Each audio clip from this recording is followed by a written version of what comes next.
Sorry about that. Will you talk again, please?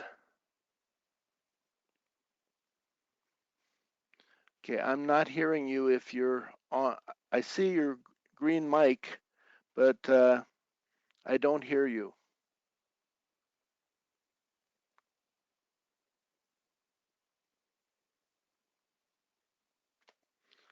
Let me go back to attendees and see if I have any others that I need to.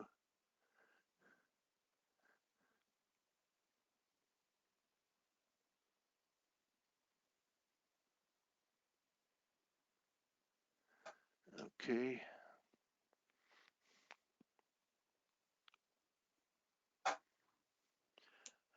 Is that you, Robert? Can you hear me? Yeah, I'm here. Can you hear me? Yes, I can hear you now. I had, the first time I was talking, I didn't have my headset on, so that makes a big difference. And you've been made an organizer, so that's taken care of. Okay. I got a call from Glenn Marshall today, and Microsoft had updated and closed down everything that he had open.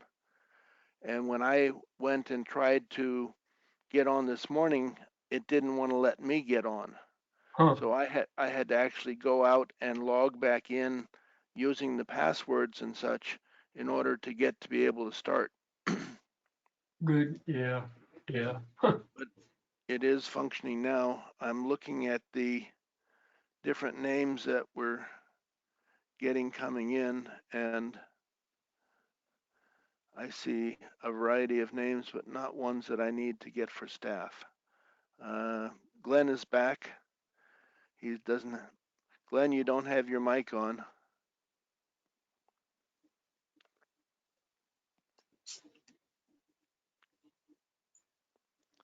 So we'll go from there. But there we go. I can see you have a green mic. Are you there, Glenn? Yes, yes, I had a problem with my sound system. Totally shut itself off. Wow. So Well, I had to log out a webinar, go to the settings system, and then reset everything. I don't know what happened. yeah. Well, I had similar issues as you called me. I'm so glad you did, because I couldn't log in. And I actually had to go all the way out and use my passwords and that to log in to open it up. When I used the thing that had me set up as a organizer, and it gave me a message that I could get in, I couldn't. So Yeah, something happened last night with that download that they did. It yeah, it knocked out a bunch of stuff. So yeah, when I went to log on this morning and it was all locked up, I thought, okay, I better give you a call just to make sure. yeah. No, I appreciate it. Yeah. And I'm just looking at the attendees. We're up to 15, and I'm just looking to make sure that we don't have others who are not. Sam Crane, I gotta need bring him in.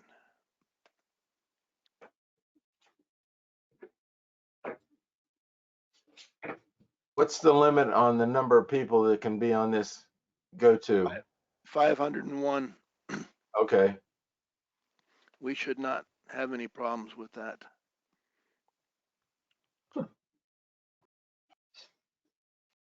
I was going to leave my video off just Yeah, so it doesn't load the system.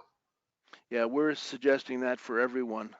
Yeah. I see Dave Phillips has arrived. I just have to make sure he's not on the wrong side of the fence for the moment. Yeah.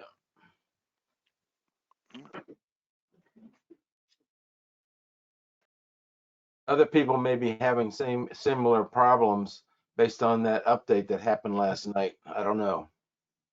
I sure hope not. Okay. Morning, Henry. Good morning.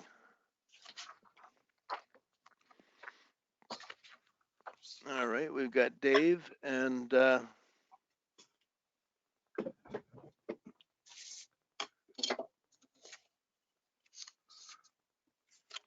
right, I see Ron Buffalo is on as an organizer. I'm not sure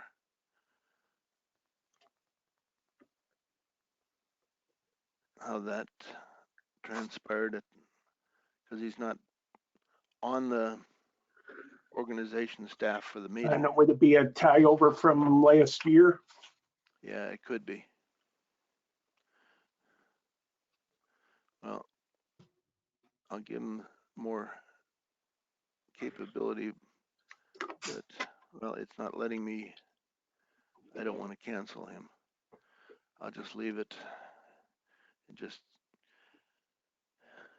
I was up till 3 o'clock and then got up again at 7 to keep going, and then got surprised with the stuff that Dave Glenn mentioned. So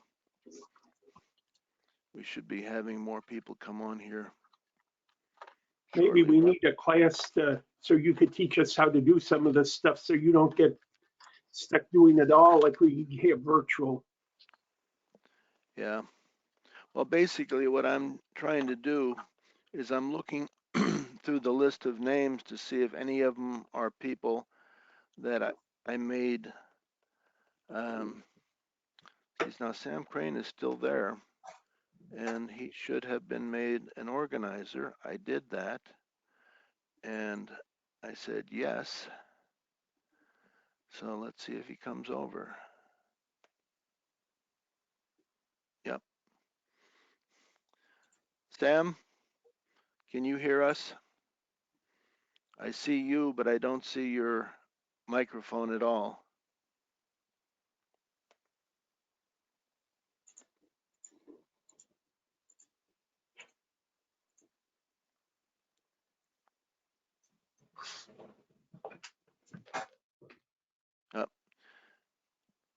Sam, I now see your microphone, but it is off. You're muted.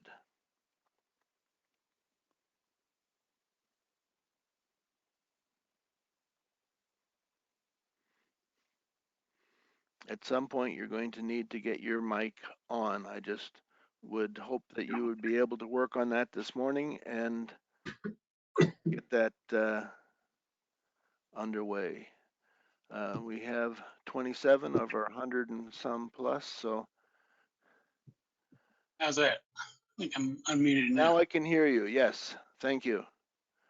Yeah, and And last I looked, we had 138. yeah, Arbucito was the last one to log in or sign in, register. very good. Morning, Dave. Good morning.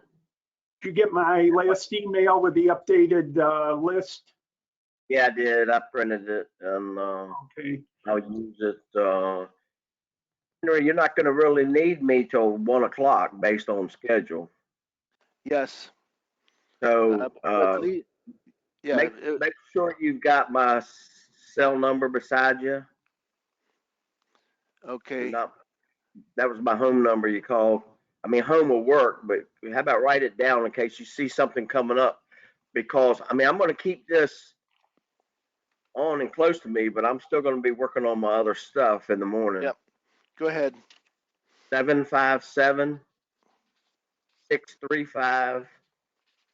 757-635-3179. Okay. And if you see something that looks like it's going to change or something and you have time, give me a yell to make sure because Yeah, you there will be time to do that because people will be doing presentations, and that means right. I can just shut off my mic and do what I need to. All Yeah. right. All right. Thank you. Henry, Yes. suggestion on all those folks that are organizers, remind them that if they have to log out for some reason to do something, then come back, please, please, please make sure which box you log out of. because if you log out of the wrong one, you will log everybody off. Yeah. Oh, wow. Yep. I don't plan to log out. I just, Yeah, my attention maybe.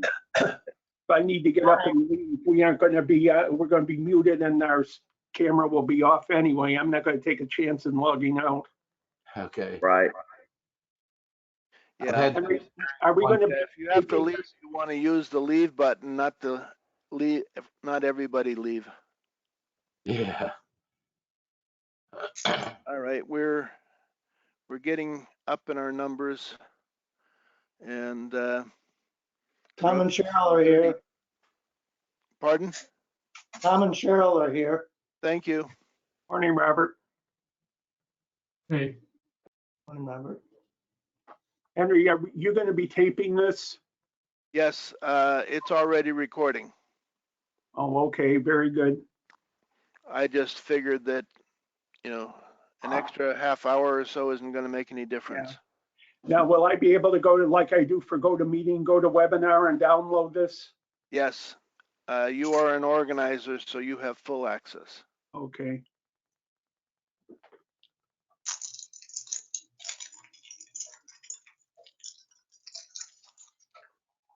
You see, Robert has this campaign poster as background. Ah, yes. Dave, All how's your right. daughter doing?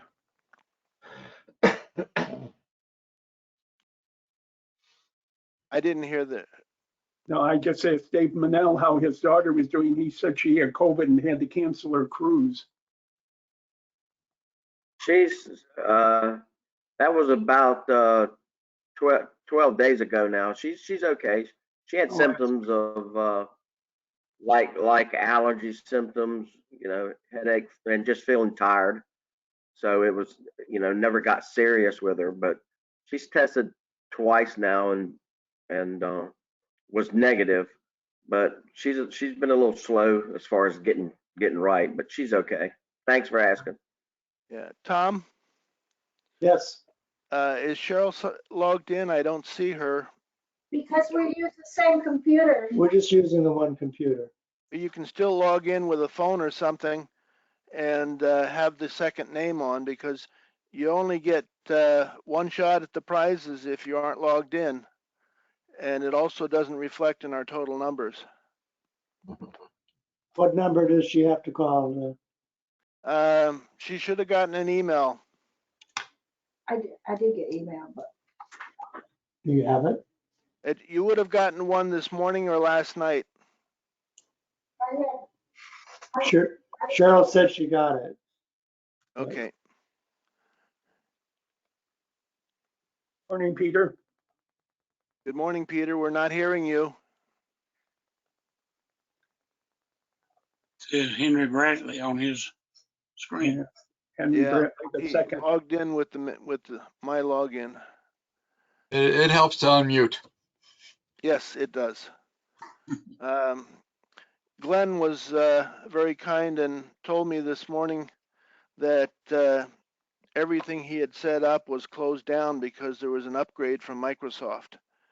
And I found that I was unable to log in with what I had set up from yesterday, and I had to go back and log in again the whole way through. I also had a call in with GoToMeeting, and I've got a number of issues where when they redid my setup and made sure I could use both of our GoToMeetings at the same time, they screwed up a number of things. So after this is over, I will have to deal with that. Good morning, Yeah. gentlemen. Pardon? Good morning, gentlemen. Ah, yes. Good morning, Vivian. Morning, Vivian. How are you doing Hey. today? A little bit better. Sounds like You've your got dog. quite a bark there. Yeah, they have to get in on it. They're also eyeing my omelet that I'm eating for breakfast. So Yeah. Our dog My seems wife- to have a radar for eggs too. I mean, the minute you do an egg, he's right there. We've got another 11 minutes. We've got 12 people signed in, but only 26 attendees. We've got a total of 38 at the moment. So we have about 100 more to go. Yeah. But I just wanted to make sure that we had everyone who needed to be on the group, either as a panelist or an organizer. And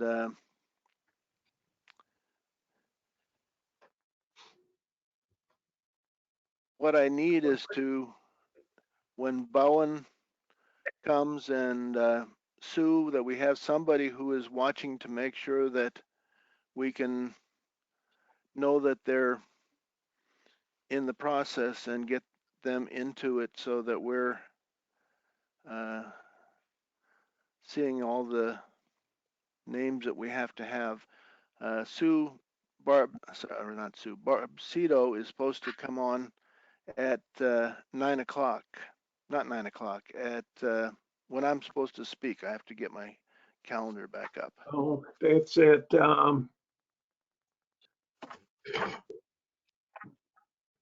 Opening comments are 9:10 to 9:20. Yeah.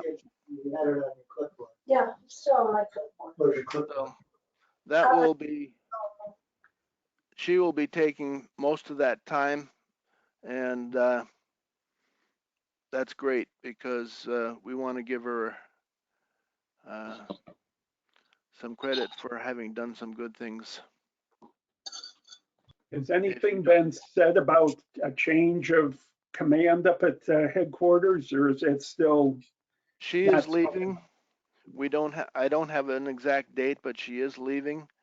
And obviously you have a change in president up ahead. And at this point, there's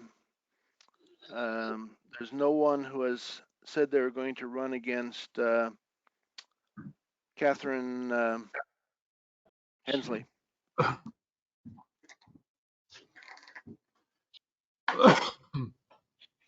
Does Steve Kesselman need to be At the bottom does he need to be a panelist? here. Yeah, he's got a committee report. He's got That's what I nominations. thought. All right, so I'm making him a panelist. And You see it.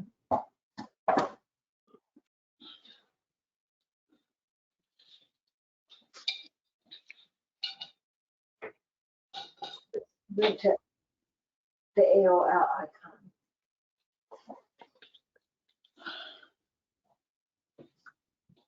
Henry, it doesn't look like I'm an organizer here. all right, let me look. Oh, wait a minute. back here. No, wait a minute. I'm sorry. I'm a Henry Bratley here. So let me change my name. Yep.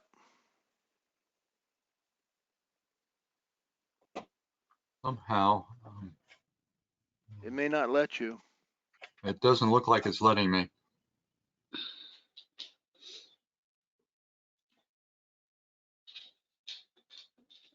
You can add your email address to the clipboard.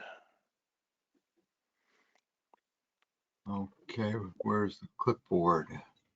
If you go in, click on your name and go almost to the bottom, it says copy email address to clipboard. Okay. I don't know that will change it or not, but that's the only thing I see here that would, you can change your pen color. That's about it.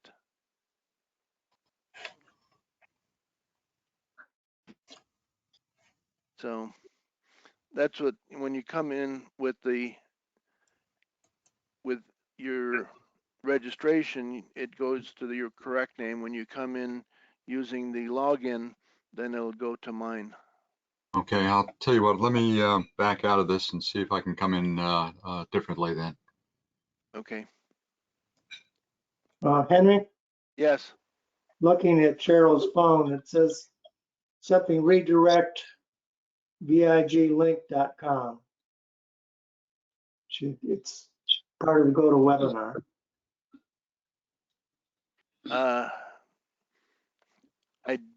Can't tell you that I know what that means. Okay.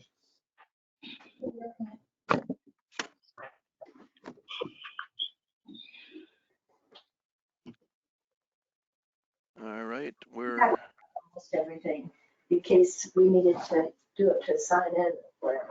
So I probably have it on the file rather than in the open rate.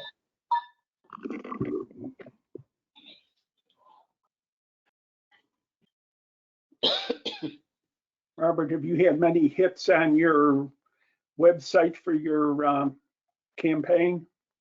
Is it doing anything? Yeah. Yes, yeah. Good.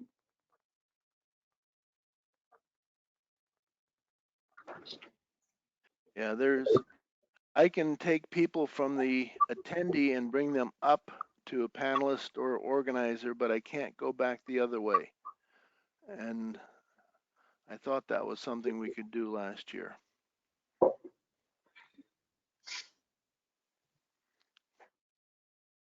All right, we still have 15 minutes before we have to start. It looks like Cheryl's phone's installing webinar. Oh, okay.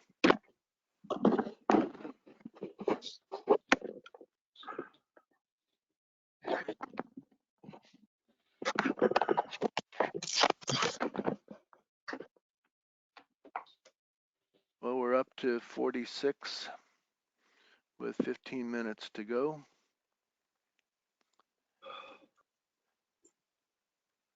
And it looks like Peter is back. Peter, you're muted.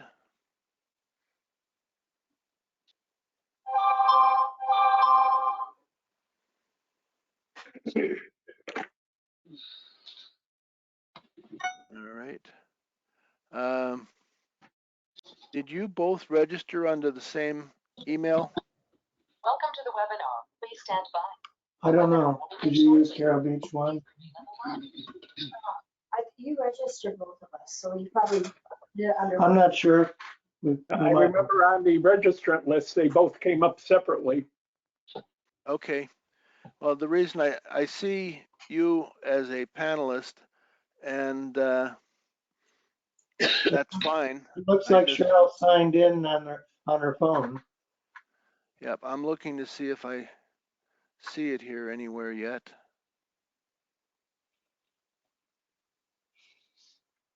It I says see. webinar in progress. There's Donna Shackelford. I need to bring her up. The webinar will begin shortly. Please remain on the line. It said webinar will start shortly. Please remain on the line. Yep, that's still 13 minutes away. We'll actually start it on time. And I'm hoping that we'll see a few more You want to plug your people. Will Cheryl have to put her phone out into another area of the house so you don't Yeah, that hear? might be beneficial. Yeah, see, I'm seeing a second listing on the attendee side for Tom Jennings, but as long as there's two places, I guess you can win off of one of them or both of them. William Shackelford, I gotta bring him up. I'll put it in another spot. We can mute too. Oh, Cheryl's in the drawing because it was her name and then it was Tom's as registrants. Okay. Bill, you should I'm be muted most of the time. She's moving the phone away. okay. Bill, I see you're here. I don't hear you yet.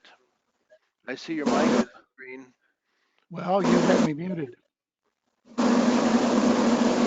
I'm showing you green, but I'm also getting some background noise.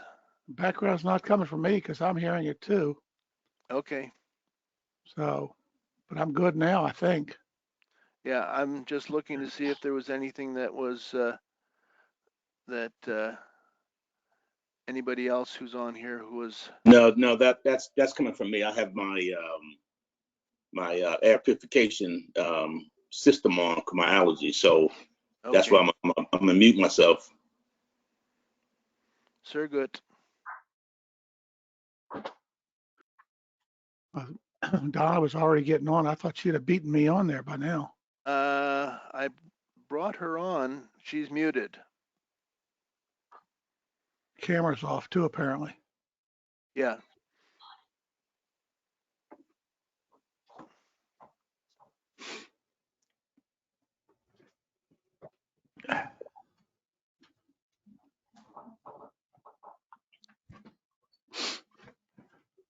Peter, are you back?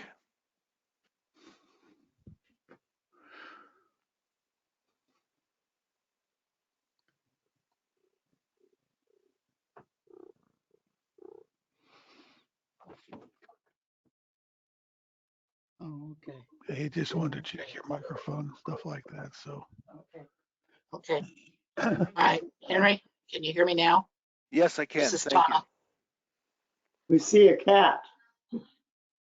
Yeah, one of them. One of two. We're down to 2 as well now. All right. Well, hopefully we'll get some more folks coming on here.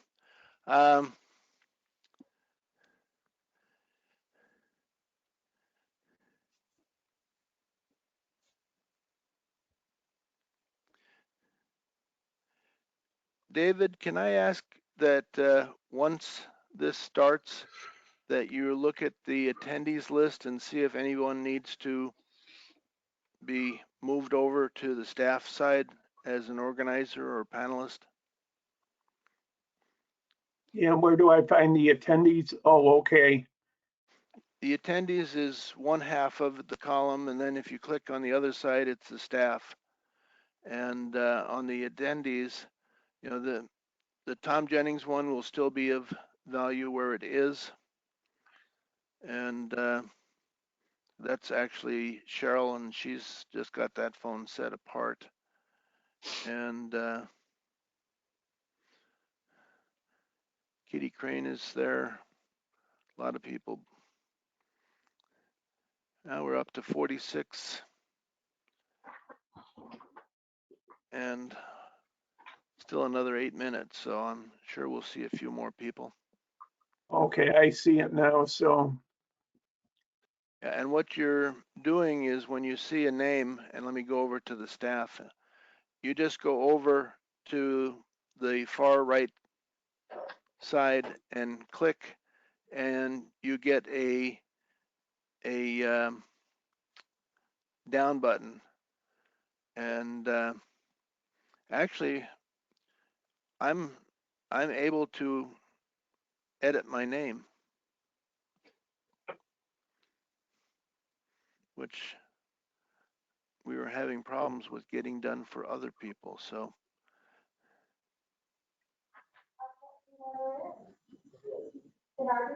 and how do I change it if somebody's an attendee that needs to be changed over? Say Judy Bradley, for just as an example. yeah. How do I get her from attendee to a staff? All right, I'm going to her so I can do it. You go to the right side and click on the down arrow. And then when you click on the down arrow on the right-hand side, you see make presenter, make panelist, make organizer. Yeah. So I do make panelist? Unless, well, I know that when Blue Cross Blue Shield comes on, we know that we need to have Patsy as an organizer. The others we did have as organizers because they were doing stuff, but now that Patsy's going to do it all, we can keep them just as panelists most likely. But worst case scenario, we make them organizers. We run the risk of somebody closing us out. Now, where do, and here they aren't in alphabetical order. How do I find Patsy Ziegler? They are in alphabetical order, but it's by first name. First name, yeah. Oh, okay.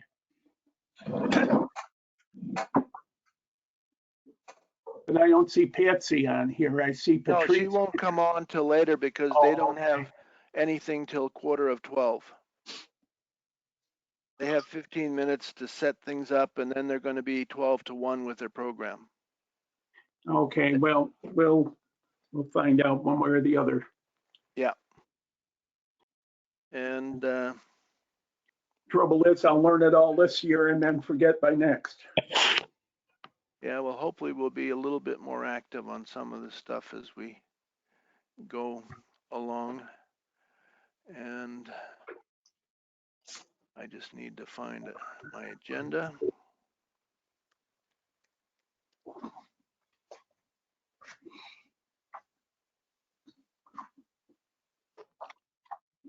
There we go.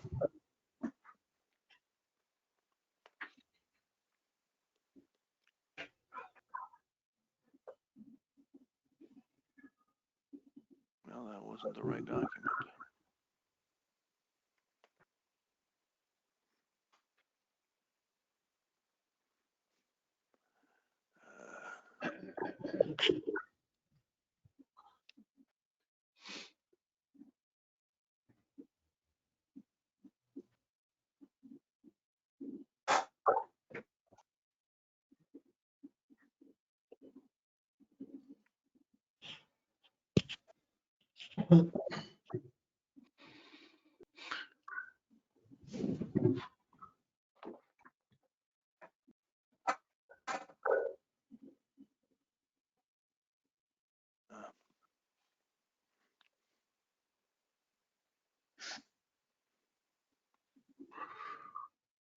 Looks like there's a cat in Bill's picture as well. Yeah. Yeah, you can see one. One's on the floor behind the chair here too.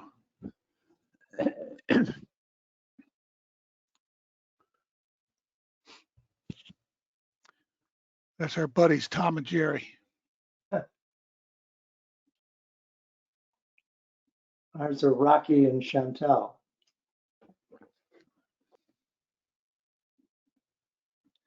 Here we go. Sounds like something out of a movie.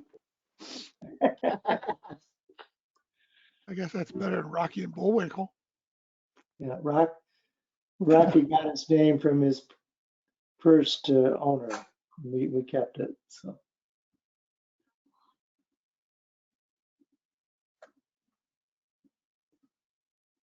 We had a Rocky several years ago. yeah, All right. Rocky came from 2 doors down from us with a guy that had a sort of a cat colony. People would leave cats with him, and I don't know how many. He had a whole bunch. Over 20. Over 20, I guess, at one point. Oh Whoa. my word. And he had a large lot and a moderate, decent sized house. Was built in the 50s. But a young family bought it, tore it down, and built a McMansion, which takes up most of the lot, actually. Probably 3,500, 4,000 square feet, plus a swimming pool. Wow.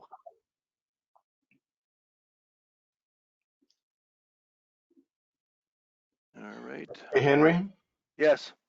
I've noticed that the little indicator up there where it says stop recording, the remaining amount of memory available is 656. That number hasn't changed. Are you sure you're recording? I haven't started the broadcast yet. Okay.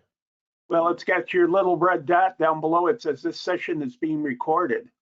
Right. I know, but the actual memory size hasn't changed since I've been online with it. So if Okay. it was recording it, I would assume that that number would continue to decrease as it recorded. Yep. And I'm about to open up, so we should see it one way or another. Okay, I just wanted to double check. Yep. And I will look for that when we get on board. I got my agenda and we're ready to go. Peter, are you ready to start your presentation? Your voice is muted.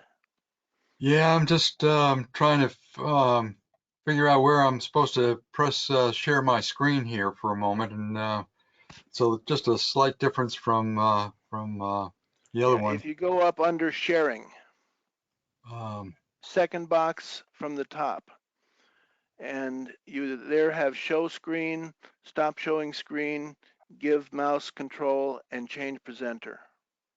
okay, hang on a second. The top button Oh is yeah, yeah, audience. yeah. I've got it here, Henry. Okay. I just didn't down arrow it. All right.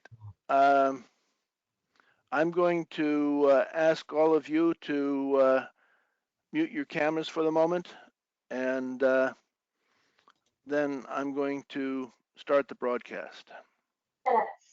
And the Henry? microphones, and mute your microphones. Henry, before you start, Bill Guyton is trying to get in. Who? Bill Guyton, Guyton, he's having trouble. All right.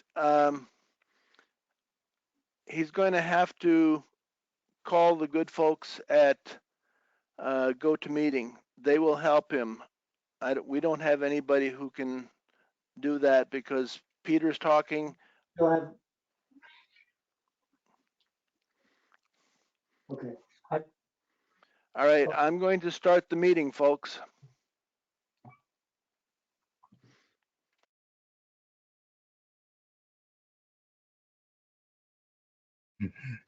Good morning. Welcome to the 2022 NCNARFE annual meeting. We're going to start this morning with a small briefing from Peter Eckhoff, our webmaster, and he's going to provide you with some information about what you're seeing and what you need to do if you see this stuff. Peter, go for it. Can you see my screen here? Yes. It says this is your main control panel, and most every one of you has this showing or should have it showing, and you can drag it around.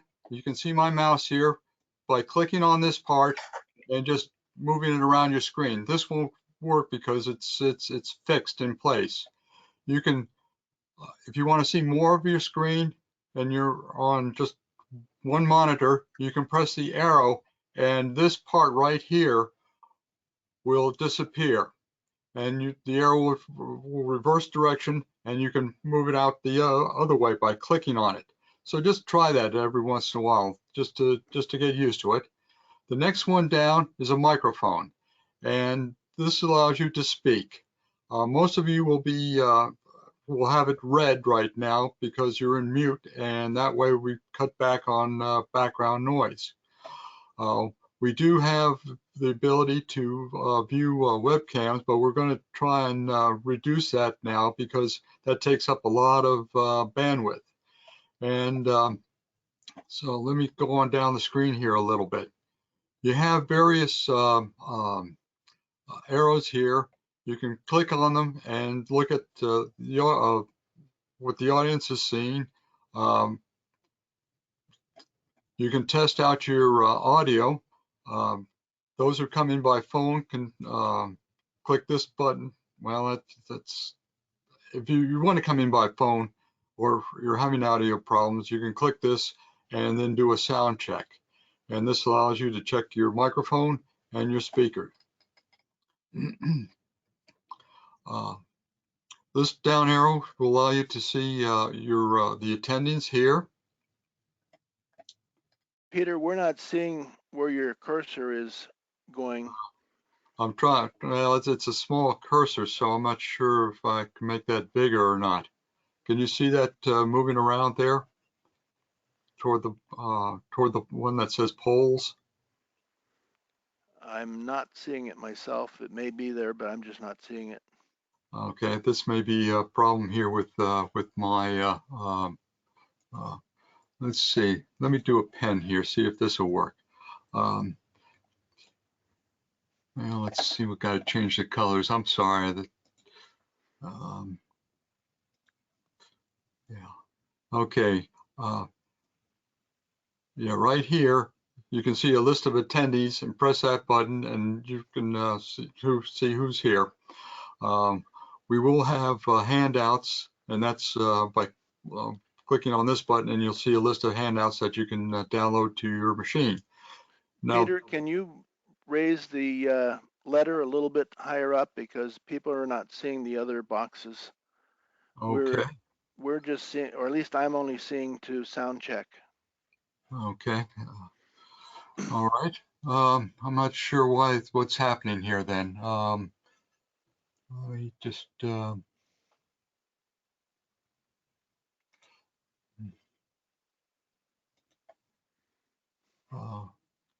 let's see, erase all drawings. I'm sorry, Annie, this is not as going as well as I had hoped it to do. Okay, all right, move that on over there. And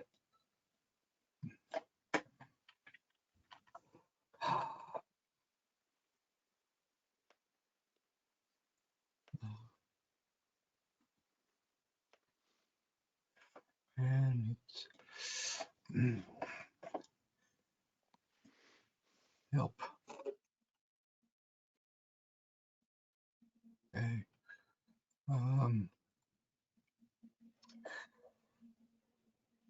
This is not, I'm trying to get out of the pen here, Henry, and I'm having a little bit of a problem here with it because it's not letting me get my. Well, I think what we'll do is we'll just hope for a better time the next time, and thank you. And we'll start with the program. Okay, well, I'll try and upload this in just a moment here and let folks download it so that they can take a look. Great. All right. The agenda shows the next step is for me to call to order, and I will do that. I call the meeting to order, and it is a pleasure to see all of you who have already joined. I know there'll be more people coming in, but we already have 63 people on, and I anticipate that we'll be over 100 by the time everyone has joined on. If we get everyone who's registered, it will be quite a bit over 100. So that's all good news. And Peter, do you have the Star Spangled Banner ready? I'm going to do a moment of silence and then ask you to do the posting of colors. Henry, I am having problems. I can't get out of the highlighter here. Okay. So I'll tell you what, I'm going to duck out and I'll come right back in here. All right. Well, I won't sing because that would probably drive everybody off. But we will have a moment of silence, and then I will look for the video that I know I have, and I will bring that up pending Peter's return. And I keep seeing more people coming in, and that's a great thing. A moment of silence.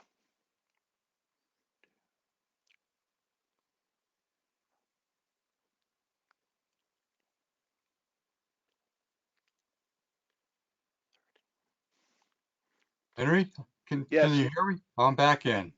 Okay. If you have access to it, I will let you do our opening. All right.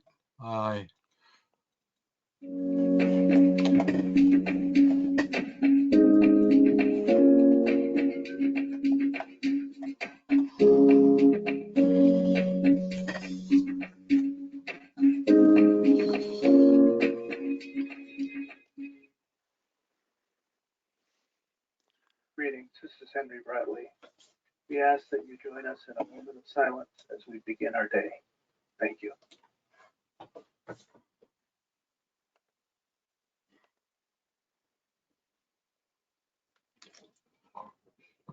If you are able, please rise for the posting of the colors, the national anthem, and the Pledge of Allegiance.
I pledge allegiance to the flag of the United States of America and to the republic for which it stands, one nation, under God, indivisible, with liberty and justice for all.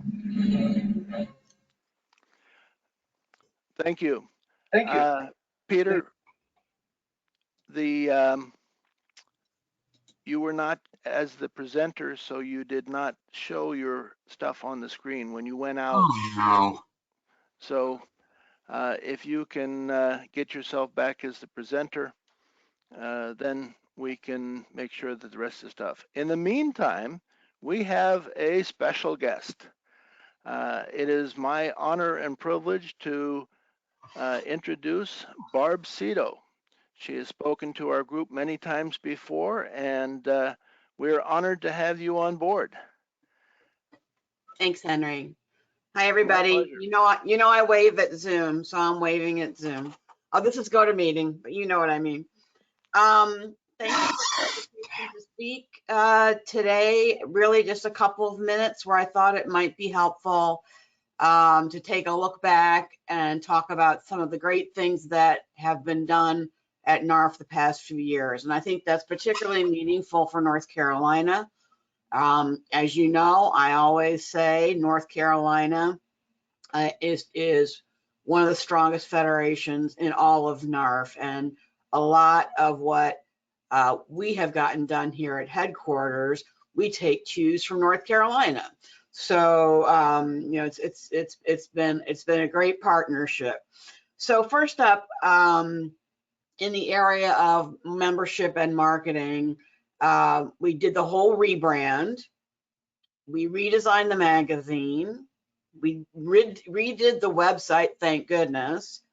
We launched FedHub last fall, which if you haven't been on FedHub, I really encourage it. And there is now an actual written down, constantly being updated membership strategy. And then in the policy and programs area, lots of advocacy wins. You know, it is tough to get anything done in Washington these days.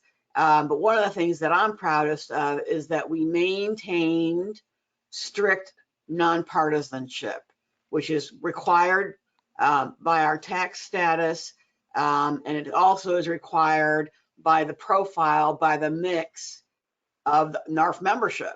So, and that sometimes is hard to maintain. It sometimes is tough to maintain, but I think we did that very, very well.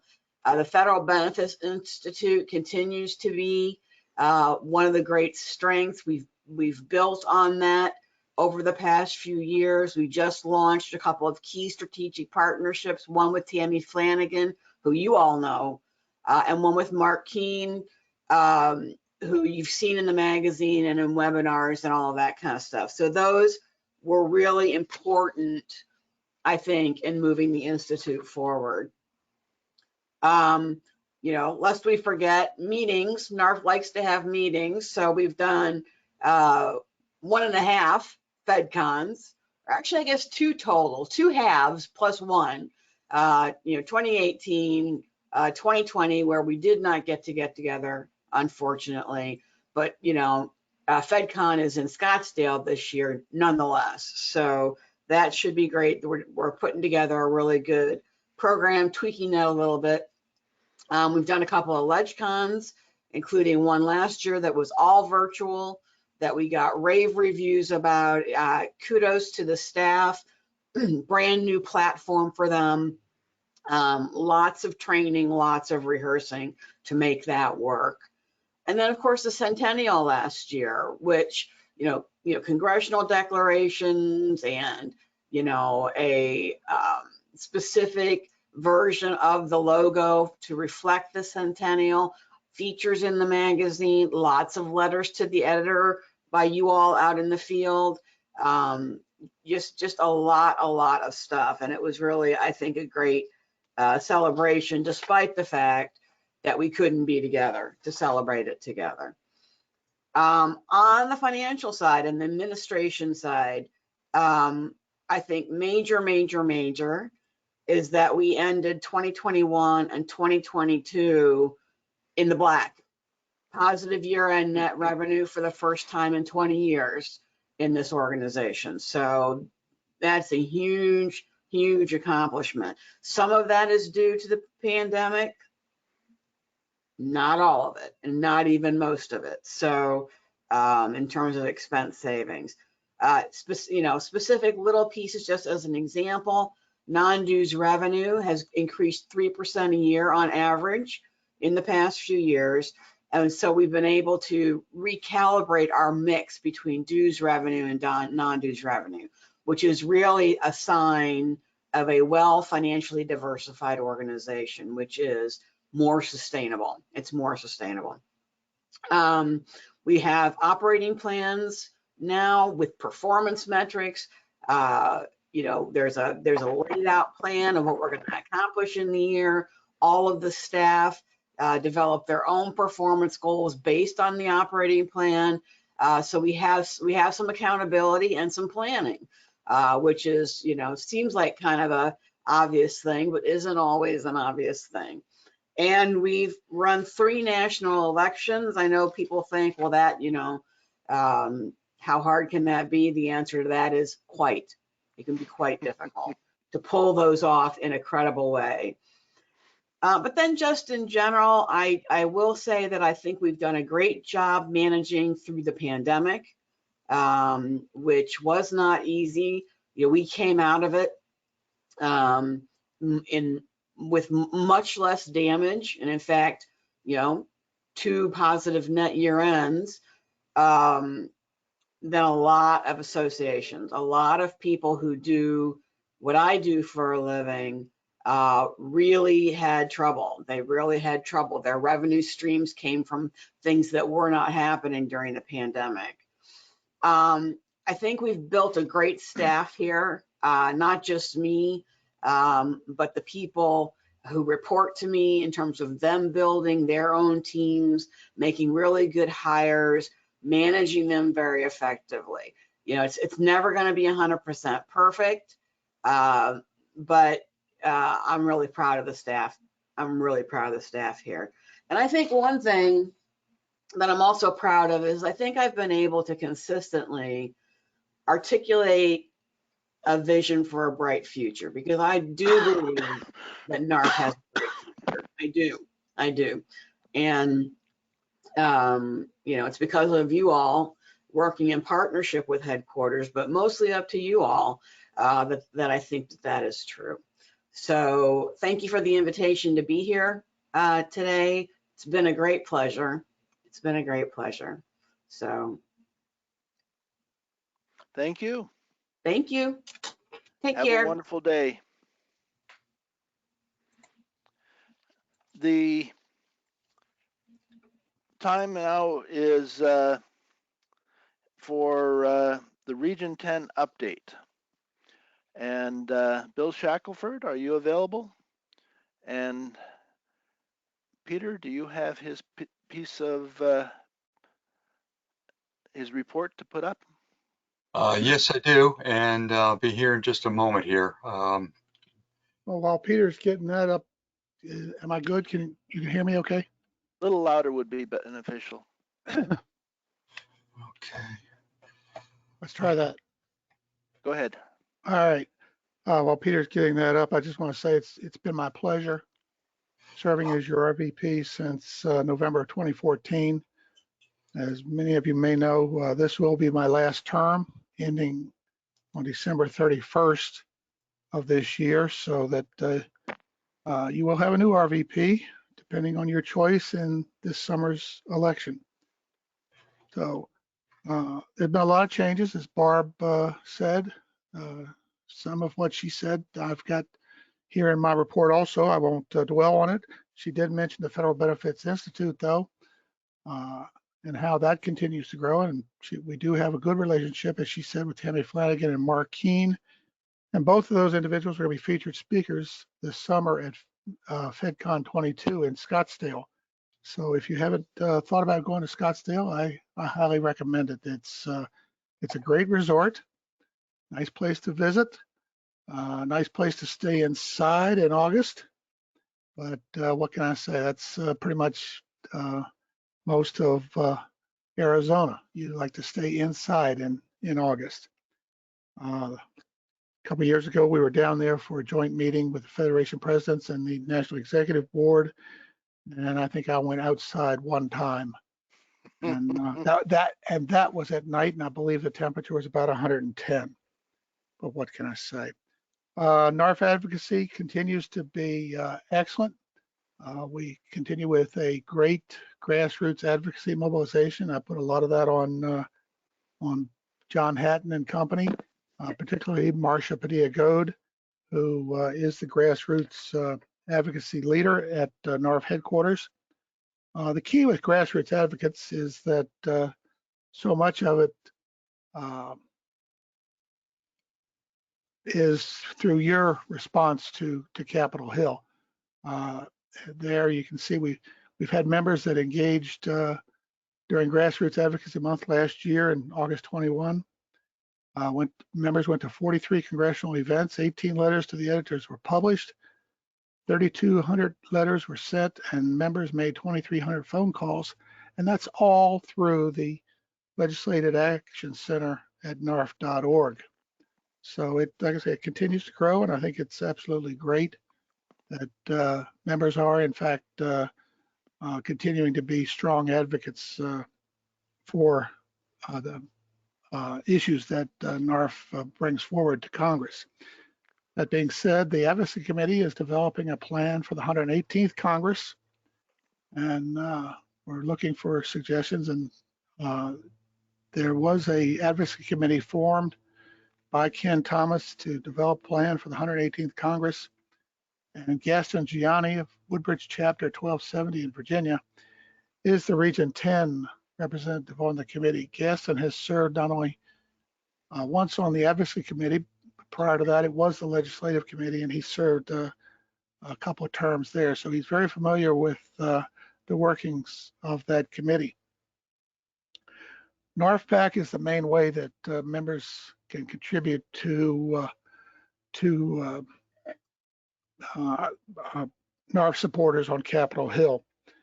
And as you can see there, the numbers for the full year last year for the 117th Congress. And we've had both almost an equal number of members, both on the chapter members at 1026 and national only members at 1096. Dollar figures are a little bit more for chapter members, which I find fantastic.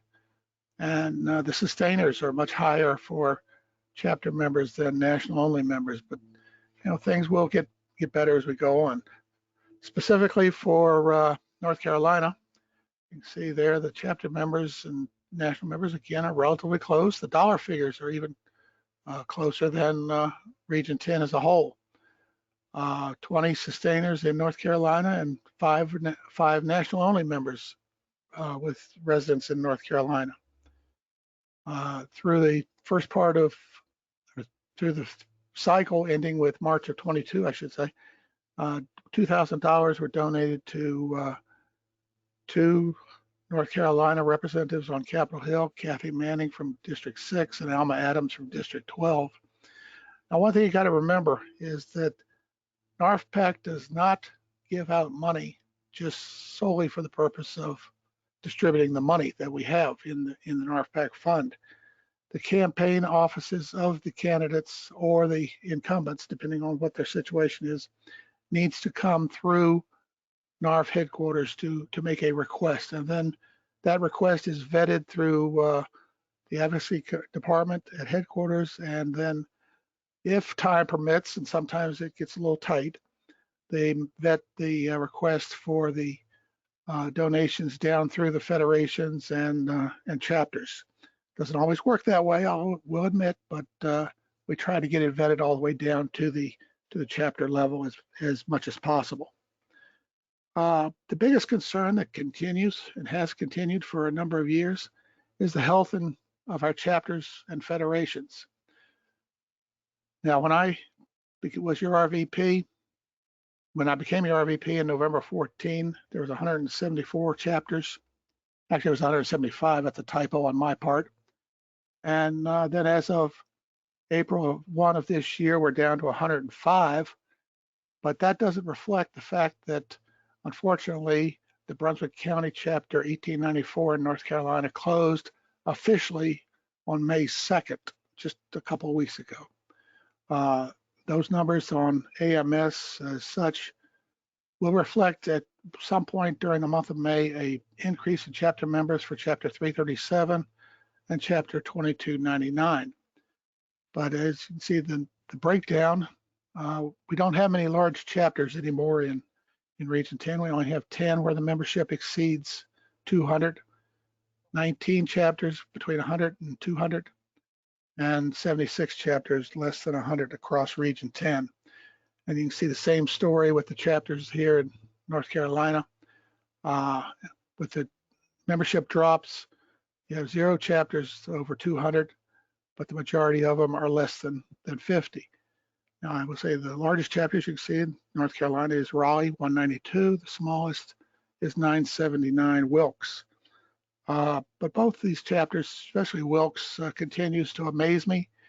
They seem to be able to hang on regardless of low membership and still are active in NARFE activities.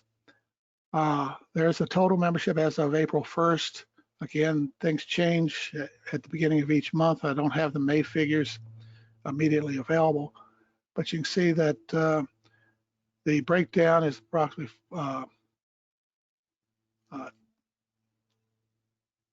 2,400 national only members. Again, there's another typo. I believe that should be around closer to 60% are going to be national only members in North Carolina, but a total of 3,950 across the Federation.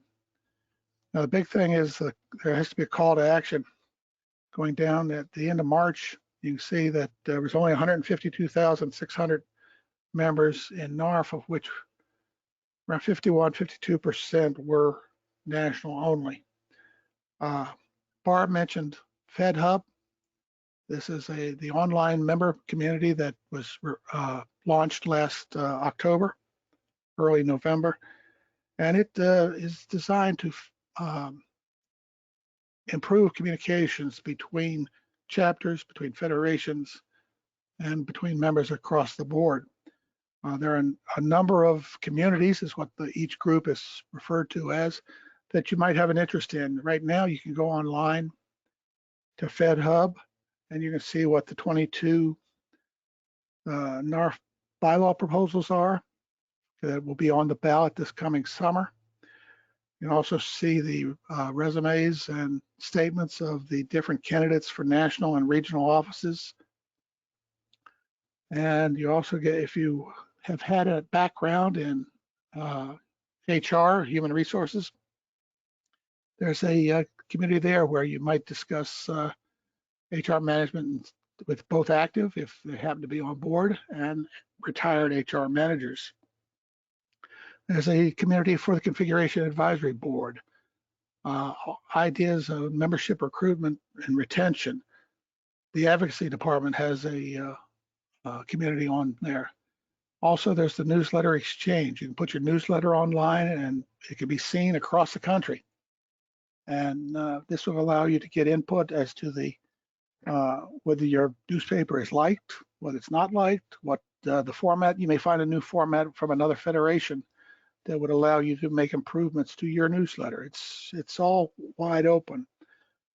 There's a particular community for retirement, so you can address questions to the Federal Benefit Institute experts at headquarters and get answers relatively quickly. Or there may be somebody out in the field who's experienced the same thing that you're asking about, and they can answer your questions also. But it's great for exchanging information across the NARFE organization as a whole. Obviously, then you get webmasters. The Postal Service has its own community, and then there's a big community on why people have joined NARFE, and you can find out, maybe get some ideas that might dovetail into the recruitment efforts that is ongoing. So I think it's great. If you can get in, you'll find a lot of good information there. With the federation communities right now, 6 federations, Colorado, Florida, New York, Pennsylvania, Virginia, and Washington State, are conducting a beta testing on the federation communities. When this is rolled out, every federation, if they want it obviously is up to you and your executive board, but if they want it, you can have a federation community dedicated to North Carolina members, both chapter and national only members. So you have a way of communicating that way with members across your federation. One thing they're looking at, I know the question may come up, there are many North Carolina Federation members who live in other parts of the country. The question is, will they be able to join the North Carolina community on FedHub when it is established? That is all being worked out with these 6 federations that are currently online. So there's a lot of questions that will come up, and they can be directed to Dave Bowman at headquarters, and he will give you a rundown on the future of FedHub. I know one thing they're looking at is to open it up where FedHub can be the source of information about NARFE for people who are not NARFE members. So it will be a great recruitment tool in that regard, and that is a step should be rolled out very, very shortly. There's also going to be excuse me, I lost my train of thought now, forgive me. There's going to be ways that members can communicate, and so hopefully it'll improve our communication across the board. But I think it's a great package, and I urge you to look into it online at narf.org. So, Henry, if we have time, and you got anybody that has put anything in the chat box, I'll be more than happy to take some questions. Just bear with me as I get to the chat box, because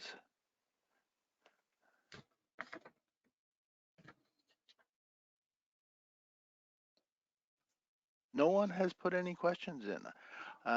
Okay, well, there you got my email address right there for the rest of this upcoming year, and for the rest of 2022 through the end of the year, and I'll be more than happy to answer questions at any time.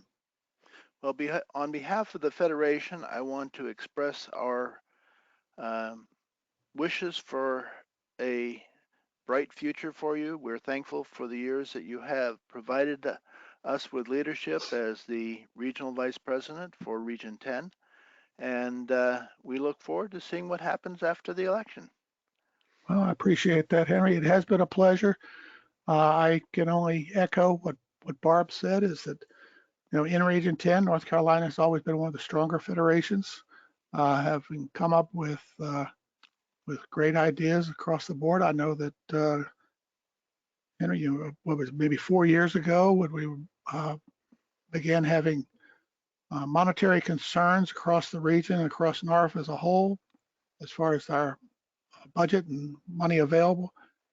North Carolina helped me and led the way in establishing the use of electronic communications for a lot of the Federation board meetings and even some of the conferences and annual meetings that we had to evolve to because of the pandemic. And I know that was a great help to me. I don't remember the exact figure, but I know it saved NARFE money as a whole. And that was even, like I say, pre-pandemic when we got that effort started. And it makes life a lot easier. And I do appreciate everything that you and everyone that was on board at the time helped with that effort. I know that we got a great manual put together as to identify what equipment would be necessary for people to use to go Zoom, go to meeting, go to webinar, or whatever it may have been. And I do appreciate that effort and many other efforts that you all have helped me out with during these, what will be a total of 8 years. And I'm sure that Region 10 will continue to lead the way and move forward. Well, thank you very much. One comment I should have made back when Barb Cita was still on the line. The board has agreed that we're going to send her a letter of appreciation for all she has done. I was going to give it to her when I was up in Washington for a meeting with Catherine Hensley, the Secretary Treasurer of NARFE. And for that didn't happen because that particular day she wasn't in the building. But we will still get that done. Again, we wish you the very best, regardless of which way the election goes, and we thank you for all the things that you've done for us. Again, Peter, my pleasure. Thank you. Peter, do you have the voter or the congressional presentation ready?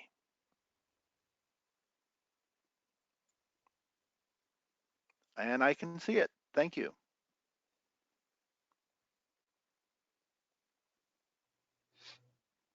There's no sound. I hear sound here. Okay.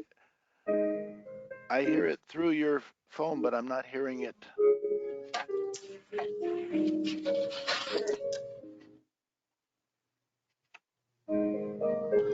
Is that better? Yeah, it was for a moment.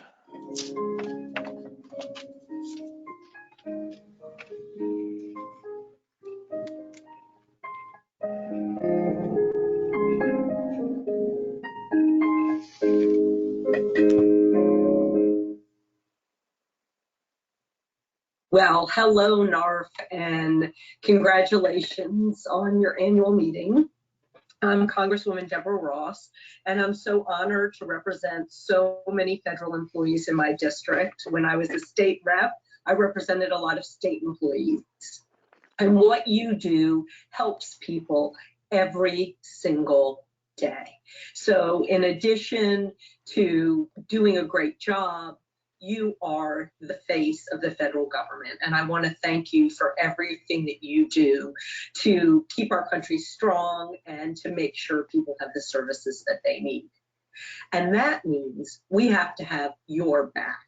And that means you need to be paid fairly and have good benefits. And particularly during this tight job market, there's so many options for you. We need to make sure that you get paid well and have good benefits, or we may lose you. And President Biden has your back on that. He has proposed substantial pay increases also cost of living increases for our federal retirees, and we know that everybody is dealing with the effects of inflation. I want you to know how much I appreciate the NARFE employees in my district and the retirees for everything that you do and for the experience and the wisdom that you bring. So have a wonderful gala, and thank you so much for letting me join you virtually.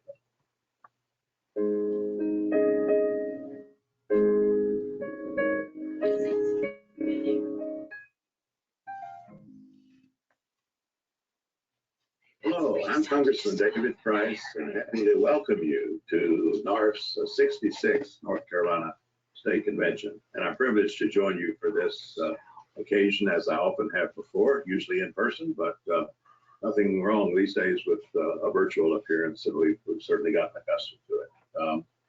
NARFE's a wonderful organization, and through my entire career, I've enjoyed working with the local representatives, enjoyed meeting the national leadership and often working with them. You know, there's some things that we've succeeded in protecting in terms of federal pay and benefits and retirement plans. There are other things like the windfall elimination and government pension provisions that we still want to repeal in whole or at least in part. And I'm continuing to work on that as well. It's been a long journey through various kinds of twists and turns in American politics and with different administrations.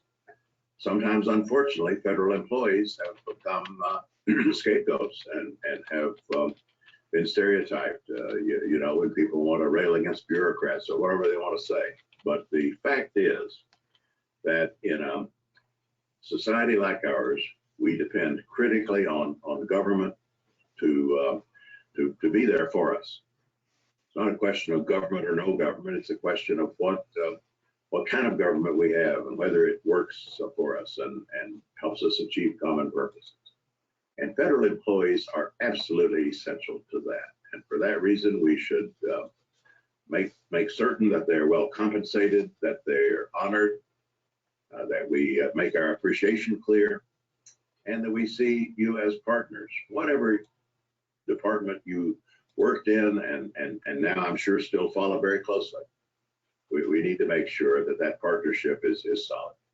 As your representative, I've always seen that as my job. I'm happy to have a 94% lifetime rating. I assume that's pretty good. And I'm also happy, of course, to appear on occasions like this and welcome you to this statewide gathering. So thank you for including me, and have a great meeting.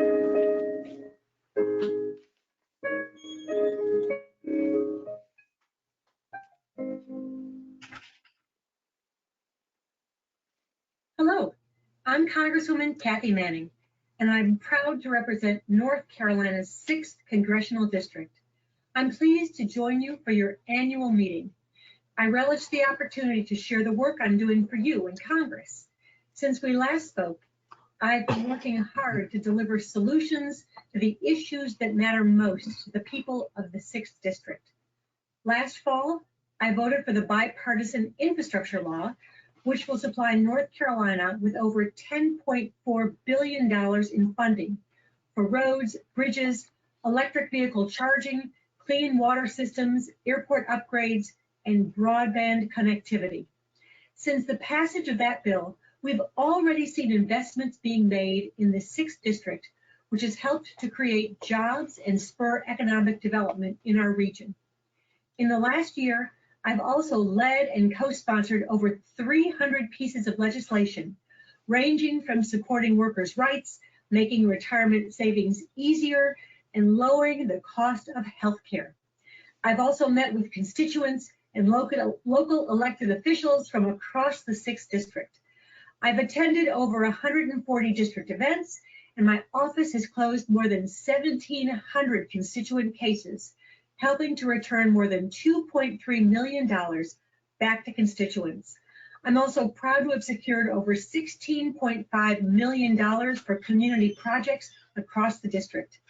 Today, as you meet to discuss legislation that impacts retired federal employees, I'm proud to be your advocate in Congress, whether it be in promoting the general welfare of NARFE members or legislation that supports retired federal employees.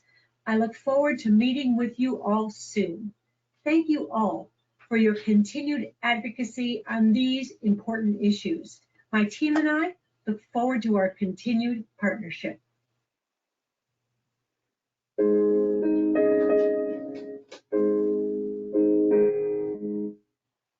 Hello, I'm Congressman David Rouser, and I am honored to join you virtually at the annual meeting for North Carolina's NARFE Association. I would like to welcome you here today and express my gratitude for your service to our country and for your tireless advocacy on behalf of our federal workforce. During the course of my own career, I have worked closely with a number of federal agencies, and while serving at the U.S. Department of Agriculture as a senior executive service appointee under President George W. Bush, I worked directly with many dedicated and great career civil servants. You have served our country well, and I thank you. For more than 100 years, NARFE has been a trusted source of knowledge and an invaluable ally for our federal retirees and employees. This is a significant milestone for which you should be very proud. Your vital contributions here in North Carolina and around the country do not go unnoticed, and I wish you all the best at this year's annual meeting as you work to strengthen your mission of advocacy, membership, and service.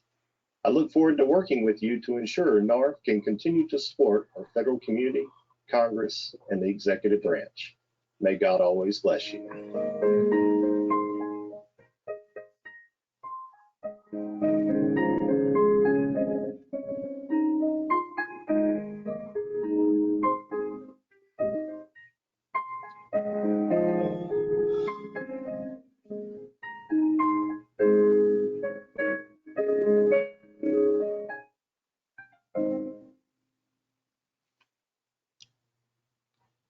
Hello, NARFE.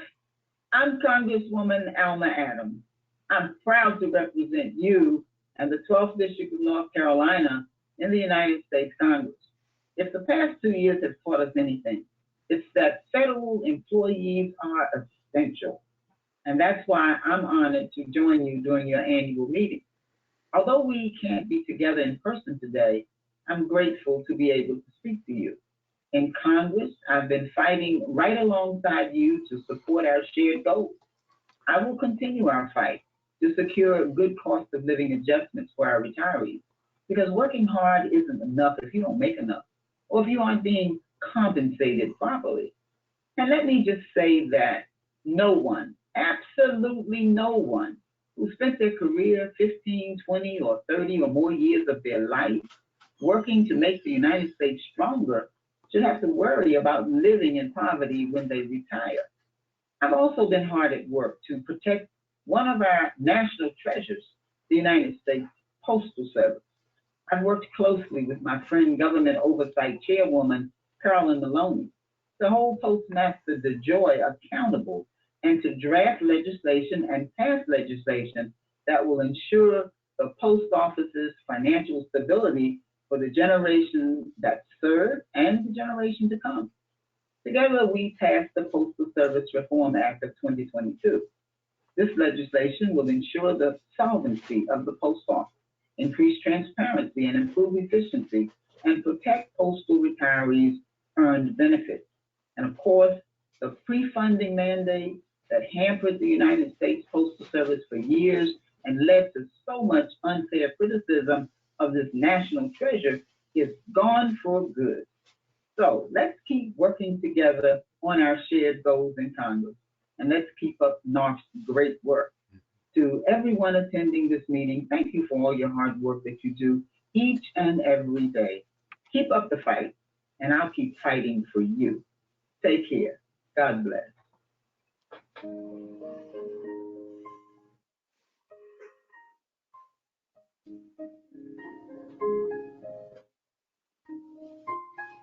I want to thank all of the representatives who graciously took the time to create a greeting to our 66th NCNARFE annual meeting.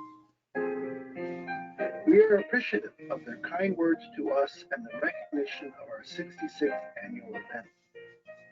I especially want to thank Representatives David Price and G.K. Butterfield, who will be retiring at the end of this term. Representatives Price and Butterfield have been exceptional congressional representatives for their entire careers. Both have expressed strong support for the interests of both active and retired federal employees.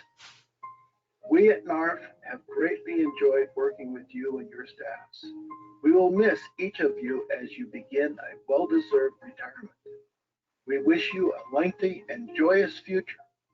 Hopefully, as each of you has done, your replacements will also seek to maintain a close relationship with NCNARFE. Thank you.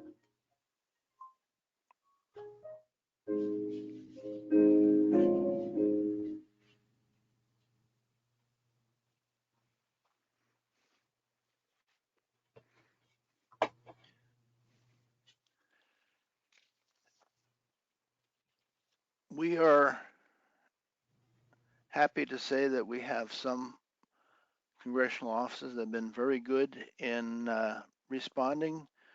We had one that was going to come from Butterfield, but a last minute problem made it so he couldn't get it in on time, but I anticipate we might get one anyway a little bit later. We will add that to our webinar site on our web location, ncnarf.org. And you can see this presentation. In fact, you'll be able to see most, if not all, of the video on that site so that you have the ability to check back and see who said what. One of the things that impacted all of us today was Microsoft did an upgrade last night. And as with all of those things that Microsoft does, they didn't bother to tell any of us that. And we had things set up that all of a sudden weren't set up this morning. We had to go back to old passwords to get back into the system to be able to do what we had been able to do in practice a lot easier. So bear with us. If nothing else, we will have a clean copy of these videos for you to see at a later time on the website. The time right now is 9:53, and we are a ways ahead of our break.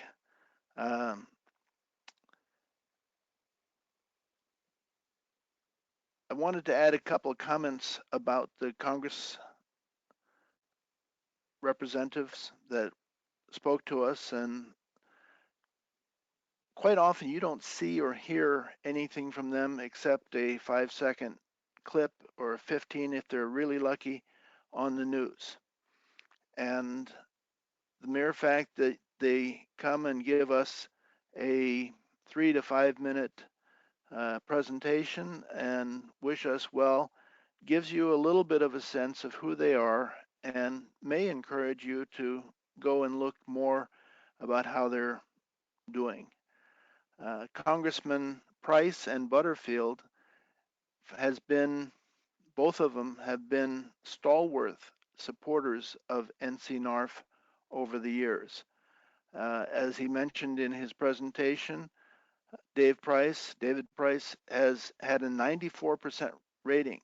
So on issues that have been raised by NARFE, he has voted the way that NARFE was interested in having the votes done 94% of the time.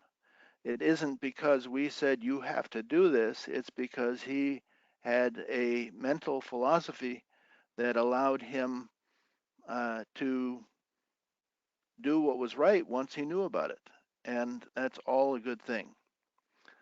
At this point, I'm going to suggest that we take an early 15-minute break, and actually it's 20-minute break. And then when we come back, we will have a little bit more before the ARP Advocacy and Livable Communities presentation starts from Lisa Regal, who is the manager for AARP Advocacy.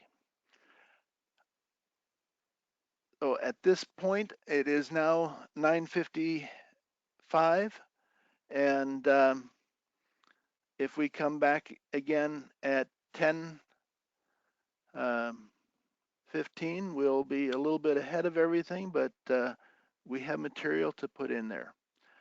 Enjoy your break, and I will see you all at 10:10. Thank you.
Hey, Henry, Yes.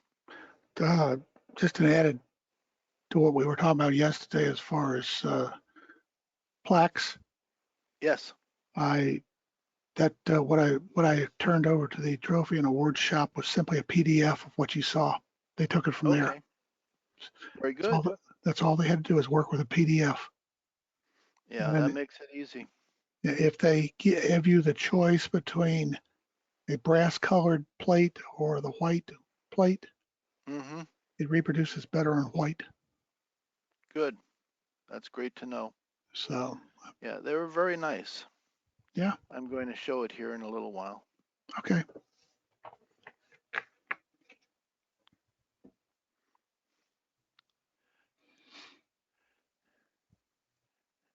Greetings to one and all. I know it's not quite 10:15 yet, but I thought I would throw a couple things out. One of the things that Peter was talking about was chat. And on the little GoToWebinar device that's showing on your screen, down probably at the bottom of it, there is a little area that says chat. And if you click on the triangle arrow so it shows down, it'll give you a place where you can actually select who you want to send a message to and what you want to say. And you type in your message, and who you have directed it to, if it's everyone, we all get to see it. If it's one or two people, we see those if we are them. But if you have questions of our speakers, the place for you to ask those questions is on the chat box. As we have our advocacy presentation coming up, if you have questions about that, or the bylaws presentation with Robert Allen, or the nominating committee nominations from Steve Kesselman and Pat Brannon, if you have questions of any of them, you can just type it into the question and we will get back to you with an answer. Hopefully it'll be the right one. Henry, I just was looking at the question box. There was one question directed to me or you, whichever way you want to look at it, from a Oh, I wasn't James looking at questions. I'm sorry. I just looked at chat. I apologize. James Coxey. Forgive me, James, if I mispronounced your last name. About getting my comments. How are you going to make them available to attendees today, or do they need to come to me? No, if You you might. give me Yeah. the comments, we will put them as a downloadable addition to the web page. We will also have segments, so your presentation will be cut and made into a single presentation with, so if anyone wants to look specifically at what you said, they can just look at that. There will also be places where you can just start at the beginning and watch the whole thing through. But we found that for people who have a specific interest and want to look at something, it is easier if we provide a segmented view.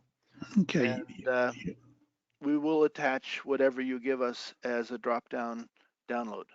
Okay. Just since I spotted a couple of typos in my remarks this morning, I'll fix those and get you a new one, and everybody can then get it. So if they don't, the email address is always available. They can come to me. Yes, I'm anticipating that with all the work of downloading it and breaking it up and starting to put stuff on, it'll be at least one day before you start seeing it on ncnarf.org. And if we if we're a little slower than we thought we were, it may take a second day. But I assure you that most of this material will be available to look at within 2 days. I'm just creating a front and back so that there is a start and finish to what is done, and we will make it available to everyone. We want everyone to be able to look. Right now, today, if you open up ncnarf.org and go to the annual meeting page, you can open up stuff from 2020, 2021, and in a few days you'll be able to do 2022, all from the same page. So we're anxious to make sure that you have access to all the good information. And again, if you have questions, we'll follow up with whoever the speaker is to try to get you the answers. Does that answer your question, Bill? Yeah. Great. And again, I said chat, but you can also use questions. So there's two areas where you can do it. And also on the list, there is going to be polls. And if you see, there's a box there that says polls. And we will have questions for you that will come up later today. And there'll just be a very short poll where you'll be asked a question and there'll be a couple of answers, and you can just click on the where you want to with your mouse and enter your response, and then we will give you a quick return on that poll. And there will also be downloads that will be available from Blue Cross Blue Shield. They have two, and we will be potentially having more downloads available by the time the day is out. So again, there's a lot of information. We want to make it as available as possible, and we want you to be involved. One of the things, we're back in business now at 10:15, and I want to encourage you as members who are out there to look at what your chapter is doing.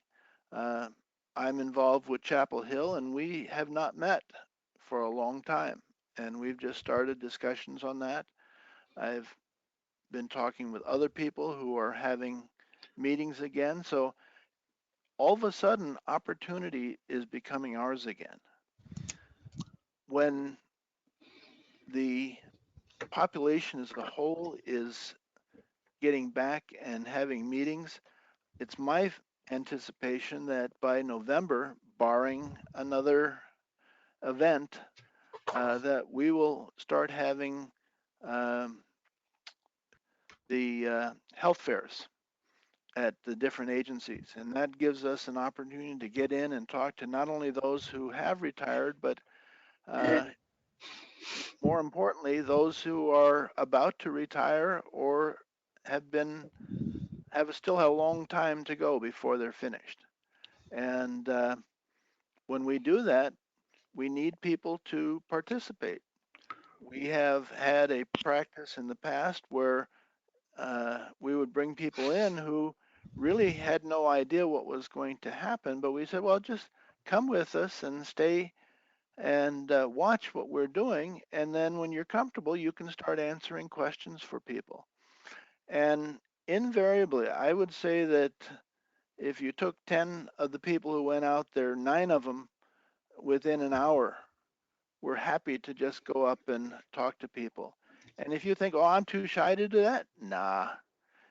Every one of us can do it, and we give you the opportunity to learn how to do it, to see how people are doing it, and then it's just talking to people. If you sit down at a meeting and someone new has come in and they ask you questions and you have answers, that's all it takes. And we've been very fortunate over time to get a lot of members through that. It gives us contact, and we're looking forward to doing it again. I have to check if our speaker has joined us yet. All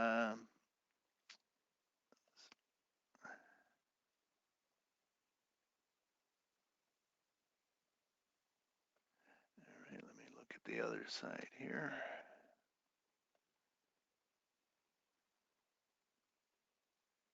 No, she has not come on early, so there's still a while before that happens.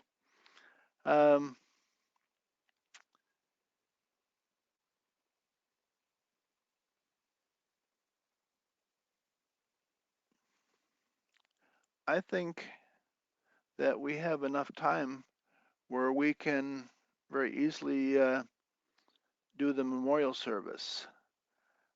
Peter, would you bring that up? Thank you. And expand it, and we're ready to go. Oh.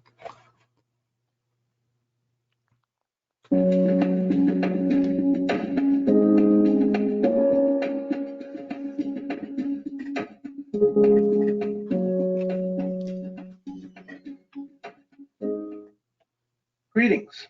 My name is Henry Bradley. I am the president of NCNARFE. At this time, it is my honor and privilege to open NARFE's 2022 memorial service. This is a very special tradition at our annual meetings. We want to recognize all the members that we have lost since our last annual meeting in May 2021.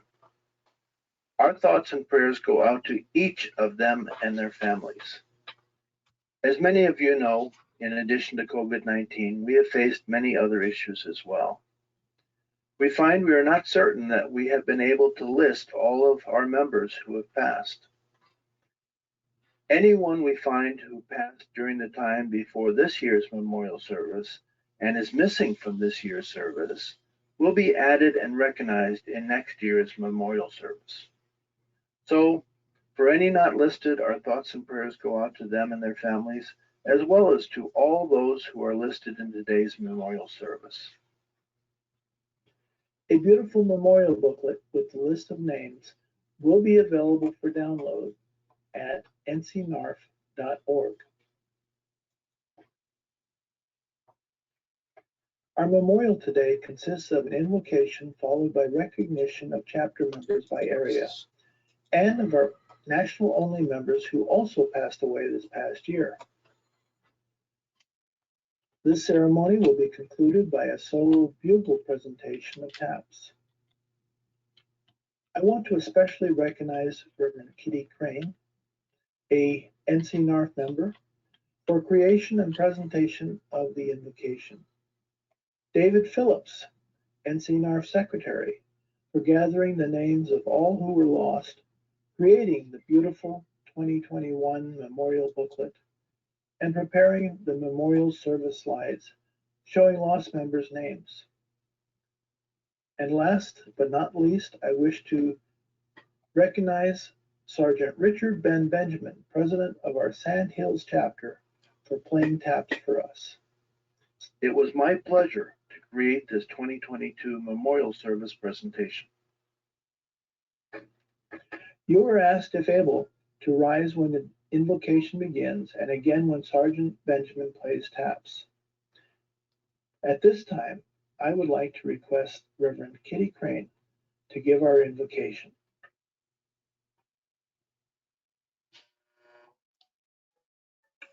As we gather at our electronic devices across the state of North Carolina and beyond, we represent a state of great diversity.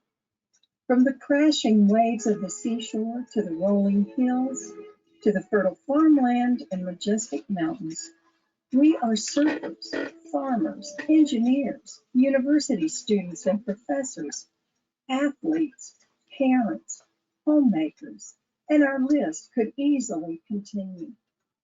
As we share this time, we also take a moment to thank the God who created us for the beauty and the resources that surround us.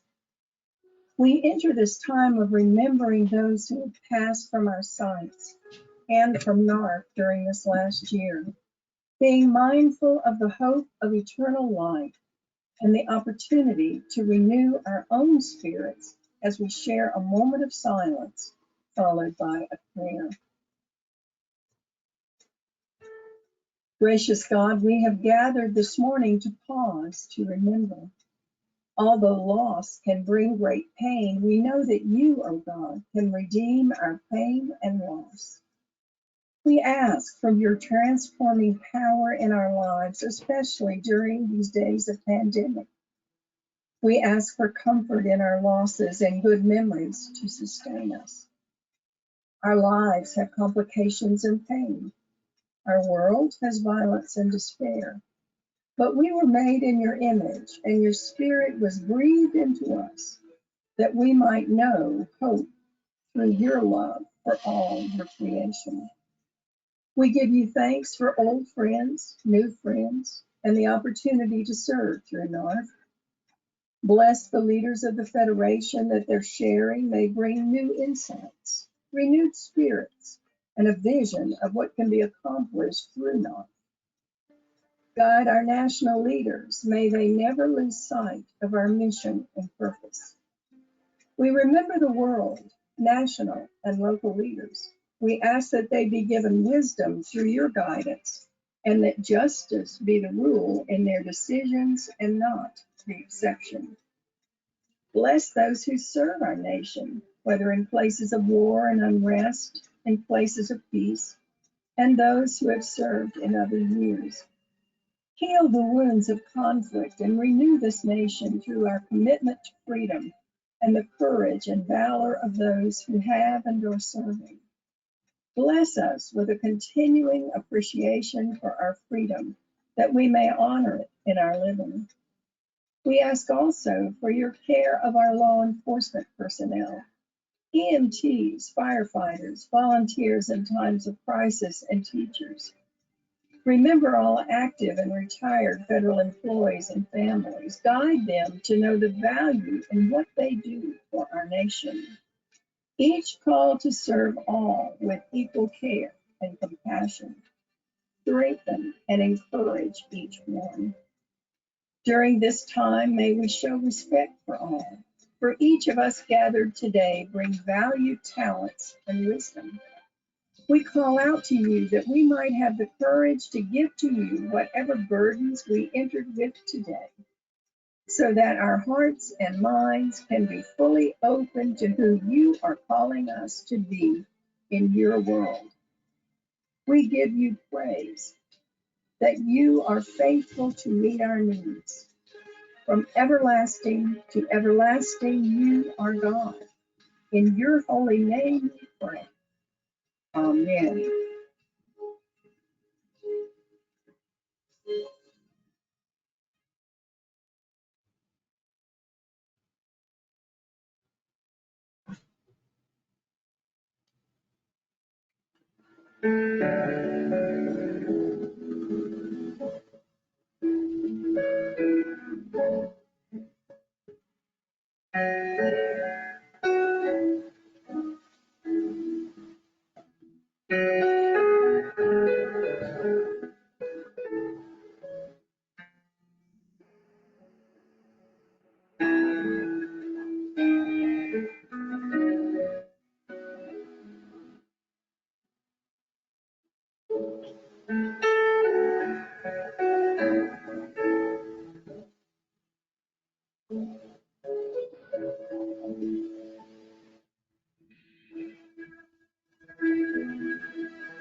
All right.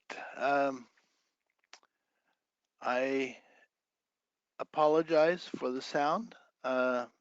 This is not how it played in the practice sessions.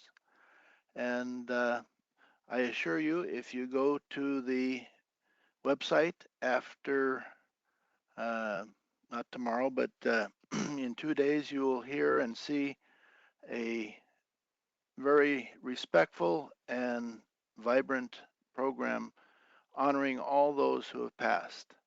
At this time, it is my pleasure to pass the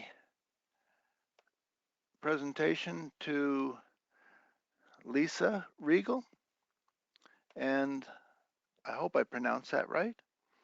And if you accept sharing, we will look forward to seeing you on the screen.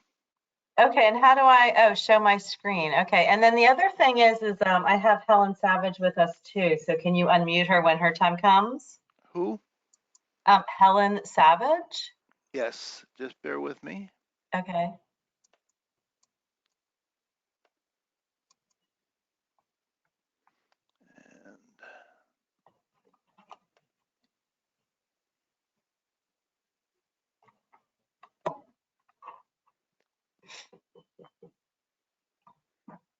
And I assume everybody can see my screen?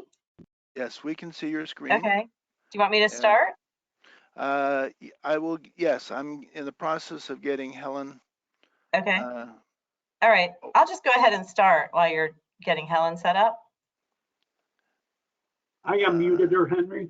Okay, thank you. Okay. Well, I don't see Charles, but I just want to say thank you to Charles and to the North Carolina National Active and Retired Federal Employees for inviting me and AARP to share some of our work so that we can look for opportunities to partner. We love having volunteers from your organization like Charles, who does the driver safety. Many of you might know Victor, who is very active in our advocacy work.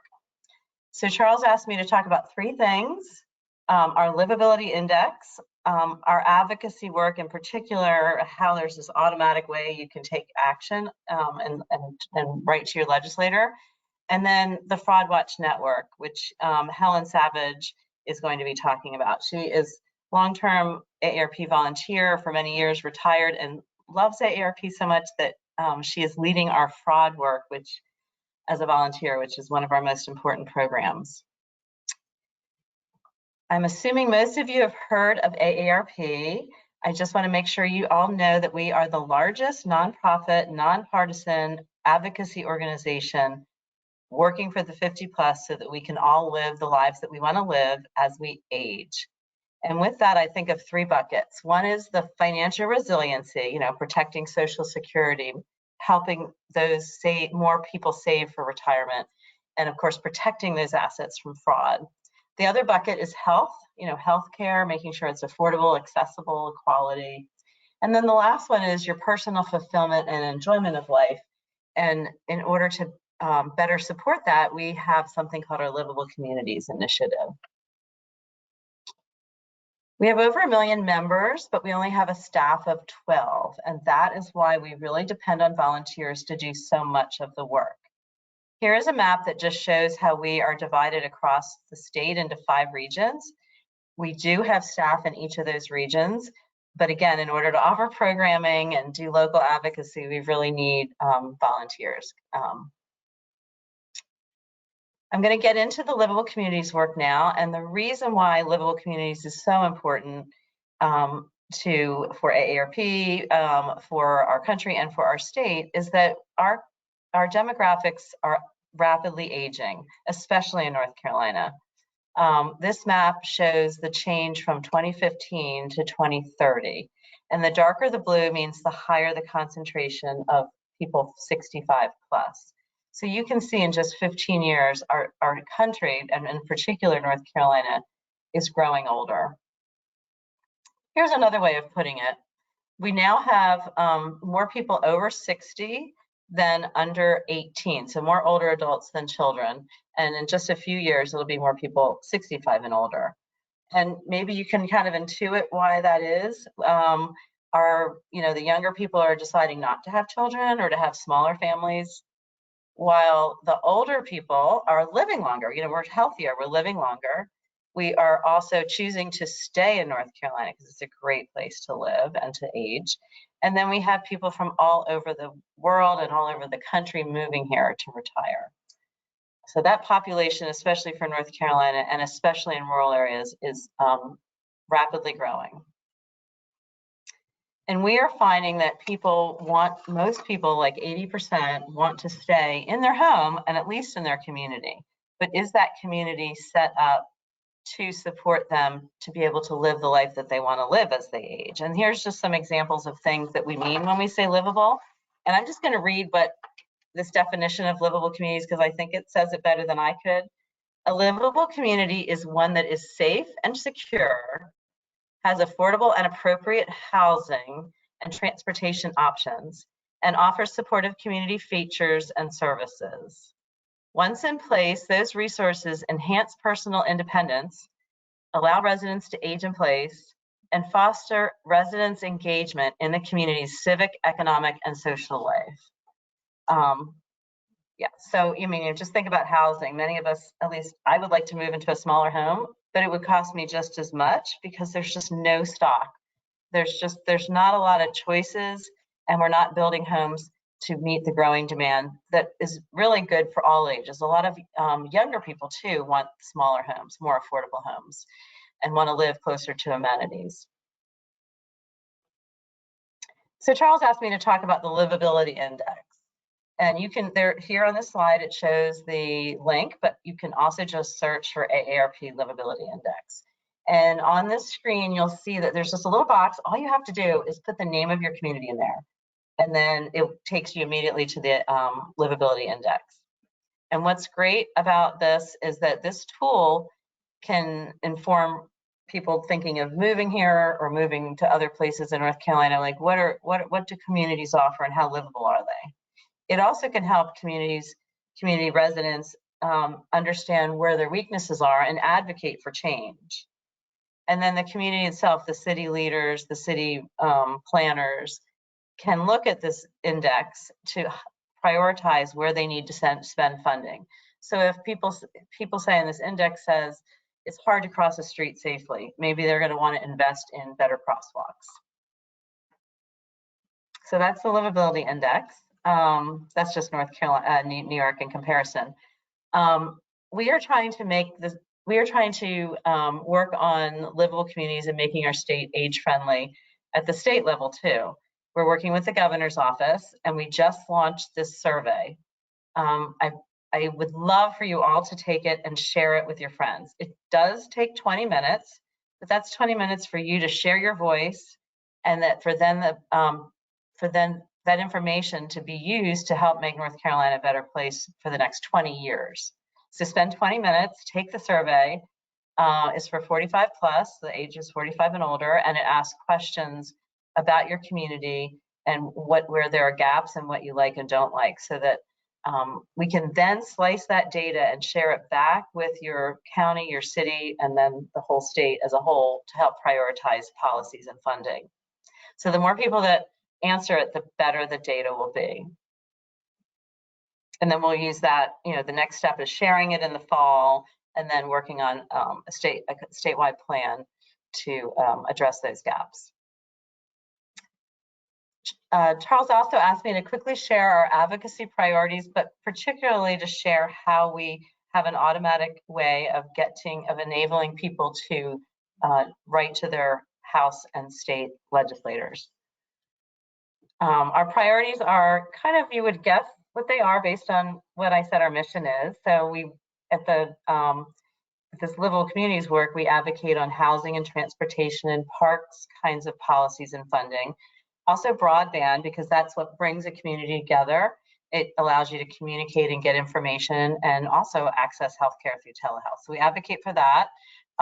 As far as healthcare, our priorities are providing better services and support so that more of us can stay in our home, in our community as we age and get those services and avoid going into long-term care if possible. It's not always possible.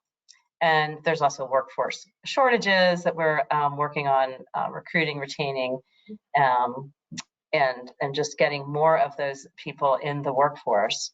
And then again, with financial resiliency, our big initiative at the state level is helping about 1.7 million North Carolinians get access to a retirement savings plan at their workplace, automatic payroll deduction. I know most of you, all of you are governmental employees, so you have pensions probably, you have probably some type of a 401 type of savings plan, maybe even matched.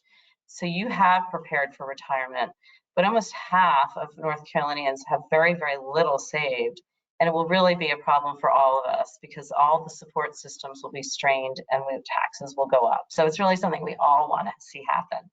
So as an example, here's how you sign up to become an advocate, and you will get email notifications. And we really don't send out that many on state advocacy, but this is how you could get involved. You sign up at this link, and we urge all of you to do so. And then you only have to take action on the things that resonate with you. So this is an example of so if you get an email and it explains, oh, they're taking a vote on House Bill 899, and here's why you should urge your legislator to vote for it, and then take action. There'll be a button and you just push it and it comes to a page like this. And yes, you do need to enter your personal information because that is how they figure out who your legislator is, your state senator and your state representative. And so then this will automatically populate. You can change the subject line, and we urge you to make it personal, change it. We give you some sample text. You can modify that. And then you just push the send button. And then you can share this with other people to take action and tweet it. So hopefully that's what Charles wanted me to show you, that automatic, and we make it easy for you to get involved as an e-activist. And now I'm going to turn it over to Helen, who's hopefully off mute, and she can talk about our fraud work, which really is really an important service that we provide for our members. Helen, are you around?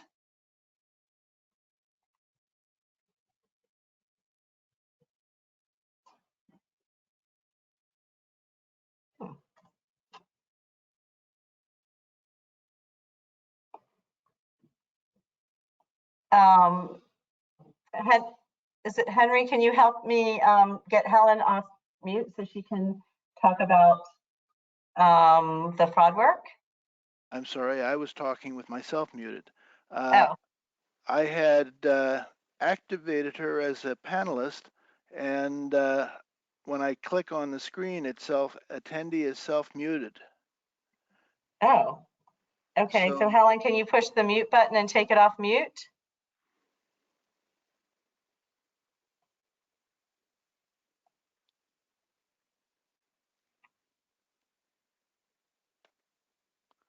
Well, that's,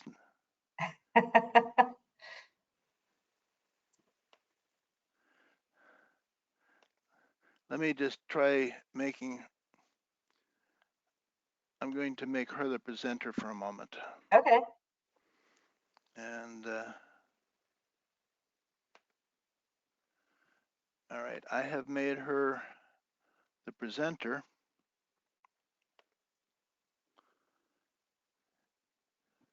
Hey, There we Helen. go. Hey, Sorry good. about that. No problem. Can you hear me? Yes. We can hear you. Yay. I'm so glad it worked out. I'm sorry that we had a little difficulty, but I'm happy to talk about AARP's Fraud Watch network and our fraud resources. Um, I think that there was a slide. Lisa, do you still have a slide up? I can't see it if it's up. There's no We can slide send up it at the with moment. the slides, unless you want me to try to show it again. We can send it with them that has the link. Oh, okay. So there are 3 things that I want you to know about.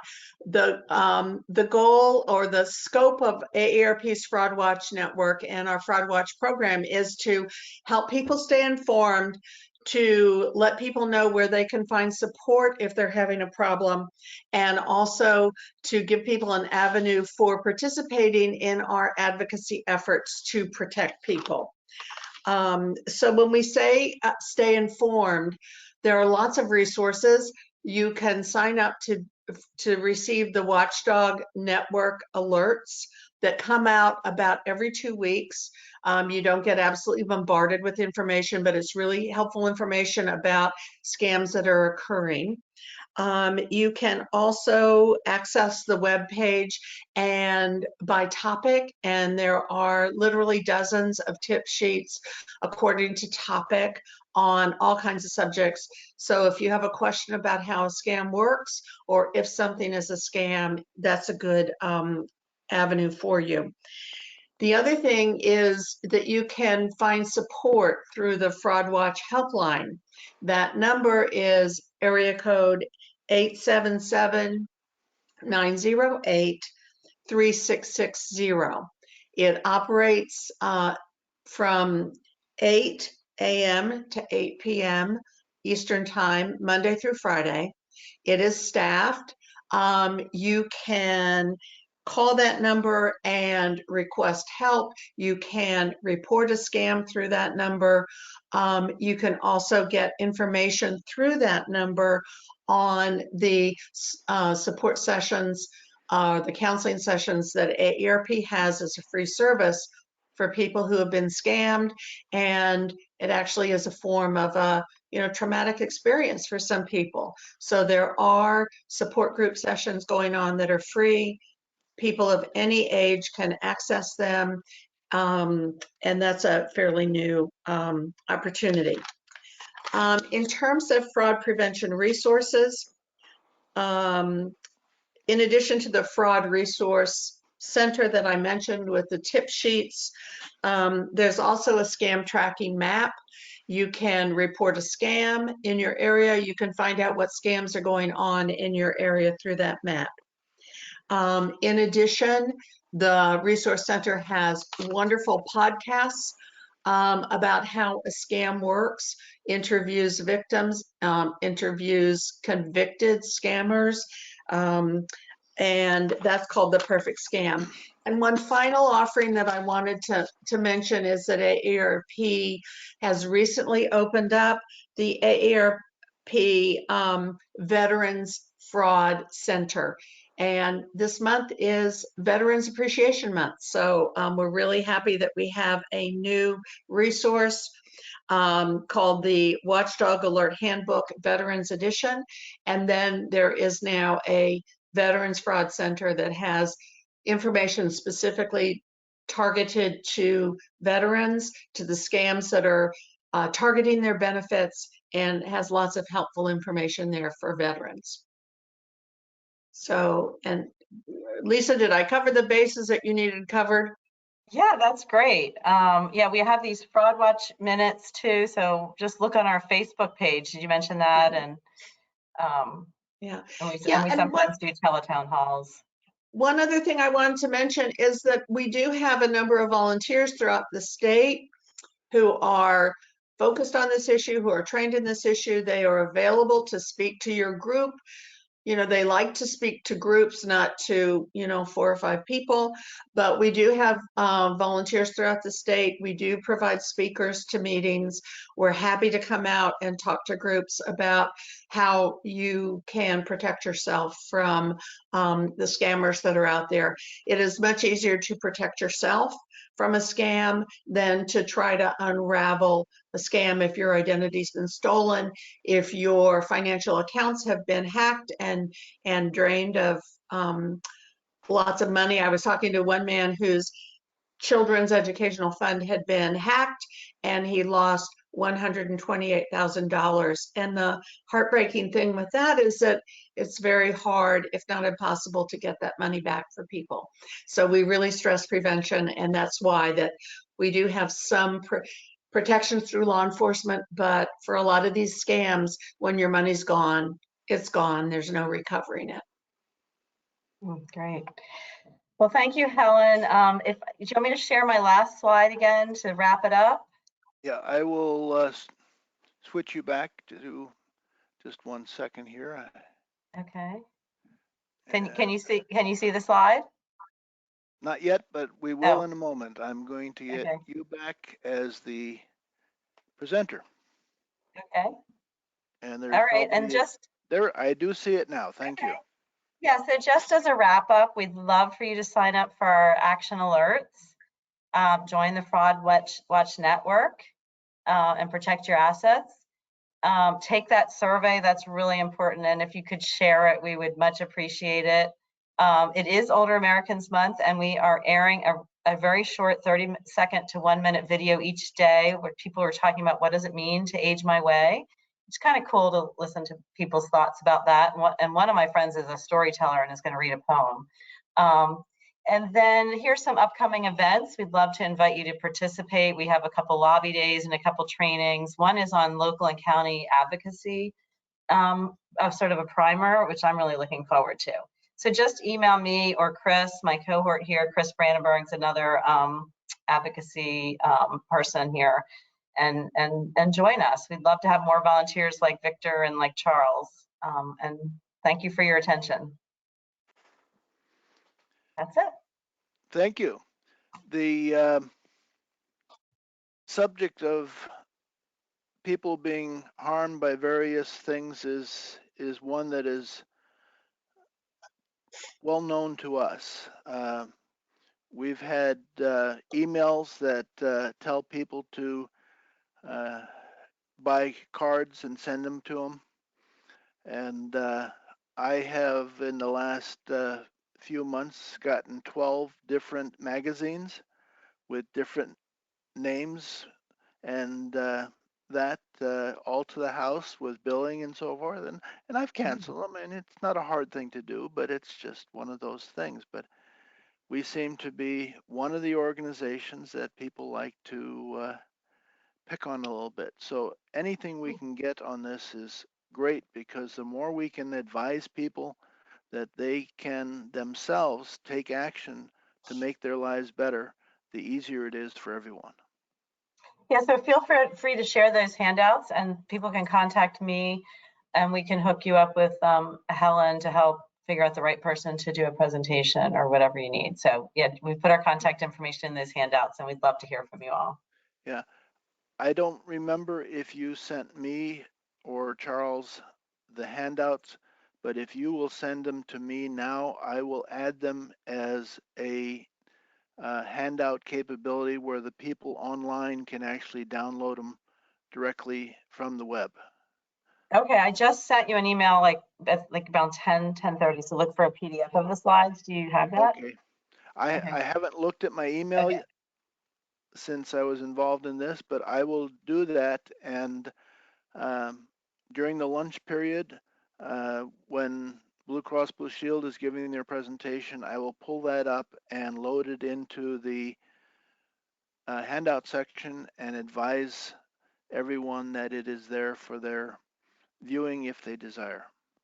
Okay, all right. Well, thank you, Henry. And thank you everybody for your attention, and Helen. Have a great rest of your meeting. Thank you. All right, bye. And Peter, I'm going to just shift it back to you.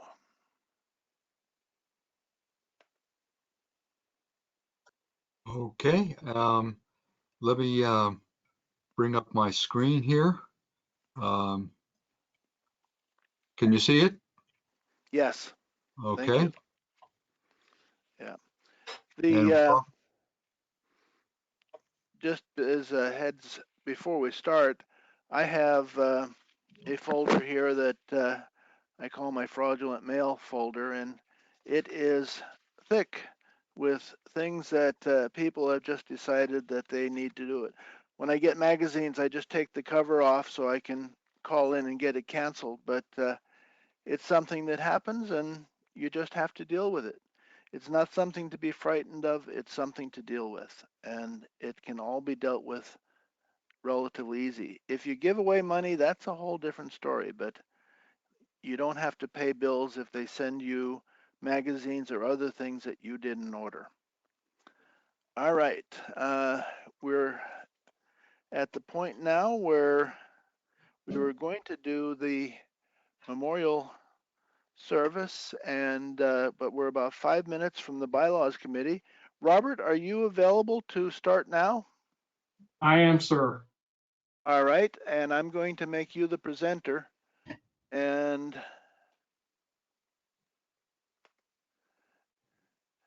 you have it.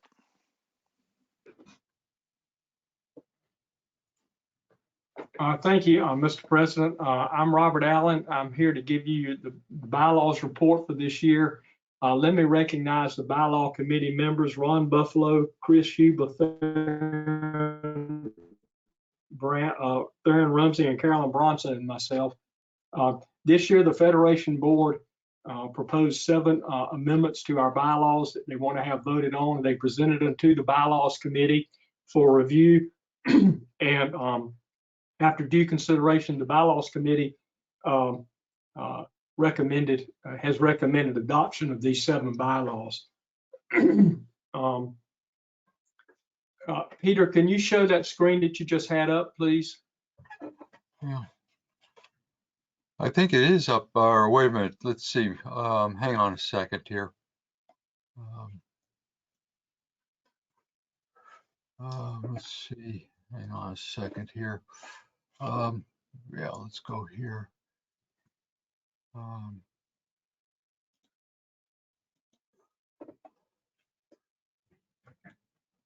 Okay.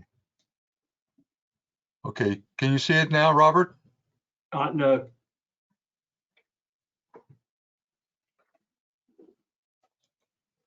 Yeah, there it is. Okay.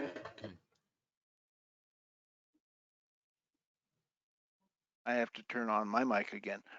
Do you see it now, Robert? I do not, but that's okay. I have a hard copy in front of me. I cannot go from. Okay, as long as everyone else can see it, that's fine. Yeah, I am seeing it on my screen. Very good. Let's proceed then. The 7 amendments you see there on your screen, this is what the ballot will look like when it goes out, I think in the end of May for your vote. Yeah, there you go. They're the amendments that will be voted on. The first one is throughout the entire bylaws. We're changing the name of the Federation Executive Board to the Federation Board. The reason for that is that last year, the Executive Board, Federation Executive Board, decided to make all board members voting members, and therefore we don't have an executive board per se. It's just a Federation Board because every member is a voting member, and therefore we need to codify this in the bylaws. So that's why you see that there, and the bylaws committee does recommend adoption. The second amendment designates when the officers shall begin their terms. The language in the previous bylaws was somewhat ambiguous. So because we changed our fiscal year to begin in August, we're changing the time when the officers assume their roles, and they'll be elected by ballot to serve a term beginning with the new fiscal year, which does begin in August. And they will retain those positions until their successors are installed. The third amendment we're recommending adoption for is that there was some unclear language in the bylaws before about who could appoint and who approved committee members. And so we've changed the language there to say that the president designates the chairs of all committees except where the chair is specified in the bylaws. And if you look into what the other paragraph of that section, unless the membership is designated in the bylaws. So we wanted to clarify that language, and we recommend adoption for that. The fourth amendment we want to add this year is a new section. We've created congressional district leader positions now. As you know, we have 13 congressional districts in North Carolina, and we have a slate of congressional district leaders who coordinate the activities, the advocacy activities within those congressional districts. They're the liaison between members and our congressional representatives in those districts. So we needed to codify that in the bylaws to show that, in fact, we do have this new position, and you can read the language there. They are appointed, nominated by the area vice presidents, and the Federation Board approves them. And the bylaws committee recommends adoption of those. The next amendment to be proposed that the bylaws committee recommends adoption of is changing to the annual meeting committees. You'll recall that previously when we were meeting in person, even until last year when we met virtually, we had several annual meeting committees, but the executive board determined that really we have an overall annual meeting committee chaired by the Federation president that runs all aspects of planning the meeting. But any additional committees that need to be met to achieve final production of the annual meeting can be appointed as needed by the president and approved by the board to carry out those functions. So the bylaws committee recommends adoption of this new change, acknowledging the change to the annual meeting committees. The next amendment, the Sixth Amendment, adds new sections. Previously, we had 6 standing committees in the Federation, but now we are adding 2, the Legislative and Communications Committees. So we had to add a new Section 8 that defines what the Legislative Committee is, and a new Section 9 that defines what the Communications Committee is. The reason we're adding these to the standing committees is because their work is actually year-round. It doesn't just come along at the annual meeting, which they were previously recognized as annual meeting committees. But really, the Legislative Communications Committees work throughout the year, as do the other ones. So that's why the Federation Board wanted to put this into the bylaws, and the Bylaws Committee does recommend adoption of this change. And the last one is based on some input from our National Secretary Treasurer from last year's bylaws changes that we proposed. We've changed the way we pass amendments in North Carolina. What happens is that we broke up basically the old language into 2 new sections because the language previously was somewhat unclear as to whether it was regarding national bylaws amendments or Federation bylaws amendments. So we've broken that old language up into 2 new sections, one that addresses how NCNARFE bylaws are proposed and passed and recommended, and then those that are for national bylaws. And this simplifies and clarifies the language in that article about bylaws amendments, and the Bylaws Committee recommends adoption of those. This ballot, I believe, goes out maybe the end of this month, and you'll have for, I don't know, 30 days, maybe, I guess. I'm sure that President Bradley can clarify that as necessary. But they'll go out, and once these are voted on and adopted, we send them to national headquarters for approval. Our no Federation bylaws or chapter bylaws can be actually implemented until NARFE headquarters approves them. So that's the process once this is voted on. And then once we get approval from the national headquarters, then the bylaws take effect immediately. That's all I have, President Bradley, unless there are any questions.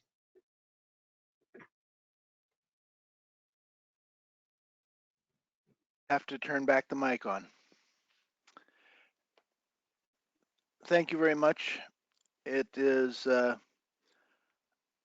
certainly in our interest, in my mind, that these are all passed. They're relatively fundamental in nature and will make us more efficient and effective. I want to thank you, Robert, and all of the members who are on that, because it's not a simple job to take even simple things and make them doable in language that is not only understood day one, but 5 years later. So again, we appreciate the work of you and all the members of the committee. Are there any questions or comments? I'm looking first under questions and I don't see any, and looking under chat, and let me get down here. Nope, I don't see any questions. So it looks like everything is good. Thank you very much. And it is now 11:10. We're a little bit ahead. Steve Kesselman, are you ready at this point to do the nominating committee? Yes. All right, let me transfer this to you. And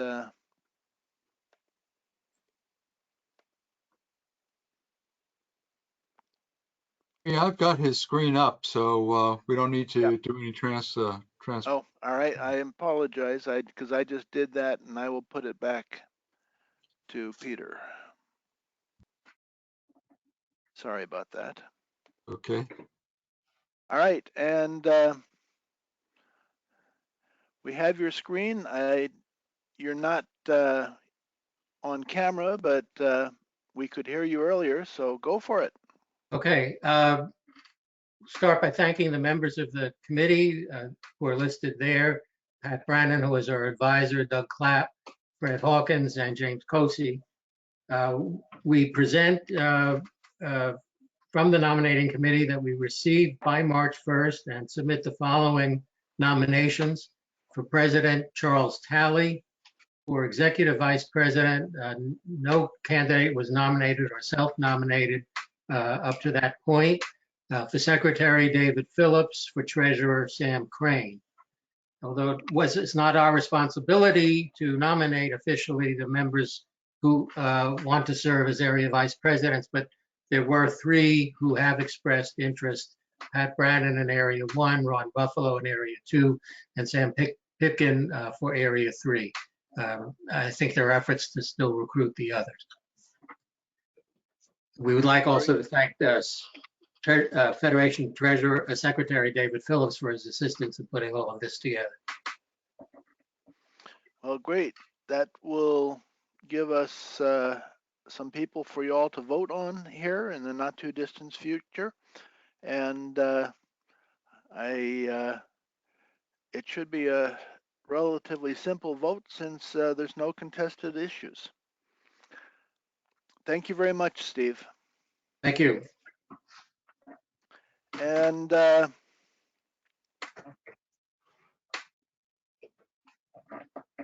this time, we're early for that, but Mr.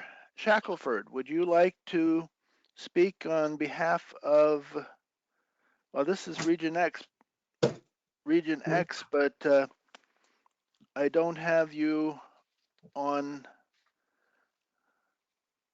okay, you would be on the afternoon, but if you would like to, we can give you as much as 15 minutes now before we bring on our 2 Region X. You are running for president, and if you're interested now, we can do it now, or I can hold it off until this afternoon.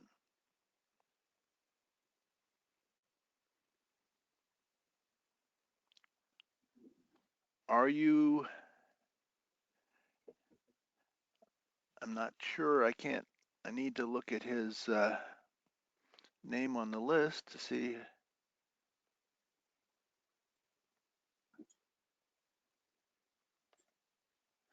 Bill, are you there? He may have stepped away for a moment. All right, we won't do that. The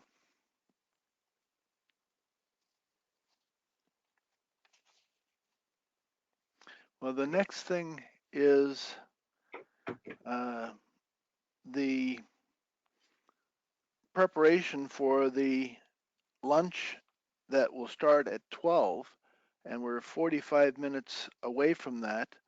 I'm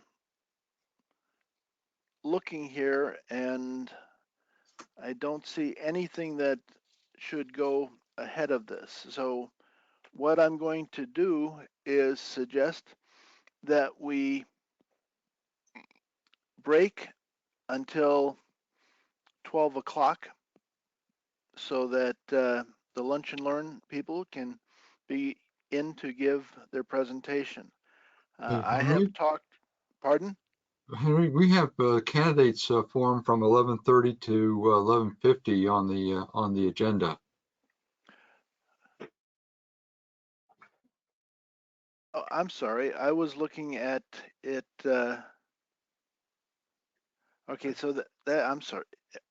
That's correct. Okay. Yep. So, Charles, are you ready to start?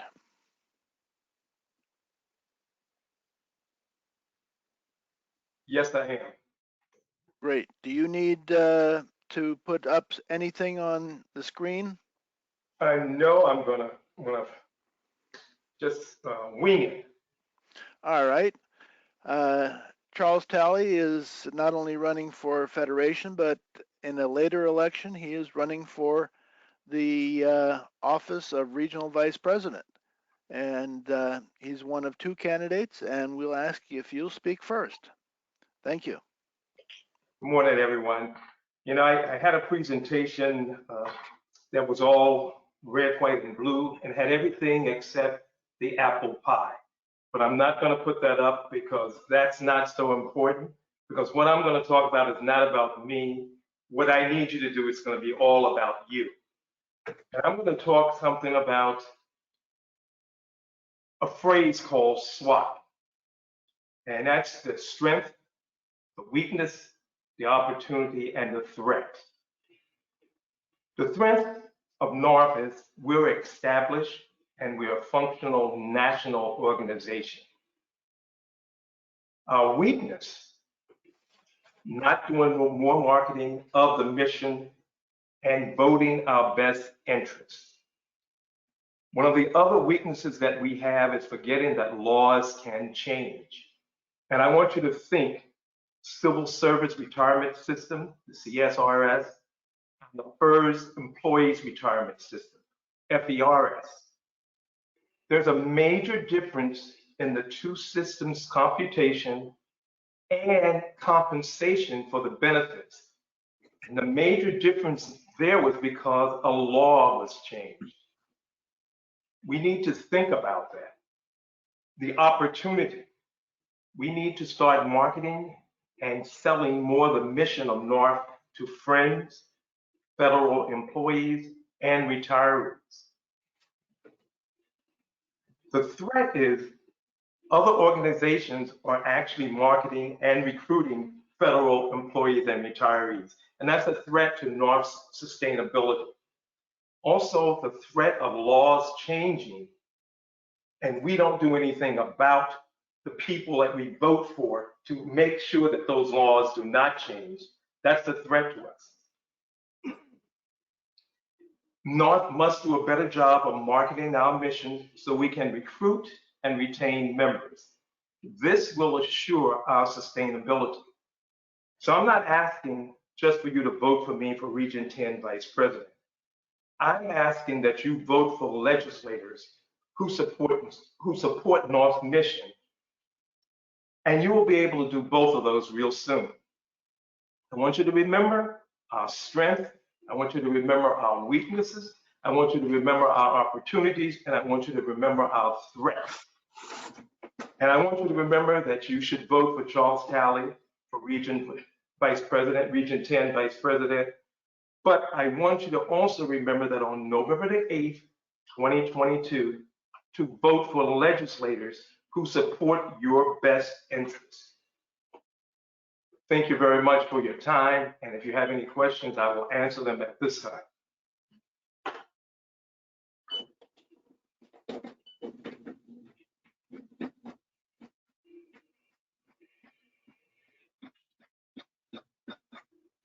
Thank you. Thank you. Sorry, I just didn't get the mic activated again. Thank you, Charles. And I'm looking here to see if there's anything in the questions. And not at this time. And I don't see anything showing in chat. Robert Allen, are you available? I am, sir. All right, Robert Allen is the other candidate for the Region 5. Both of the candidates are from the NCNARFE Federation. And do you need the screen? No, I don't. Thank you. All right, go ahead. Thank you, Mr. President. I am Robert Allen, and I'm running for the Region 10 Vice Presidency. I respectfully request your vote, because a vote for me is a vote for NARFE.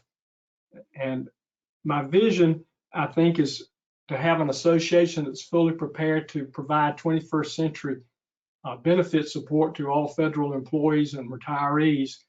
But I think in order to do that, we have to look at some various factors that are making it so that we can have that vision of complete service to our employees and retirees. The first area we need to focus on, though, I think, is our mission.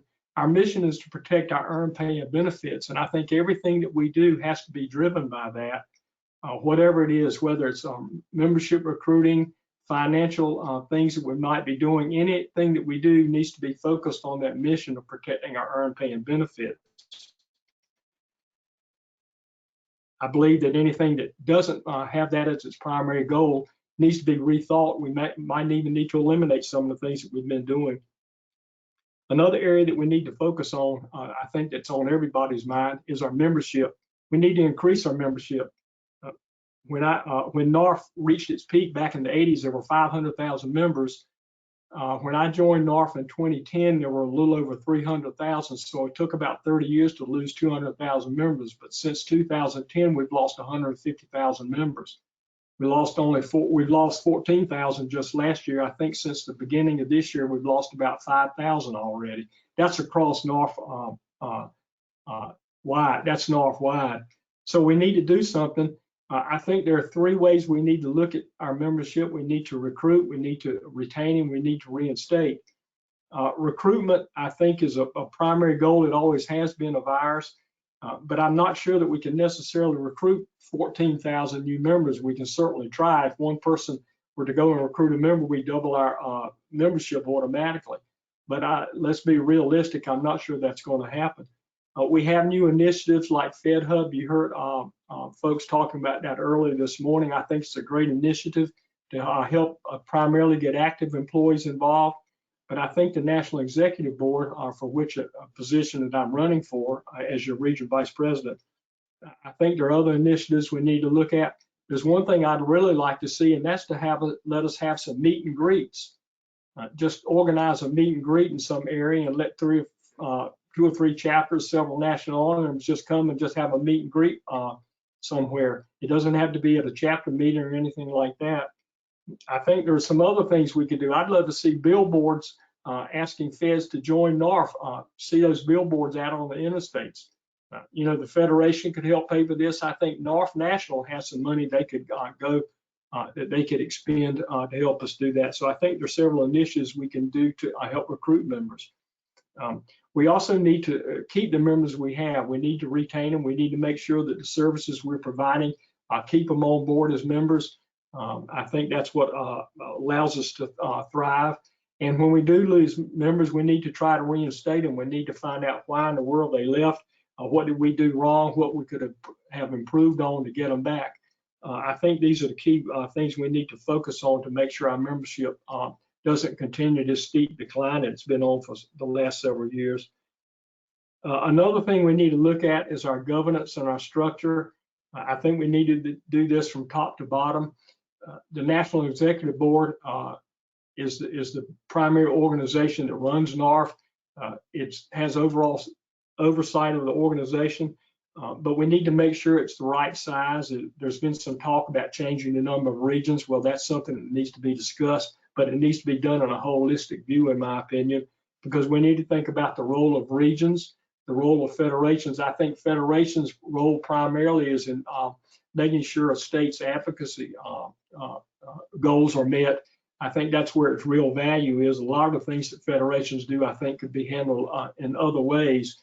And let's focus on our advocacy efforts. After all, it is part of our mission statement to help protect our earned pay and benefits. We need to look at chapters. I think chapters are still the bedrock of NARFE because that's where most of the active participants come from, as chapters. But we need to think about where we are able to bring in our national only members. Chapters, as you heard Bill Shackelford mention earlier this morning, we're losing chapters, they're closing. So what's the structure that we need to do? How do we incorporate chapters now, knowing that we're losing so many of them? What is it about chapters, federations, regions, and the National Executive Board that we need to look at? And I think as your Regional 10 Vice President, I plan to bring that up to the National Executive Board because we need to talk about this, I believe, at this critical juncture in our history. We need to think about our finances. Right now, about a little over half of our finances come from dues, but with our decreasing membership, how are we going to make up for that money that we lose?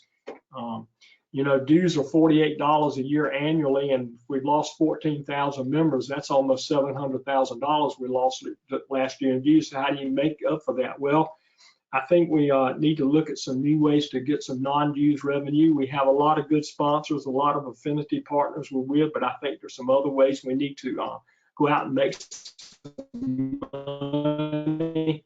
One thing that I'm concerned about is that headquarters still continues to ask members to provide additional funds beyond their dues. We all get the calendars and the postcards and that, and I've contributed to that in the past as well and continue to do so, but I wonder if it's just nickel and dime our members. And we need to look for new ways to get new revenue to make sure we're financially stable going forward.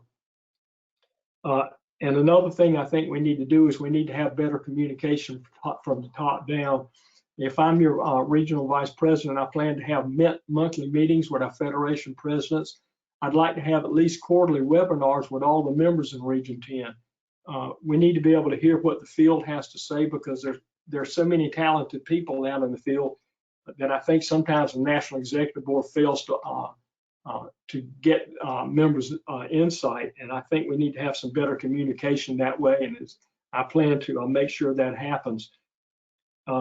That's all I have. I do think my credentials, having been your federation president, having served on the National Bylaws Committee, and having been a chapter president now for about 10 years, has given me some real insight into how NARFE works, what doesn't work, what needs to be changed. I think I have the leadership qualifications you're looking for in your regional vice president. If you'd like more information, I encourage you to go to my website, www.robert4, and that's the numeral 4, robert4regionx.org. If you have any questions, you can email me. My email address is robert@robert4regionx.org. I'd be happy to answer any questions you have. You can email me there. And I'm Robert Allen. I'm running for Region 10 Vice President, and I'd appreciate your vote. Remember, a vote for me is a vote for NARFE. Thank you very much.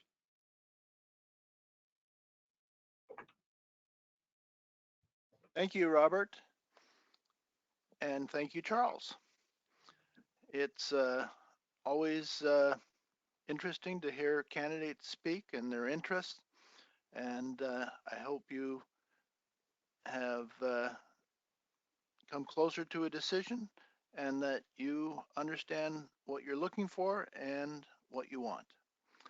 At this time, I'm going to suggest that we take a longer break than anticipated because we are ahead of time.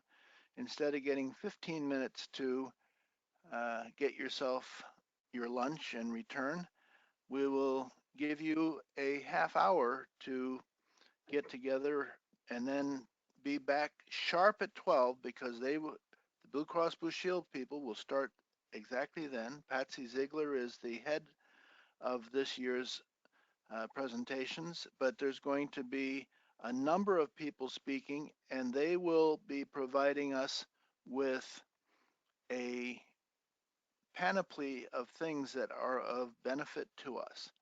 I have seen a lot of what they're going to do, and questions that you have that can save you money. You just have to know how to do it, and you have to be able to just take some very simple steps to increase your capabilities. And they will be presenting it, and as always, they not only do a good presentation, but they are very capable when it comes to answering questions. So if you discover that you have questions, um, put it into chat as a written statement or put it into questions and we will get it to them. And anything that they do not answer today due to time or other reasons, they will get us the answers and get back to you.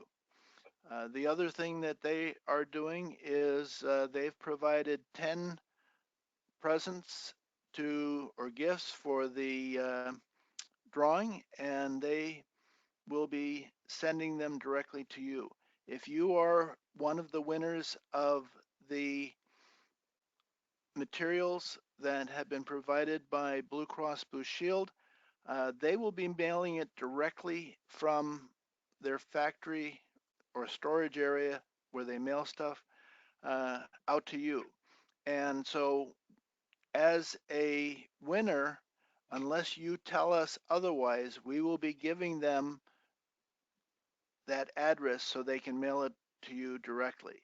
I have been told that they will not be using that for any other purposes, but because we are giving it to them for that purpose, I wanted you to know. If you choose that you don't want to receive it, just tell us that you don't want it and we will not send it out. It's important that your privacy is protected and you don't end up like me with a dozen magazines that you're not going to read. All right. With webinar, it's kind of hard to ask if there's any questions. I don't see any at the bottom of the chat list. So at this time, I'm going to close us down for 29 minutes. And I hope you have a very, very delicious and not too fattening lunch.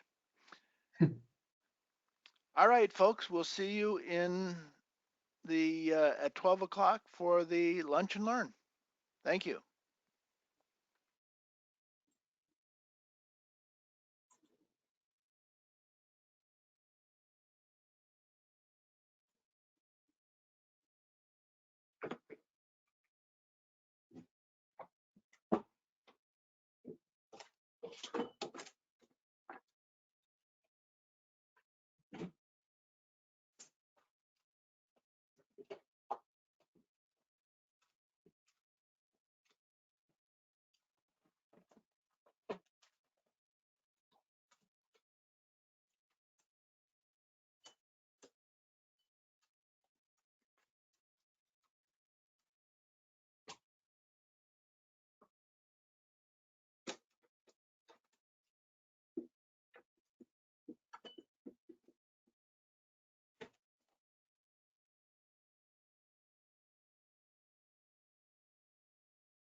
Hello?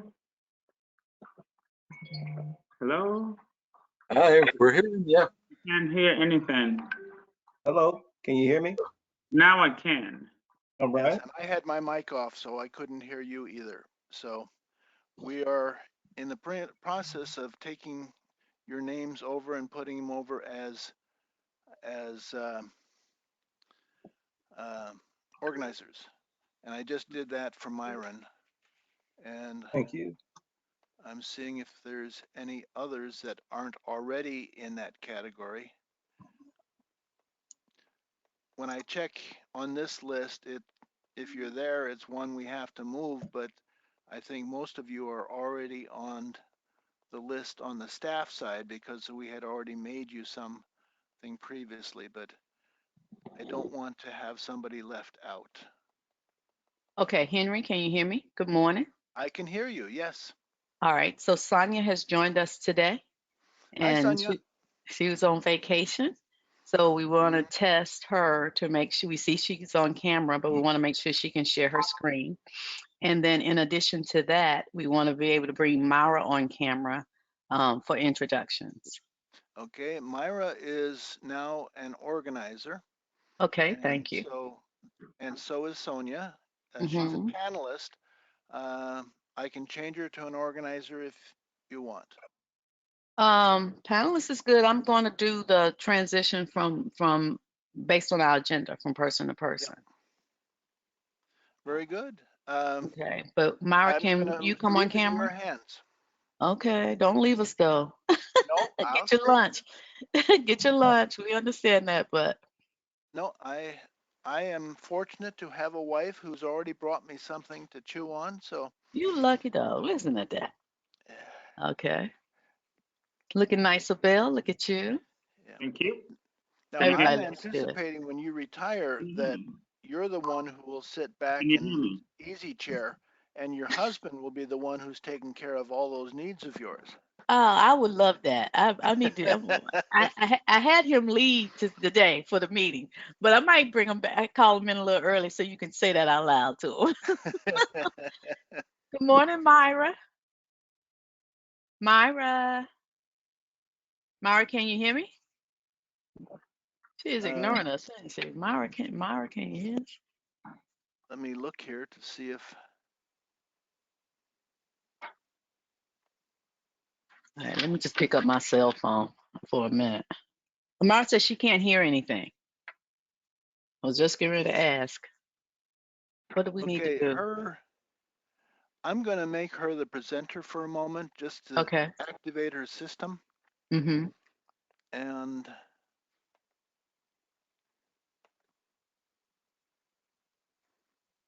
where's Kimberly? Kimberly is actually on the way. She was logging in because I thought I logged in. I was by myself, so I freaked out. I went to Kimberly. I think I was too early, and I went to Kimberly. She's logging in. I am showing Myra as self-muted. Myra, can you click your microphone?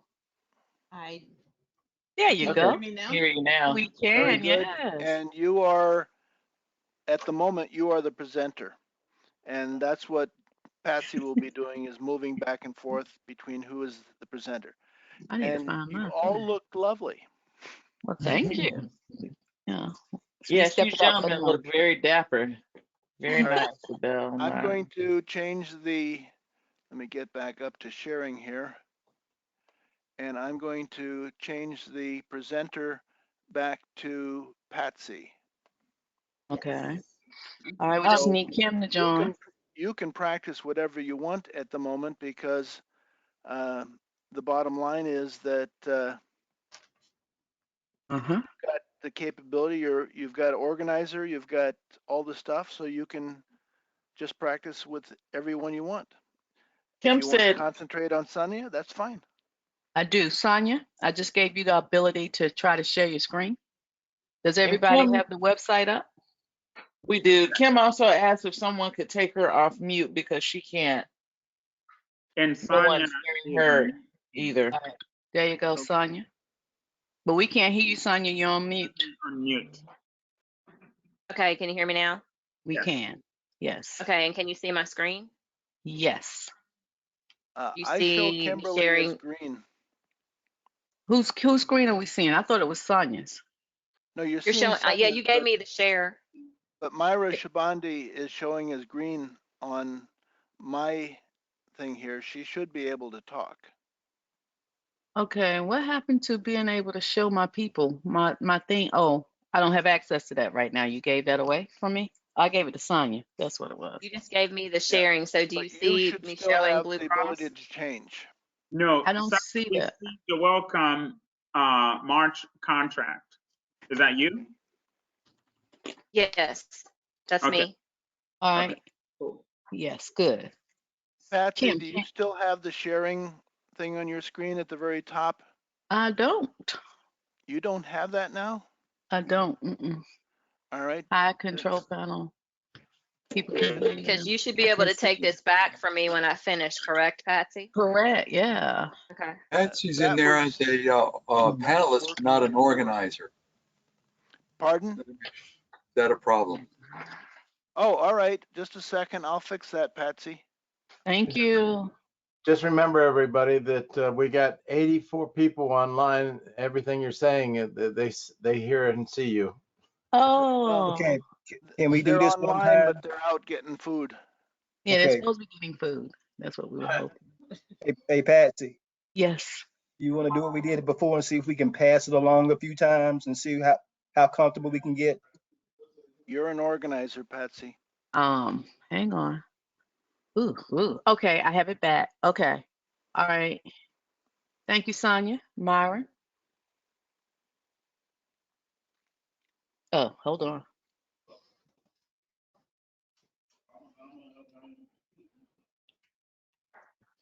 Did you get it, Myron? I got it. Thank you. Okay. Good afternoon. Mm-hmm. You see my screen? We do. Perfect. All right. If there are no more questions, I am going to pass it to Jessica. No, it's Kimberly after you. Yeah. Is she here? Yeah, she's there. And Kimberly, I've can you already hear me? passed it over to it, but we don't see her right now. Right. Why don't you pass it to me? Because Kimberly will pass it to me. All right, let me get my agenda up.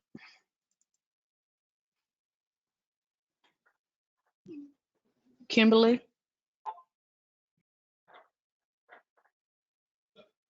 Myron, why don't you pass it to me? Hold it, Myron doesn't have it. Oh, is I that don't have it. whose screen is that? Is that me? I think that could be Kimberly. No, not me. Because this is our information. There's no way anyone else can have this. This is Kimberly. You're sharing now, Patsy. Who's sharing? You are. It's It saying says that now, it says now viewing Kimberly John Scott screen. Yeah, it's So Kimberly. That's Kim sharing, not me. okay. And Kim is going to give it to me. But is Kim able to talk? She is green on the screen, so. And what happened to Kim's camera? It says waiting to view her screen. Okay, do I need to call Kim? I show her as presenter. She's sending messages and she's saying that it's not letting her do anything and that her camera went off. It sure did.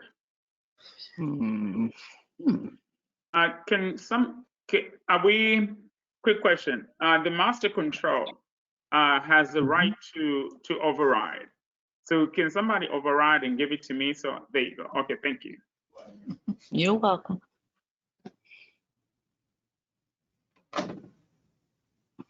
You should have your website up, not your email. Was that me? You have control. Okay, thank you.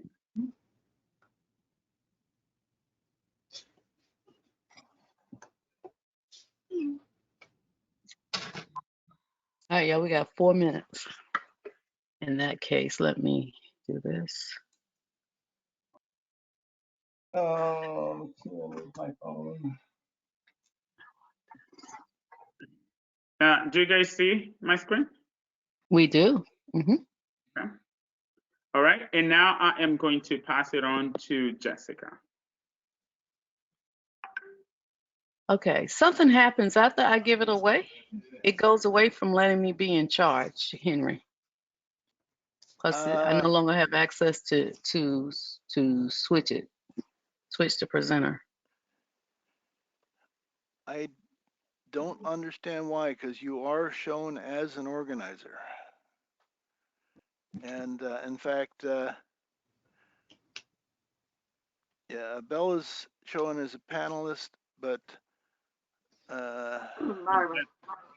Jessica. Who transferred it to Jessica? I did. Okay. Bell transferred. Well, that's good. And I have it now. Yeah, you do. I know. Okay, you'll see. To sharing tab, and then you can change the presenter that way. It's not letting me do it, but I'll try that. I just made Jessica an organizer as well.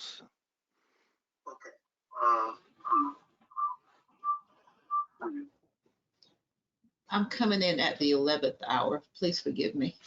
But is it possible that one person can just navigate the whole thing and then different people just talk? Yeah, that's what we were supposed to be doing. That was our game plan. Okay. And I was supposed to be that person, but it keeps going away.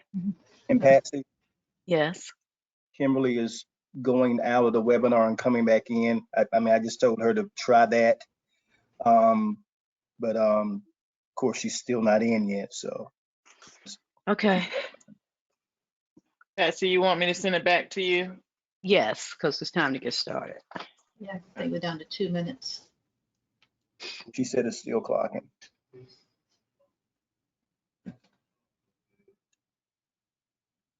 We had, you guys weren't on here, but Microsoft did a major update last night, and through all of our machines, it just closed everything down. And we had to start over in the morning to try to put stuff together. So that may also be something that is impacting you in the background. Okay. All right, we are at 12 o'clock, and we should be have to do my part. back Still trying. with a bunch of people here. So they can hear you. At this time, I am going to start the Blue Cross Blue Shield presentation. And I'm going to start with Patsy Ziegler, and I will leave it to you to do the introductions and pass things around. Excuse me. We always look forward to a great job from you folks. We have high expectations because you're always so good. And we look forward to this event. Patsy, it's yours. Thank you very much. Can you guys hear me? I can hear you. Hi, awesome. I am Patsy Ziegler. I am a group consultant with the Blue Cross and Blue Shield FEP sales team. And it is our honor and pleasure to be with you guys today. We wanted to start off with the apology for you having to see what you just did. But we're just wanting to test. This is a new venture for all of us, this whole virtual thing, even though we've been in this world for the last couple of years. There's always changes, and we're trying to adapt. So we appreciate you bearing with us this morning. One of the things that I wanted to do was to just let you know how much we appreciate you, NARFE, your board, your members, your chapters, your leaders, all of you, and what you have meant to us at Blue Cross and Blue Shield and how we value that. We are more than pleased to sponsor this this webinar conference that you're having here for the state in North Carolina for your organization. And we are all here as a team. I do want to introduce those of us who are on screen. And we do have a lunch and learn prepared for you today that we're going to go into after the introductions. So we're going to start with our fearless leader. That's Myra Shabande. We need her to raise her hand, say a little hello. Hi, everyone. So to be here today. Yes. And then when it comes to the team, we got Kimberly. We're going to go ahead and introduce her first while her camera is working. Kimberly, can you wave to the folks? Yes. Okay. And then we have Sonia Smith. Many of you know Sonia. She's been with us for over a couple of years now. She's here. And and our newcomers, we have Jessica Etheridge. And we also have Myron Holmes. And then, of course, you know our healthcare consultant, Abel Simatami. So we have tried to come up with something new and refreshing to present to you all today. And what we really want to do is take you behind the wall of our website. Our website, as many of you know, is fepblue.org, fepblue.org. And hopefully you go to the website and you take advantage of the many services that we offer. What we want to do today, though, is explain to you how a specific feature works. We have a program called My Blue, and our members, any of you who are enrolled in the benefits with Blue Cross and Blue Shield, no matter which one of the policies you have enrolled yourself in and you're covered dependent, have access to the My Blue account.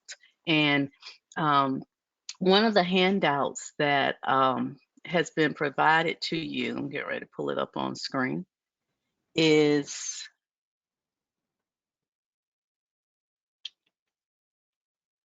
let's see here, our quick reference guide.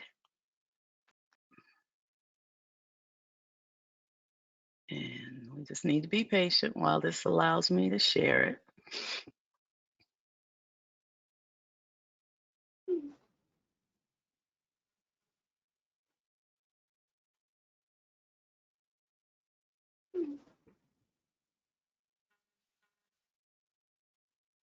Okay. So hopefully, can you see my quick reference guide? Did it come up for you all? Okay.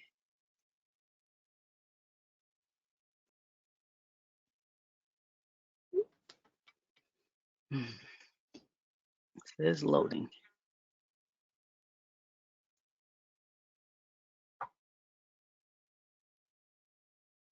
How about now? Not populating. Well, one of the handouts that has been attached by Henry in the program is the 2021 website quick reference guide. Patsy, or I have the quick reference guide, the 2021, up on my screen right now. If you want to, I could display that for you. Okay, if you would, we'll take that. You'll need to make him the presenter for the moment. A little bit. And I don't have access to the different options, but I see it on the screen. If you scroll down for me, this is the website, the fepblue.org. Yes, keep scrolling down. Actually, on page 2, this is telling you about some of the things you have access to right here. But what we want to bring to your attention today is how to get the most out of your benefits with the My Blue. And My Blue is our secure members only website, like I mentioned. And once you do that, once you go to fepblue.org and you get logged into My Blue, you're going to be able to view all kinds of information about your claims and costs, which is what Myron is going to talk about, as well as see how to find out what things will cost when it comes to your healthcare services. You get access to all kind of wellness resources, tools, and incentives, and the team is going to bring that about to you, particularly Abel. And we want you to be able to manage your account, like if you need a new ID card, if yours is so old you can barely read it and you haven't called in to get one and you want to be able to do that, this is a quick, easy way to do things like that. So what you really need to do to be able to get access is you slow down. You need to sign up for MyBlue.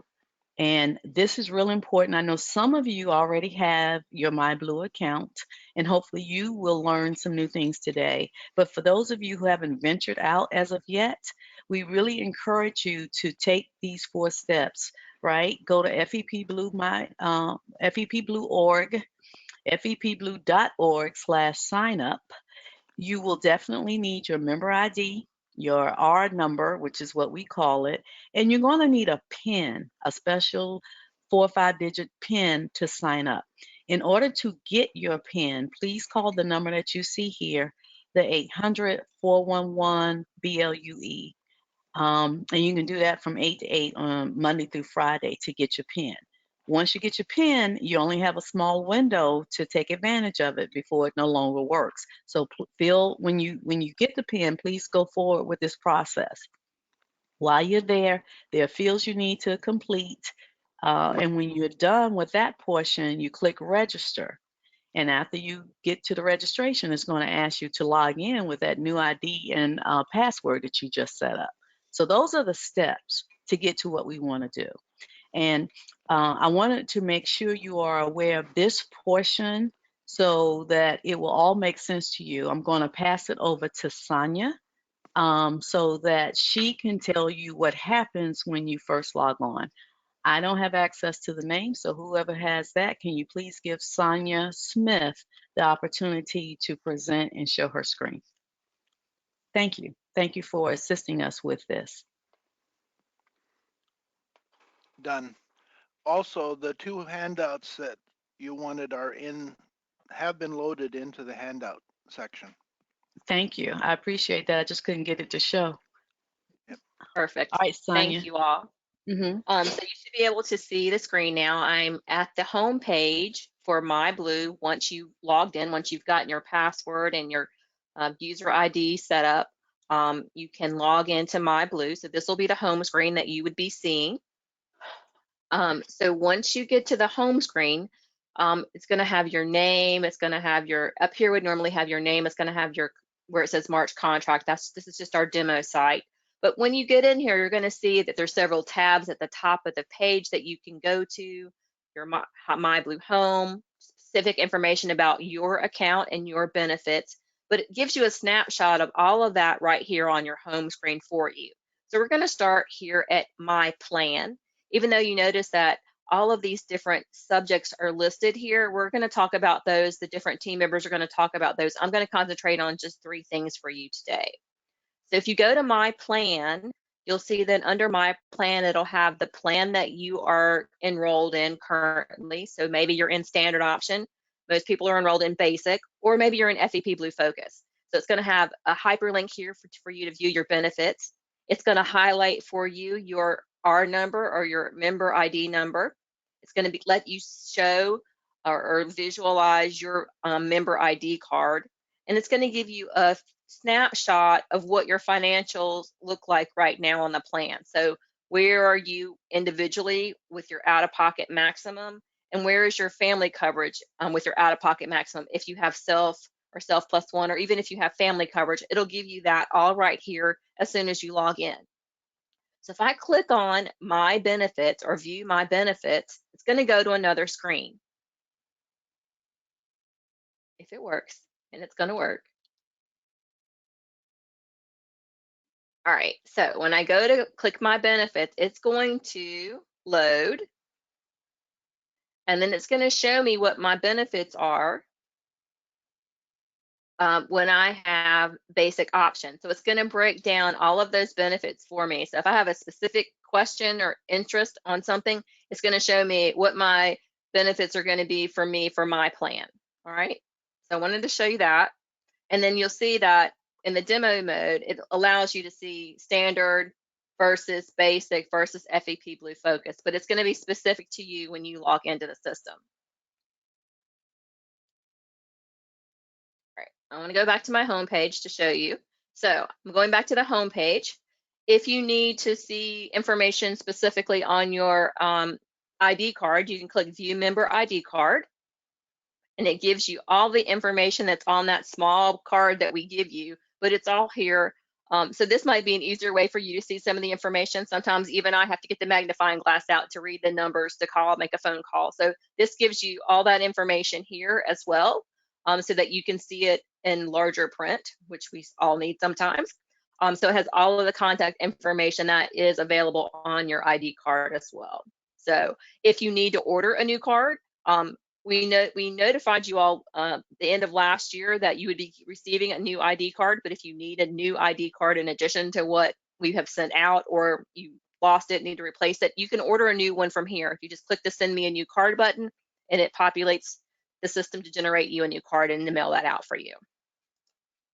The other thing that you'll see on the home page is that the nurse line is featured here. So the nurse line is available for you 24/7. It's a free benefit to you. You can utilize that as you need.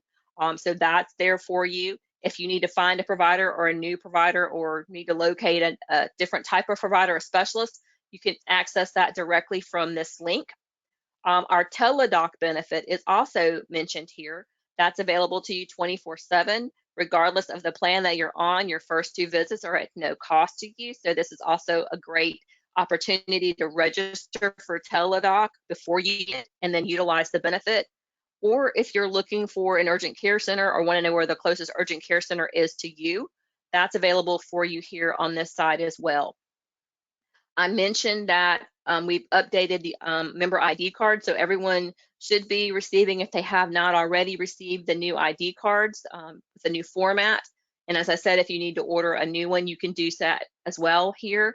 And the other thing I wanted to mention to you is that if you're not familiar with our Medicare reimbursement account, this is another place where you can access that information. If you are on basic option plan and you have Medicare Part A and Part B, we do reimburse up to $800 for your Medicare Part B premium. So if you go to the section where it says Get Medicare Money Back, if you click on Get Started, it's going to take you to WageWorks, which is the vendor that manages this for us. So it won't let me go past this page, but you'll click that button. It'll take you to WageWorks, and then that will help you get the process started to submit your information online if you want to do it online. If not, you can complete a form and send that form in with your information to get submit your reimbursement documentation in order to get your reimbursement for 2022. So that's all I was going to go over with you today. I'm going to pass it on to Myron, I believe now, to talk a little bit more about some other details on the site for you.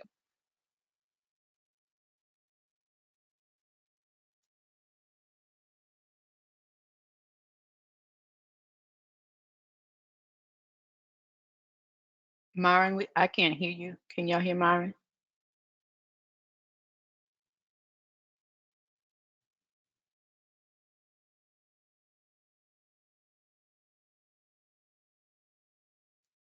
Can you hear me now? Yes. Yes. Thank you. Okay, perfect. Again, good afternoon, everybody. I'm Myron Holmes, and I'll be talking to you today about how to view your claims. So let's begin by clicking on View My Claims. Do you see my screen? Not yet. There it is. Perfect, perfect. So on the far right-hand side, I am going to click on View My Claims. And on this particular page, this is a demonstration account, so keep that in mind.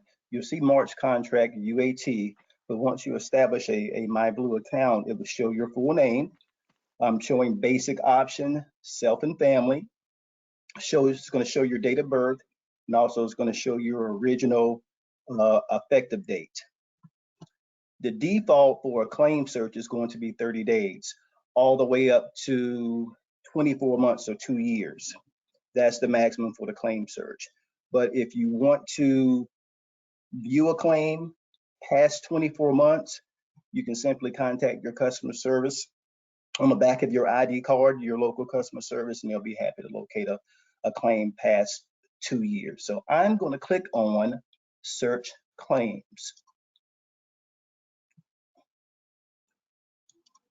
Again, I'm going to click on March contract because that is the demo. It will have your name there once you establish a MyBlue account again. You have 2 statuses for claims. You'll have approved. You'll also have denied claims. The only claims that you'll be able to view will be approved claims. Again, the date range for claims will be at a default of 30 days. It goes all the way up to 365 days here. Again, you have a 2-year limit.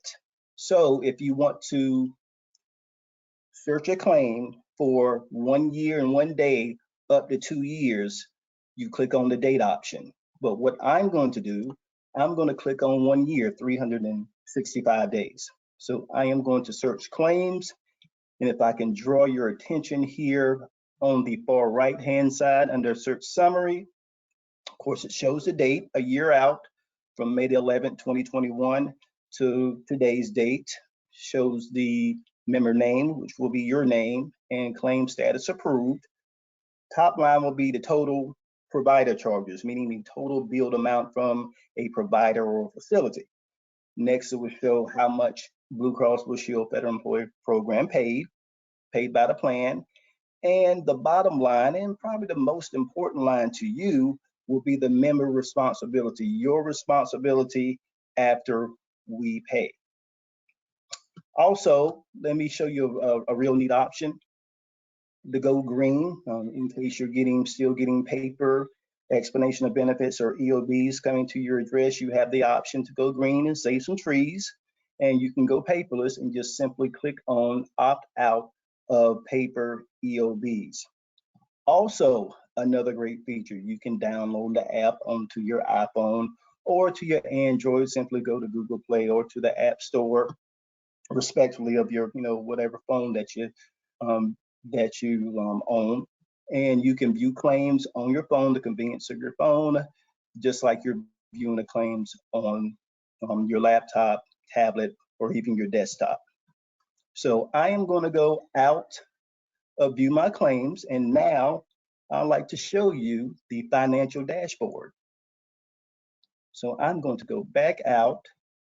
I'm going to click on Healthcare Cost Advisor. Next, I'm going to click on Claims and Cost. Claims and Cost. And next, I'm going to click on View Financial Dashboard. And a great feature about the financial dashboard, and also one of the main features on this page, it tracks your out-of-pocket maximum for the calendar year. So let me break that down for you. Out-of-pocket maximum simply means, well, your out-of-pocket simply means what you pay after we pay, meaning your financial responsibility.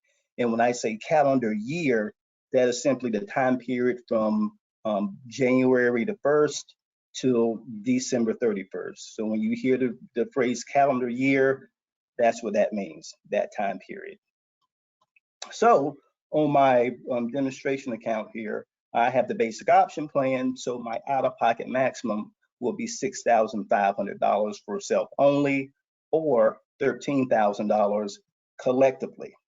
Out-of-pocket maximum simply means once that out-of-pocket is met, once I paid $6,500 out of my pocket at the Blue Cross pays, or $13,000 as a family, Blue Cross will recognize that and say, hey, we'll take care of 100% of covered charges all the way until the end of the calendar year, until December 31st. So you pay nothing, zero, it's free until the end of the year once your out-of-pocket is met. So keep that in mind. Next, I'm going to go out, and now I'm going to estimate the cost of a procedure. When you want to know the cost of a procedure, I'm simply going to go to Claims Costs, click on that once more,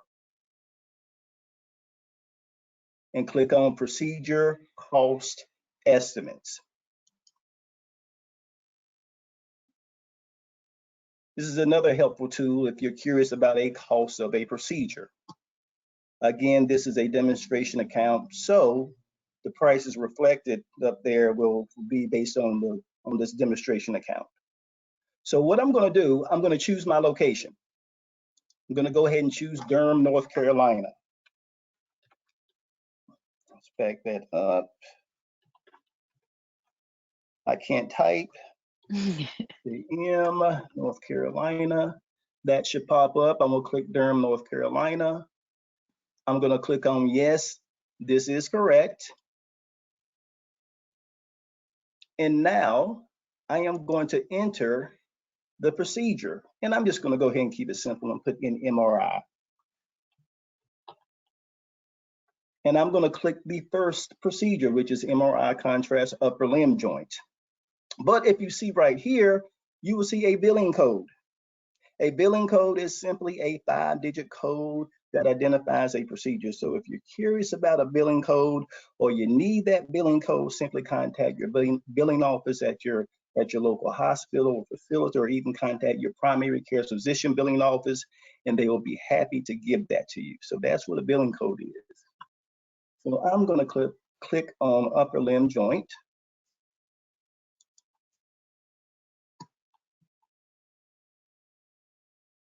And it is coming up for me. And a real neat feature here, once I click on that MRI, it actually gives me a definition of what an MRI is. I know, I know why I'm going to get an MRI, but it tells you exactly what this MRI is. It says an MRI of an upper limb joint is a scan to create a detailed 3D image of the inside of a shoulder, elbow, wrist, or finger joint. A dye is used for imaging contrast. So this will tell you exactly what a procedure is. That is a real neat feature. And I'm going to take a look at the first facilities that offer MRIs. And look what we have here. In Durham, North Carolina, we have Duke University Hospital. Hopefully most of you have heard of that. The average cost is $2,937. Again, this is a demonstration account. It also shows the address and, of course, a phone number. Secondly, there is Duke Regional Hospital, formerly Durham Regional Hospital. Average total cost is $2,729. And finally, my third search here is UNC Hospitals, which is located in Chapel Hill. And the average total cost there is $2,750. But if you look down here at all three facilities, it shows that these facilities are Blue Distinction Center. You see right there, Blue Distinction Center, and also right here, Blue Distinction Center. A Blue Distinction Center is simply a hospital or facility who's especially accredited and whose specialized care is above and beyond.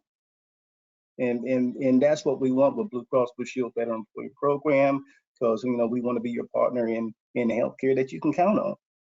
So with that being said, I am going to pass the baton to Kimberly, and she's going to explain to you how my prescriptions work.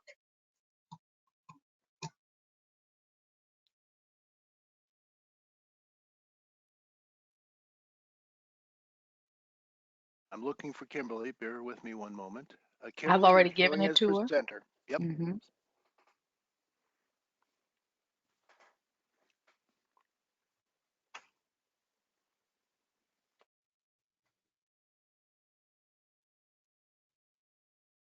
Kimberly, you need to unmute.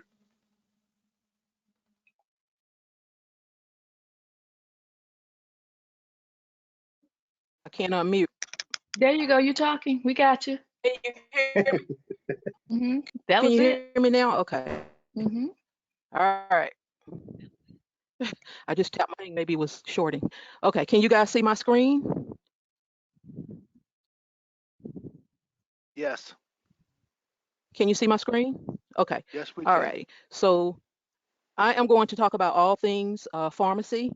And the first thing that we're going to do is I'll show you guys how to find your pharmacy. Once you click on Find a Pharmacy, it takes it a minute, so it's going to clock for a few minutes, but it'll come in. And keep in mind that we are in demo mode.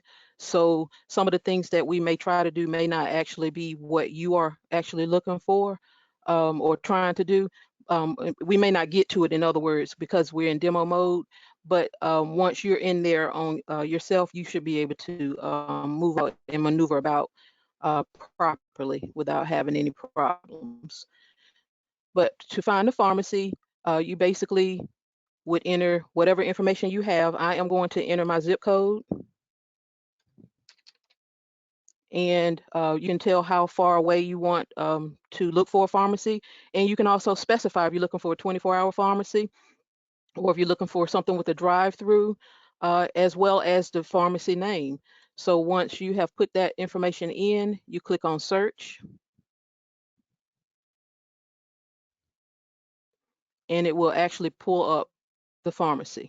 So as you can see here, based on my zip code, it pulls up what pharmacies are available in my area. Okay, and then I'm going to go back out, and I'm going to show you all how to check the drug cost for a specific prescription that you may be on. As I said, it will clock, but it will come up. Just bear with me. Okay, and this is very similar. You are going to have to enter information, and I'm going to start with a very popular prescription. And as you see, once you put the name in, it'll allow you to pull up which one you are actually taking. And we're going to do 500 milligrams. And again, you use the zip code in your area and how far away you want to search. And you click on search. Once you do that, and I apologize for having this up, but I only have one screen. But you guys can still see this, right? You can see how it shows the pharmacy. All righty, so in this case, I'm going to choose or select Walgreens. And once it comes up,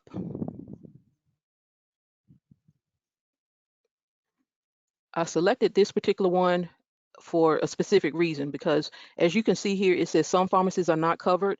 Walgreens, as you guys may or may not remember, is not in network for FEP Blue Focus. So anyone who has FEP Blue Focus, Walgreens or Dwayne Reed are out of network. So if you look here where it says FEP Blue Focus, it'll say this pharmacy is not in network. However, it will give you the cost for the other two plans, the standard and the basic option, and it'll let you know how much you'll actually pay. Metformin is actually one of those prescriptions that you pay little to nothing out of pocket. But I wanted to pull that one up so that you could see what happens when you put in a pharmacy that is not in network. Now I want to do one more, and I'm going to use a blood pressure medication. And I'm going to do hydrochlorothiazide, and I'm going to do 12.5 milligrams. Again, you enter your zip code and how far away you want to go to a pharmacy. And then you scroll up and you select the pharmacy. This time I'm going to select CVS.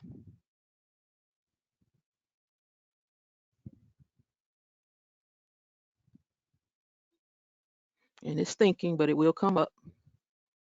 But then you see what the cost is for that particular prescription. Your standard option. For those of you that have mail order services, if you have Part B primary, under the basic option, it's only available if you have Part B primary. And then for the standard option, it doesn't matter. You can do mail order services, and you can also pick up the prescription. But that just shows you how to look up a prescription. And I believe it was one more thing that I wanted to show you guys, and that was how to view pharmacy claims. Okay, so you click on view pharmacy claims, and remember, as I said, we are in demo mode. So because I'm not an actual customer, it's not really going to show me, but I wanted to show you guys how to look that up. So you're going to click on search claims, and then you can tell the system who you're wanting to search claims for. So if you want to search it for everyone on your contract, you can do that, or you can narrow it down and be specific to yourself or anybody that's on the contract with you. You can also search by retail, by mail order, and by specialty drugs, and you can also do a range from anywhere from 30 days to a year, or you can put in a specific date. But we're going to leave it at default, which has all three, searching for all three: retail, mail order, and specialty. And I'm going to do in the last 30 days. And once you click on search, as I said, we're in demo mode, so it's showing no claims were found. However, if I were a real customer, it would actually pull up all the claims that I have submitted or have been submitted for me for the last 30 days, or if I had changed the date, it would show for that particular time. So now that you are familiar with how to look up a pharmacy, how to find prescriptions, as well as how to find pharmacy claims, I am going to turn it over to Abel, and Abel will talk to you guys about diabetes management and ways that you can earn incentives. Take it away, Abel.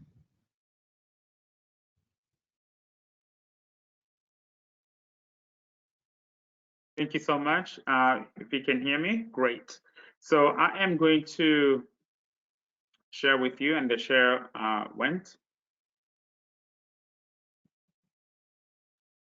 I'm going to share with you the presentation, and this part of the presentation is a step-by-step guide on how to utilize go ahead and utilize the incentive program that we have. Just give me 1 second. There we go. All right, I'm going to click. So when you get to this page, we're going to choose diabetes, and that is a program that those that have diabetic, who have been diagnosed with diabetes, can utilize this program. And the way you do it is you go ahead and click on that diabetes program and look at the resource that are going to show up. The number one place that I want you to focus on is the Diabetes Management Incentive Program. And this is how it is. So now with the incentive program, I want to just, when you look at here, it tells you that you're earning $100. So now how you earn the $100 and what you need to do can be found out right here. So I am going to click right here on this button that says Earn Rewards.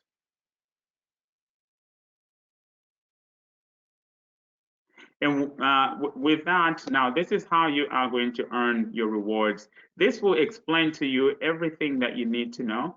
And when you see this, earn up to $100 on your My Blue Wellness card. And so it's very critical that you understand that with diabetes, first thing you have to know is a test that is allowed at claims is an A1C test, not your regular glucose check, but the A1C. And with the A1C, it has to be, the test, as you know, has to be within 3 to 6 months. However, for you to get your rewards or your money, you have to submit at least 2 results to earn those results. And the first part of the year that's from January to July to June 30th, you can submit your A1C test. If you do submit your A1C test, you will earn your $25. Then the second part is after July 1st to December 31st, that's when you can earn your $75, and total gives you $100. And if you want more details about this, you can go ahead and click on this. Again, this is one way that you can get Blue Cross to be actually a partner with you in your health. So you are now being proactive. You're working on your diabetes. You're getting money paid, and this is how the program is set up. The other program that I want to interest you with is a Livongo program that we have. Livongo is a third-party vendor, and this is how you do earn as well, and how you utilize you take advantage of Livongo. You get your free glucometer and test strips. How you do that with Livongo, unlike other program, you have to actually enroll. And to enroll in Livongo, you click on this enroll button and it will take you to the page. For you to just to qualify to be eligible for Livongo, you have to first of all be either a basic standard option member or a basic option member or a standard member, standard option member. When you sign up, these are some of the incentives that you are going to earn. You're going to get an advanced glucometer or glucose meter, unlimited test strips and supplies. Plus, also, you're going to get an expert advice from certified diabetes educators. And these are RN who are certified and they are ready to work for you.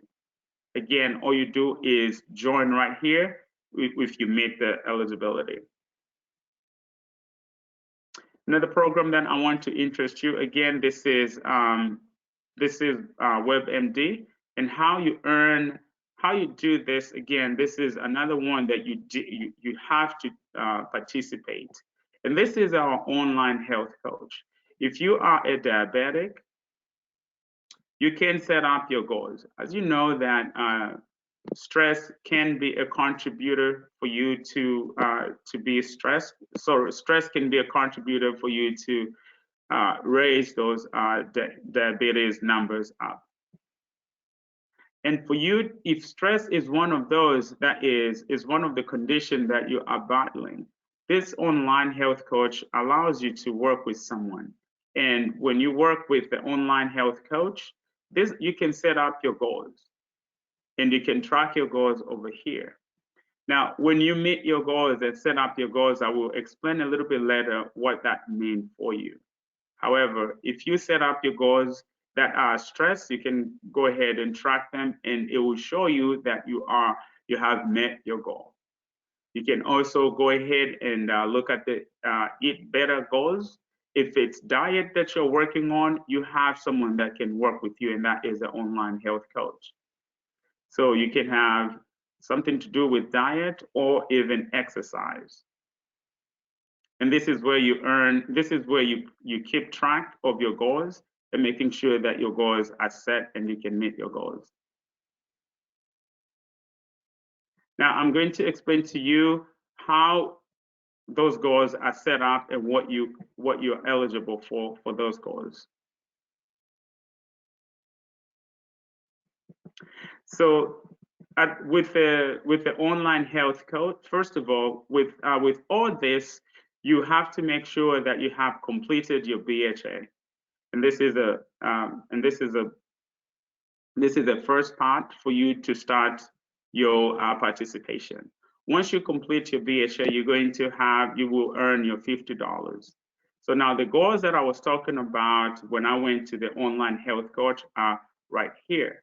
And these are the goals that you can earn. You can earn up to 120. And that is because each goal that you meet, whether it's stress, eat well, or exercise, when you meet that goal, you will earn $40.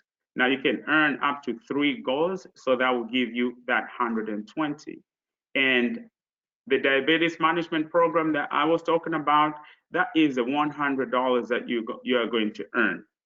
Now, these programs that I've just described to you, how do you use the money on these programs? And I'll let Jessica explain to you how you can use the money or how you can spend the money.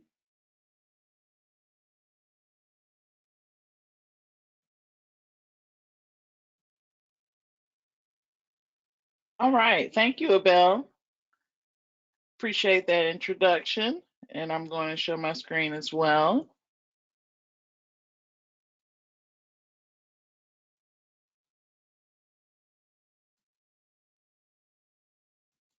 Okay. All right, so Abel just took us through all of the different activities and programs that you can participate in.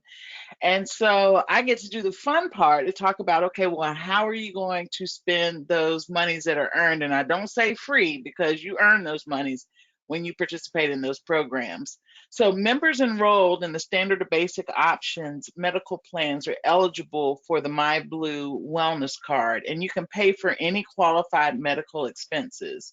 So this can include your office copay when you go see your primary care doctor or specialist, prescription drugs, DME, durable medical equipment such as wheelchair, crutches, and so much more.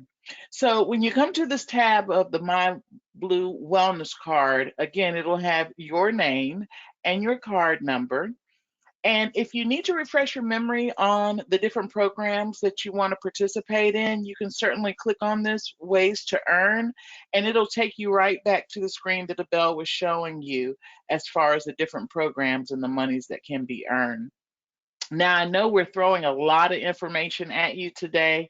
And so if you've got questions around the wellness card, there is a frequently asked questions section on this page as well. So if you think of something later on, or you're looking through it and you have a question later on, go to the FAQs and see if you can find the answer there, because they do have an exhaustive list of questions and answers. So the first thing I'm going to do is take you to the card activity. So I'm going to click on this and it's giving me an error. So we're going to try again. Here we go. And so with the card activity, you can see that you have access to be able to look at, your rewards balance, your year-to-date rewards. Again, if you've lost or your card has been stolen, you can report it here as well. And on this tab, you'll be able to see your current spending. And not only will you be able to see the current spending, but you'll also be able to see when those rewards hit on your account. So you can see with this first line item where it says completed COVID vaccination incentive program that $50 was earned. So this way you'll be able to keep up with all of your expenses and the monies that you earn. Now on the Reimburse Me tab, this is important because you may find yourself in situations where you don't have your card with you, or you may not have enough funds on your card. So you can submit a manual reimbursement. And to do that, you would just click here on the Submit Manual Reimbursement, and it's just going to ask you for basic information. Of course, the date that you purchased it, the cost, what type of service it was, and of course, you want to upload your receipt to get manually reimbursed.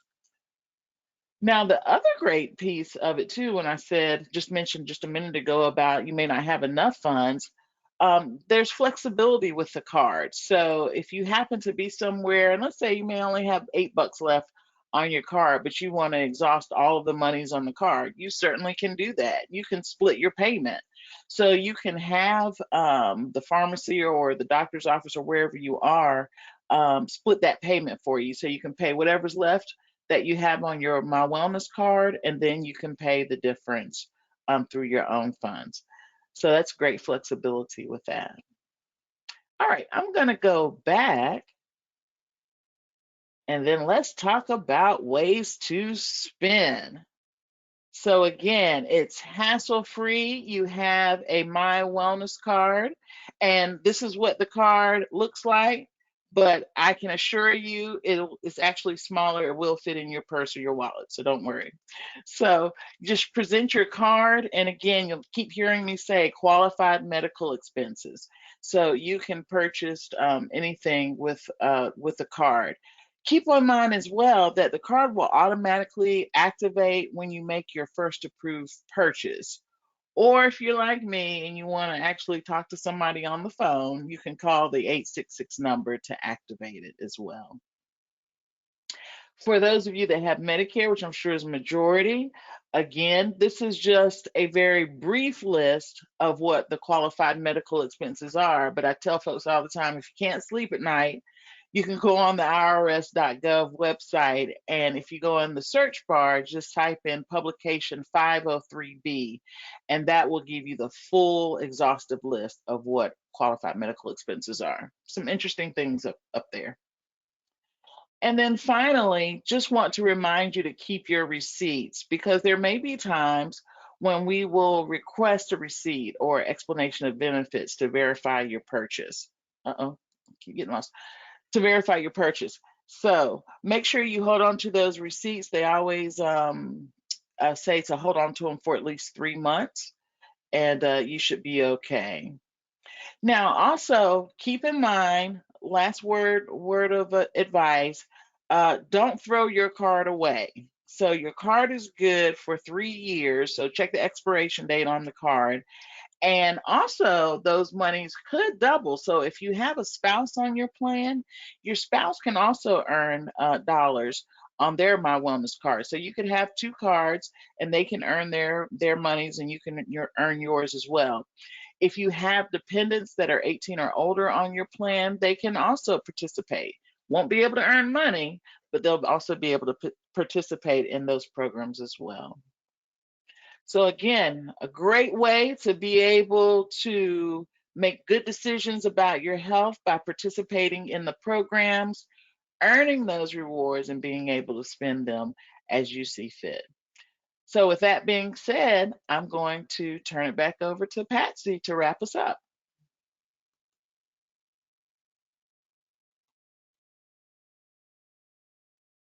I am unmuted. All right, and we want everyone to come back on screen so that you can have a chance to see us. Can you guys hear me?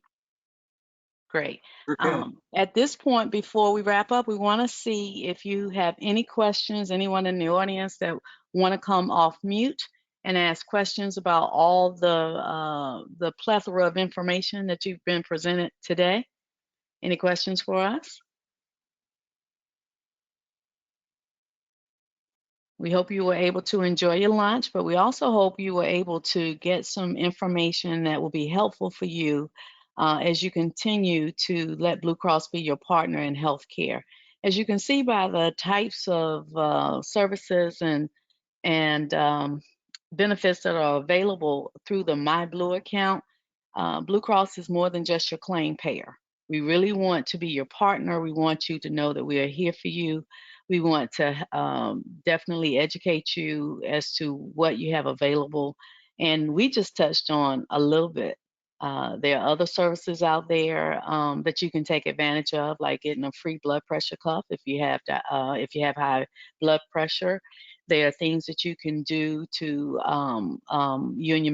you and your covered dependents can take advantage of by way of earning incentives. But the coaches that you work with online will give you a lot of information, a lot of resources. It's a great way to stay engaged and to be your best self as it relates to your health care. So remember, you got information about your claims, about your medical claims, about your prescription benefits that you have access to.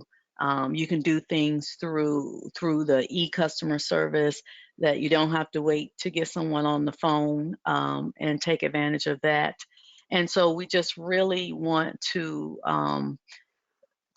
make sure you are aware, and hopefully after this presentation today, even with what hiccups we may have had, you found something new that you can take advantage of. I want to thank the team for doing a great job on presenting this material to you all today. We have a couple of other team members who are part of the audience right now. That's not a part of the presentation, but they mean the world to us and keeping FEP flowing and going and being here for you. And that's Janita Shaw, who's our data analyst, and Yokasta, let me get Yokasta's name right, Yokasta Kraus, who is our program manager. We are here not only to talk to you about your medical stuff, but if you have the vision plan with us or your dental plan with us, we are your contacts on those as well. But we really wanted to highlight the My Blue for the medical part today. Again, I'll pause to see if anyone has any questions for anybody on the team. Henry, I don't know if you got a chat feature that somebody may have put something in. Anything you want to pull up for us, we certainly would appreciate. I've looked. Bill, I want to thank you for the diabetes presentation. I've been type 2 and now I'm under it, but I've learned quite a bit from it and I appreciate it. Thank you very much. Thank you for saying that. We appreciate it. You're welcome. I want to ask a question about how long does the system hold your information if you visit a doctor? I know you say the claims, you can do it for 2 years. You can still see it in the system.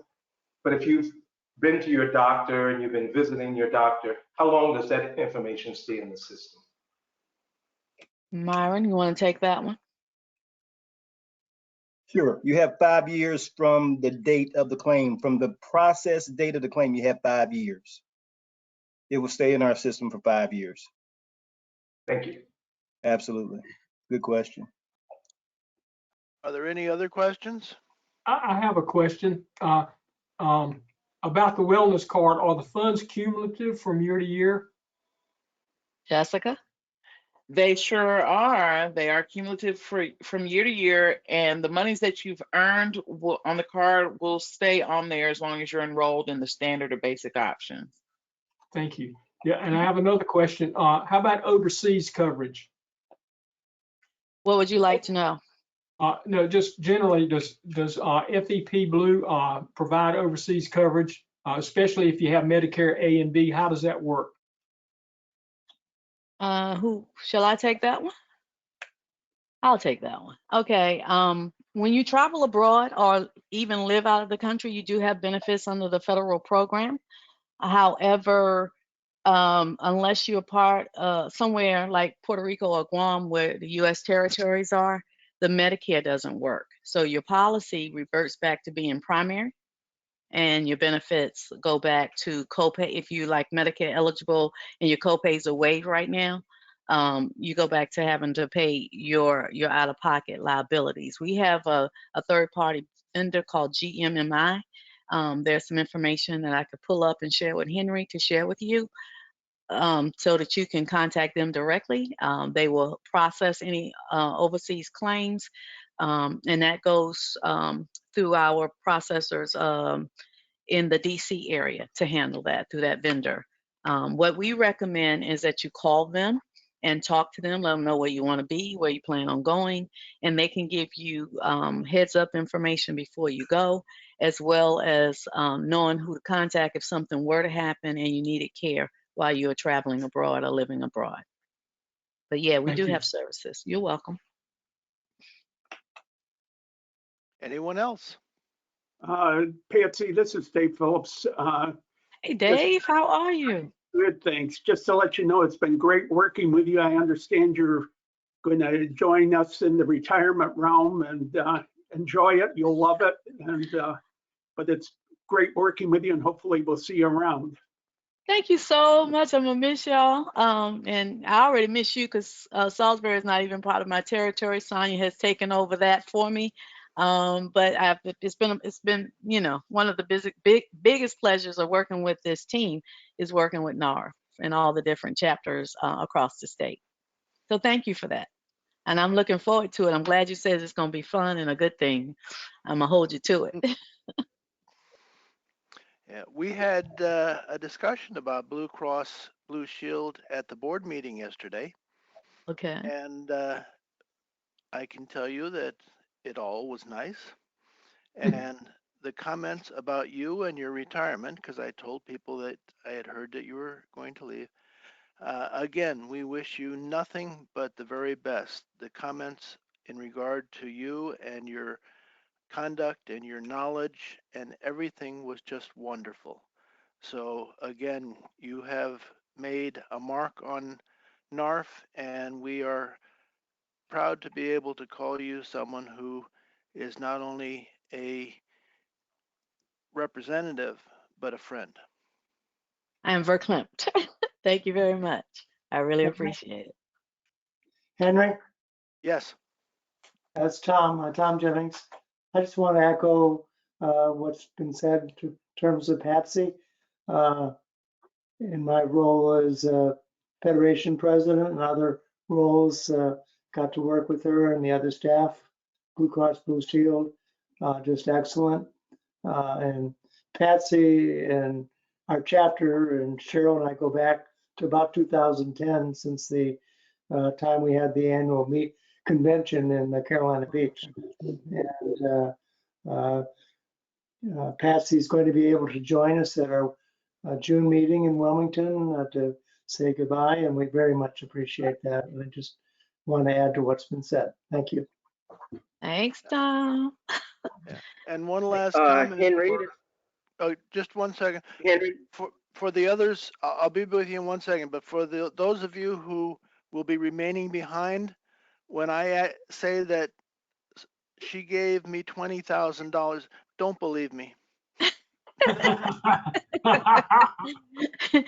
And this gives me a quick, I'm sorry, somebody else wanted to say something. Yeah, somebody wanted to say something. Go ahead. Henry, it's David Bunnell. I was just Yes, David. all the attendees out there right now.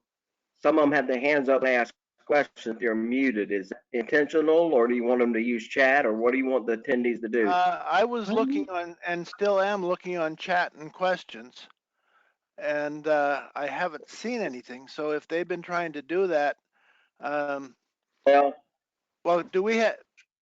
Can we? One of the members them? just called me and said they had. All right, let's see if we can unmute it. I'm just. Yeah, I think you're right. I'm looking to see if I can do that, and Can you tell if you have attendees that have raised their hand button? I'm not seeing it. I'm sure it is. I'm in the process now of unmuting Walter everyone. Denninger's hand is raised. And let me see if anybody else is showing up. I got, Paula Kerman. Mary Ann Jones.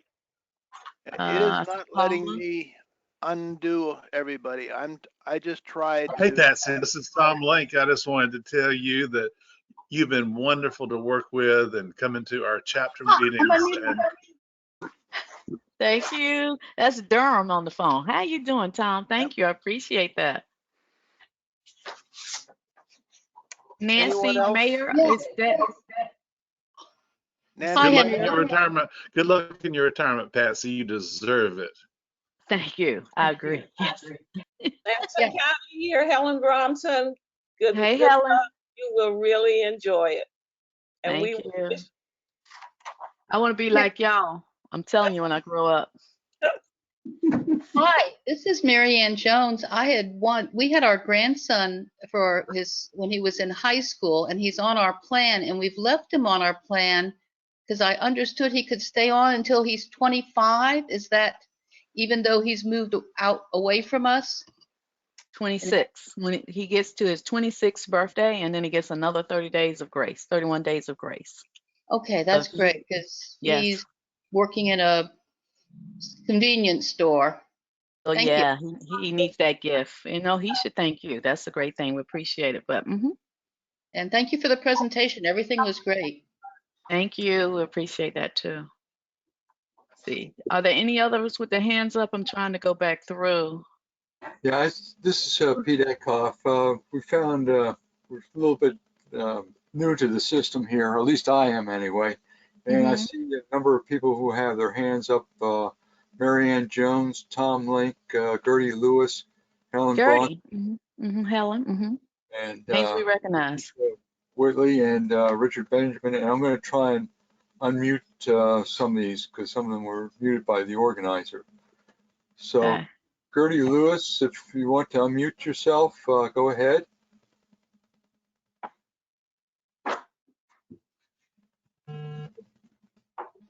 If you can go. Patricia Whitley, I think you just unmuted yourself, so go ahead. Hi, I'm a guest and I'm living in South Carolina. I'm the South Carolina Federation president, and I appreciate being invited today, and I appreciated the Blue Cross Blue Shield presentation. I have a question that may or may not apply. It's about your MyBlue website. When I log on, I use it extensively. Every month, I log on to check my EOBs and other information. However, I have to re-verify my device every time, even though I've been on, it says it's been re-verified for 4 months. It never works. every time I have to log on, every month I have to go through that process. And I mentioned it to my South Carolina rep one time, some time back, and she indicated that the webmaster at headquarters or somebody was in the process of fixing that.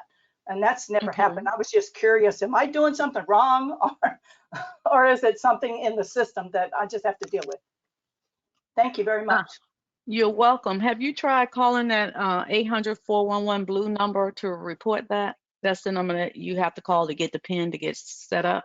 No, I have. I did all that a 3 years ago. You know, I've been Yeah. using My Blue extensively for a number of years. Yes, But I haven't called them lately. I haven't talked to anybody about except my Blue Cross person here locally in Charleston. So. Hey, Patsy, Okay, can you hear me? Yes. Go ahead, Kim. You can answer that. Also try, it's one of the little things says verify this in a different way, and then you should be able to use your PIN versus having to do the other way. So there's something that comes up. I can't think of exactly how it was worded. I know what you're talking about. I see it. I always just say, remember this device because it's the only one I use. Yeah, it doesn't work. You're right. So say verify a different way and then select the PIN, and then you can put your PIN in. Oh, okay, I'll try that next time because I know I got some coming up from my doctor's visits recently. Thank you very much. And yeah, the customer service that handles the My Blue, that's that 1-800-411 blue number that's on the attachment in your program files that Henry had put up for us earlier. So if you're having additional difficulties, give them a call and see if they can't iron that out for you, please. Okay, I appreciate it. I'll be reinventing myself here. Well, we like the fact that you use it and you keep coming back. Yeah, I like it. Even It though works you're in very South good. Carolina, that's nice. You got new information on there. It's very helpful. Awesome. Easier to navigate than it used to be when I first started with you guys. So. Yes, we have gotten better, which is one of the reasons we wanted to highlight that today. Well, thank you very much, and best wishes on your retirement. Thank you so much. Thank you so much. Is there anyone else? Look, I want to say something. Congratulations, Patsy, on your retirement. Yes, ma'am. You all are just getting gooder for me. I'm not going to say better. You know, I've had a chance to meet Sonia by computer, Abel, Amara. I know all of you. And I love to talk, so I'm going to make it short. I'm in your Livongo program, and everything you said is true. They even sent me the kit to check the A1C. So you saving money? Is that what you're telling us? I am, and saved from me saying that I'm diabetic. The Livongo kit says, no, you are not. So it's really, really great. And I just love all of the benefits. We appreciate that. We really, really do. Thank you. And thank you for your kind words. I'm Rocky Mount 0781. Yes, ma'am, Miss Kurt. Yes, yes. Okay. Mara, you want to come up? All those who've raised their hands, we have you unmuted, or at least by the organizer anyway.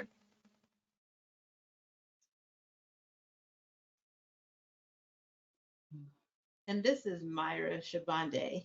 And while we're waiting for the next person to come up, just letting you know that we will send out some type of notice in June telling you about the Patsy's retirement and how much she has been of value to the SAP team, and to also let you know who will be taking on over in her place. So stay tuned for that because we do have a few announcements to make.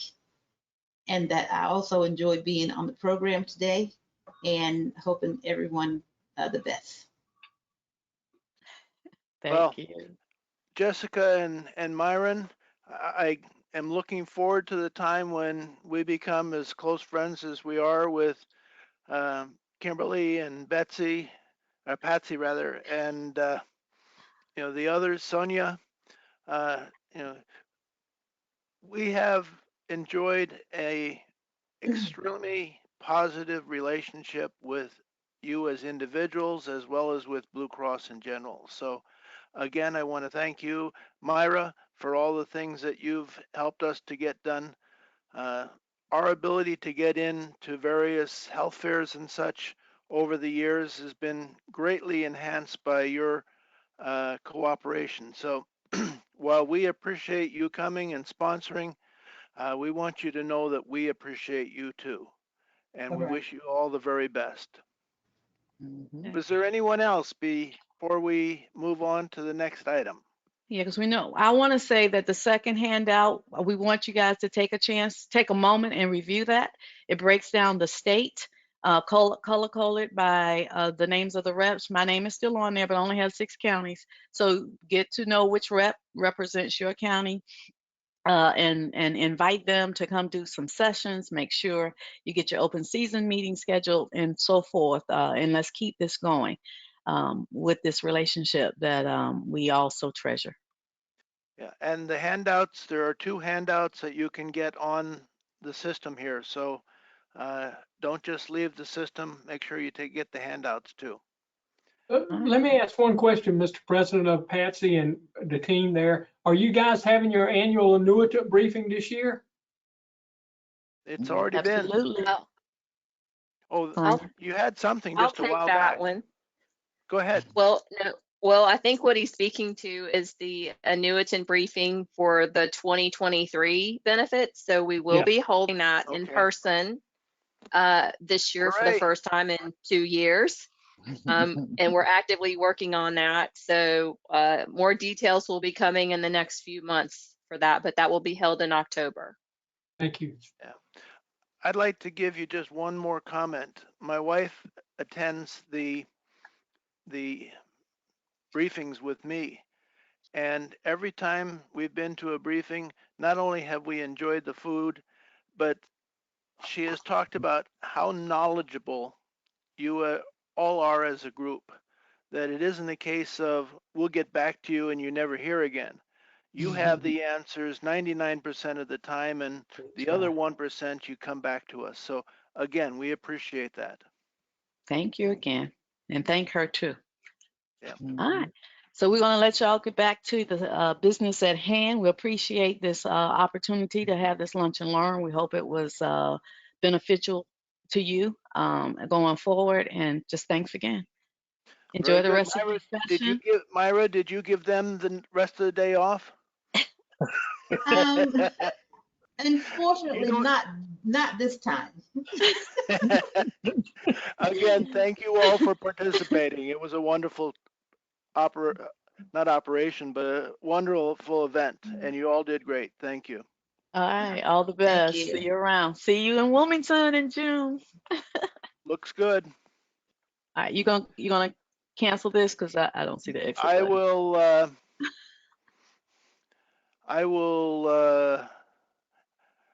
I'm just trying to figure out. I forgot what I need to do All right. I because see mine. yeah, Bye. if you just Bye. click on leave, but The X. Yeah. don't cancel it for everybody. Oh. If you cancel for everybody, you'll close us all down. We don't want that. If you just Oh. say leave the meeting, then you'll be fine. Actually, I can go on here and do it. I'm gonna let you do that because I feel like I'm gonna mess Yeah. something up because I All thought I right. already had. Okay. Sonia. Oh, she must be gone.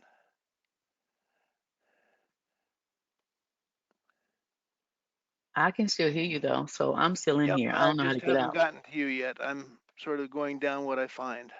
Okay. And all right, Patsy, I'm going to dismiss you. Thank you. All the Yes. best.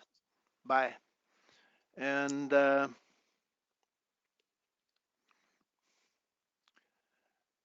it looks like everybody's gone. All right. Well, they did a good job, and it was great to give them the benefit. Too many times the meetings we go to is, why did they say that? And am I going to have to deal with that the rest of my life? And I don't think you found that today. So again, thank you to them. All right. It is now 1:10, and it is time for door prizes. So I'm going to ask Dave Phillips and Dave Manel to come on board. I can see them. I can see Dave Manel is up. I don't see Dave Phillips. There he is. All right, gentlemen, I leave it to you. All right, Henry, you hear me okay? I can hear you fine. All right, I just want, how do you like that, Henry? There's the banner you see the banner in the background? Yes, I I thought I'd do. show a little nostalgia because since, if everybody remembers, it's been to a meeting before, there's a 25 or 30 of these in the meeting room. So I just wanted to show a banner. So you got one, not 30 of them, but anyway, that's what we I have at least 3 because 2 closed chapters gave me theirs. But you don't have them displayed for the No, virtual meeting. not for that. All right. But we will ask you to handle that when we get to next year. So anyway, it's time for the David and David show. Dave and I have done this now for 3 years virtual. It's really hard to believe we've done this 3 years.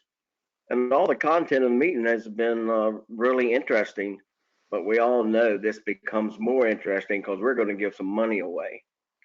So at this 1 o'clock giveaway, we're going to do a total of 24 giveaways.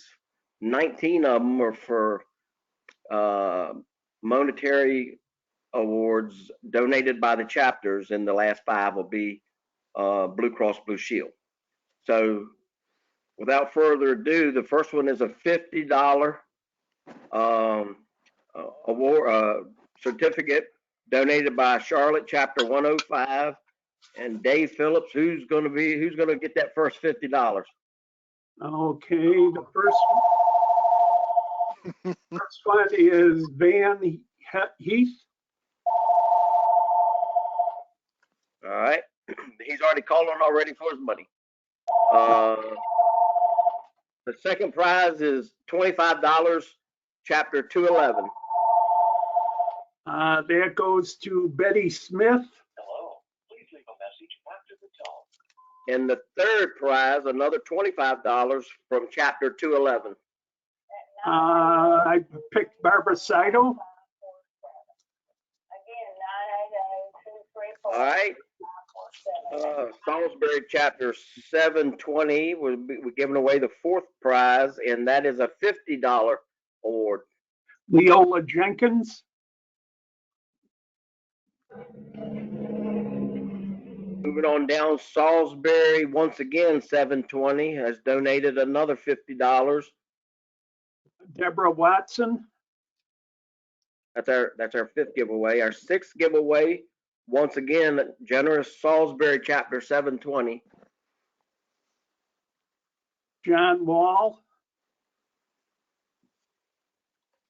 And then once again, Salisbury 720 is good doing another $50. Who's next? William Shackelford. Huh. Let's see, that was, what number was that, Dave? Is that number 7? That was number 7. That was on the list. Yeah, so the Larry 720 award. The next one would be that I have Pitt County 30 for $25.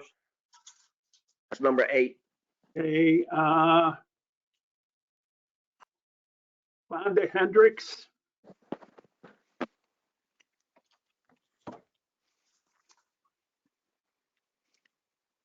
All right, our 9th one is Rocky Mount, Chapter 781 for $25. Paula Kerman. And next one, New Bern. You ready for me? Yep. New Bern 808, $25. Beth Pettis.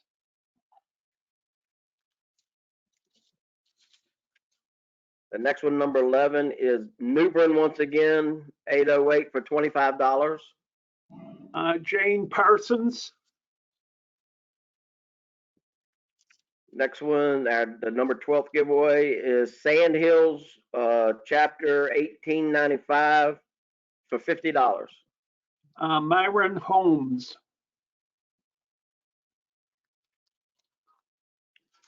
And the next one I have, Number 13 on the list is Washington Chapter 804 for $25. John Hatton.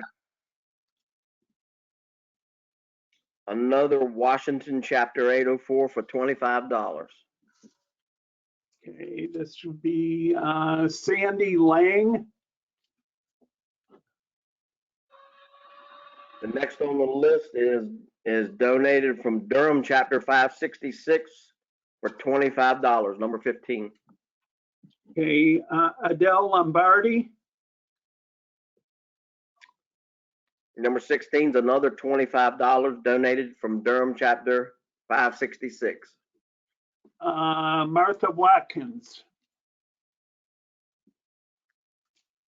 Our 17th giveaway from Raleigh Chapter 192 for $25. Oh, it's North Carolina Federation First Lady Judy Bradley. All right. And then another Raleigh Chapter 192 for $25, number 18. Stephen Koski. And the last monetary for this time frame from Chapel Hill, number 19, is $50 from Chapel Hill. Pamela Hoteling. All right, the next 5 gift awards are gifts from Blue Cross Blue Shield, and I don't know what that is, but anyway, go ahead. For 19A. Charles Hills. And then another Blue Cross, 19B. Brenda Whitaker. Let's go ahead and pull 3 more. 19C would be Edward Fountain.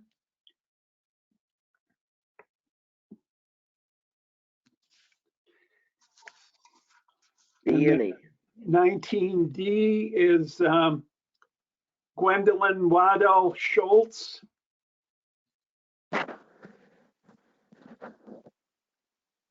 And then the last one for this drawing would be Naomi Fauntleroy. I just want to tell everybody the next giveaway scheduled for 4:30 toward the end of the day, and it'll be another 25 with the last grand prize drawing of the day being worth $250. So stay tuned, and I'll turn it back over to you, Dave. I think you continue to have something else to do. Okay, yep.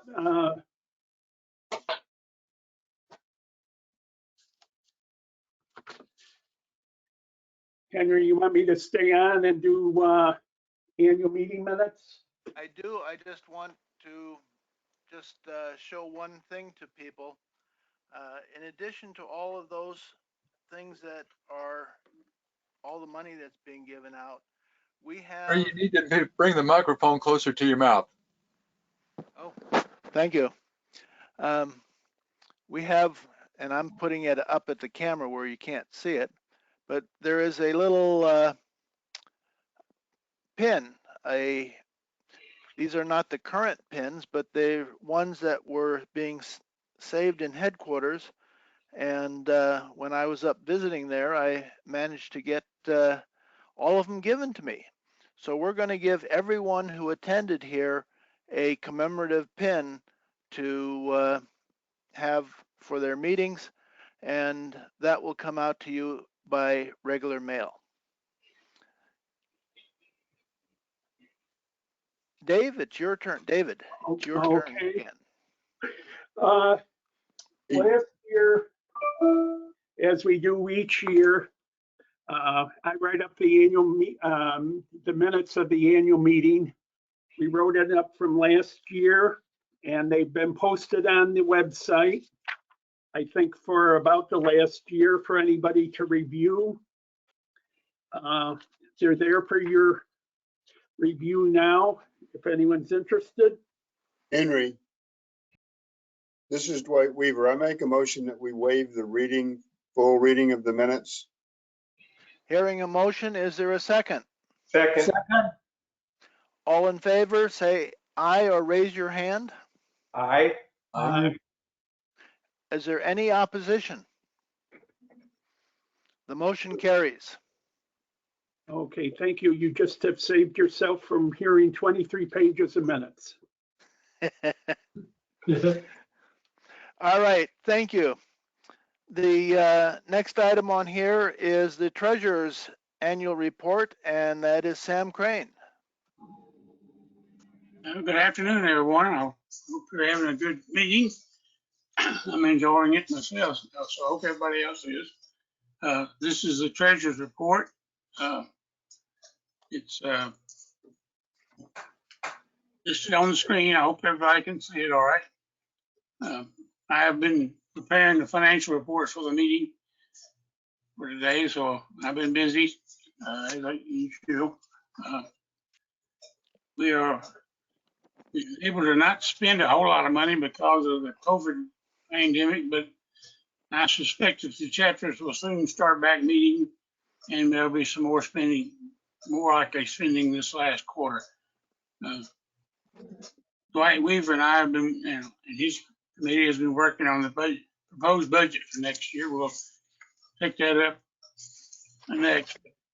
You will also see the budget, proposed budget on the ballot. So hopefully people will get the ballot soon and after this meeting and then approve the proposed budget. It has to be approved by the general population of the organizations. So thank you for doing that. Can you go to the next screen? All right, this is very small, unfortunately, but maybe you can see it. This is actually the breakdown of all the different offices and organizations that we have under NARFE and NCNARFE and how we spend the money. You'll notice that there's not a whole lot being spent. If you look down there, you'll see that there is some money was spent for the ballot and tell us when we got rid of all the ballot sections, it's all paid for, all done and accounted for. Our Bacon newspaper that we send out, we spent $1,700 on so far. And there was a insurance that we have to have, it's $100 a year, that's been paid for. It's a total of $1,816.99 has been paid out of the budget of $24,000 this year. Again, we have not spent a whole lot, but we plan on spending some for this last quarter and hopefully save some money because of the pandemic. Okay, if you go to the next page, this is a financial report for the fiscal year 2022. And again, it shows the money that we've received, which we get our 10% funds from your dues. It goes into the national headquarters. They send 10% to the Federation. And that's, so far this year, that's $12,725.38. We receive per capita money from chapters. That's $2.50 per member. You get that $3,625.50. And we put some generous ads came from Blue Cross Blue Shield, paid $3,819.77 to have their ads in the Beacon. And then we have funds from closing chapters, unfortunately. When a chapter closes, they pay all the bills. Then they send the rest of the money to the Federation.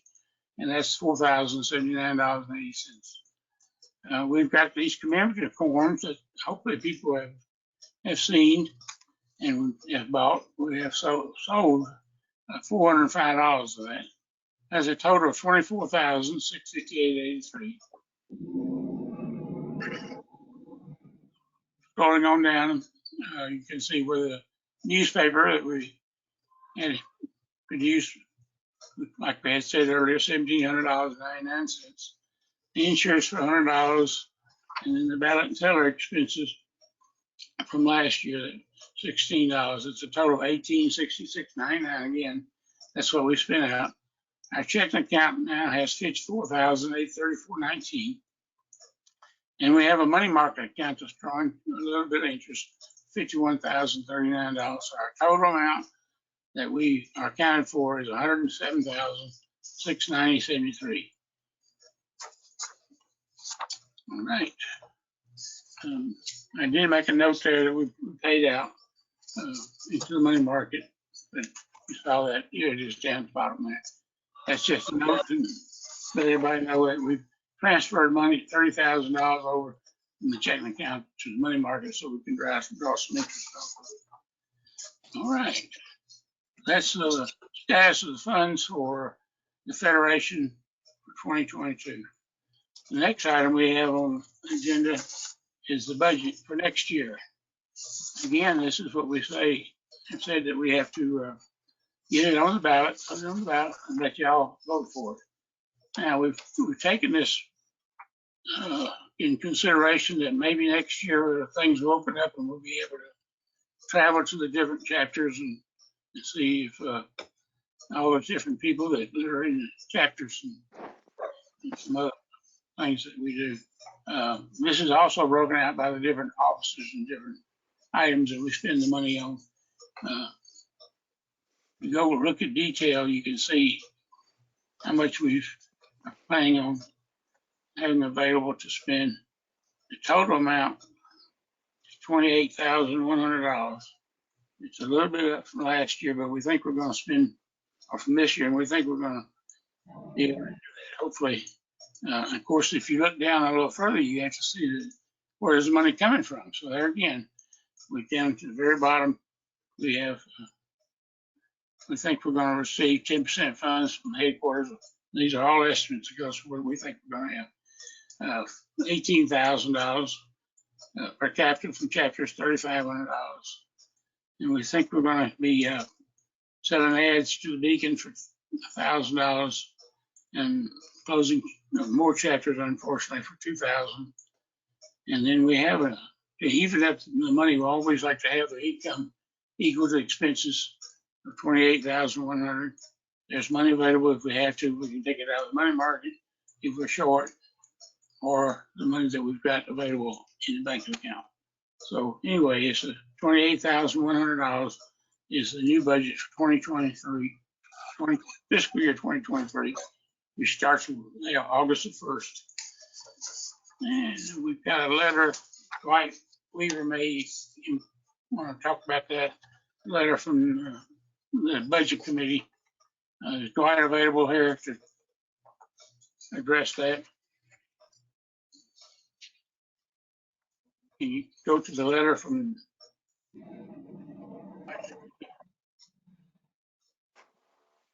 You ready for me to do that now, Dave? Sam? Yes, please. Okay.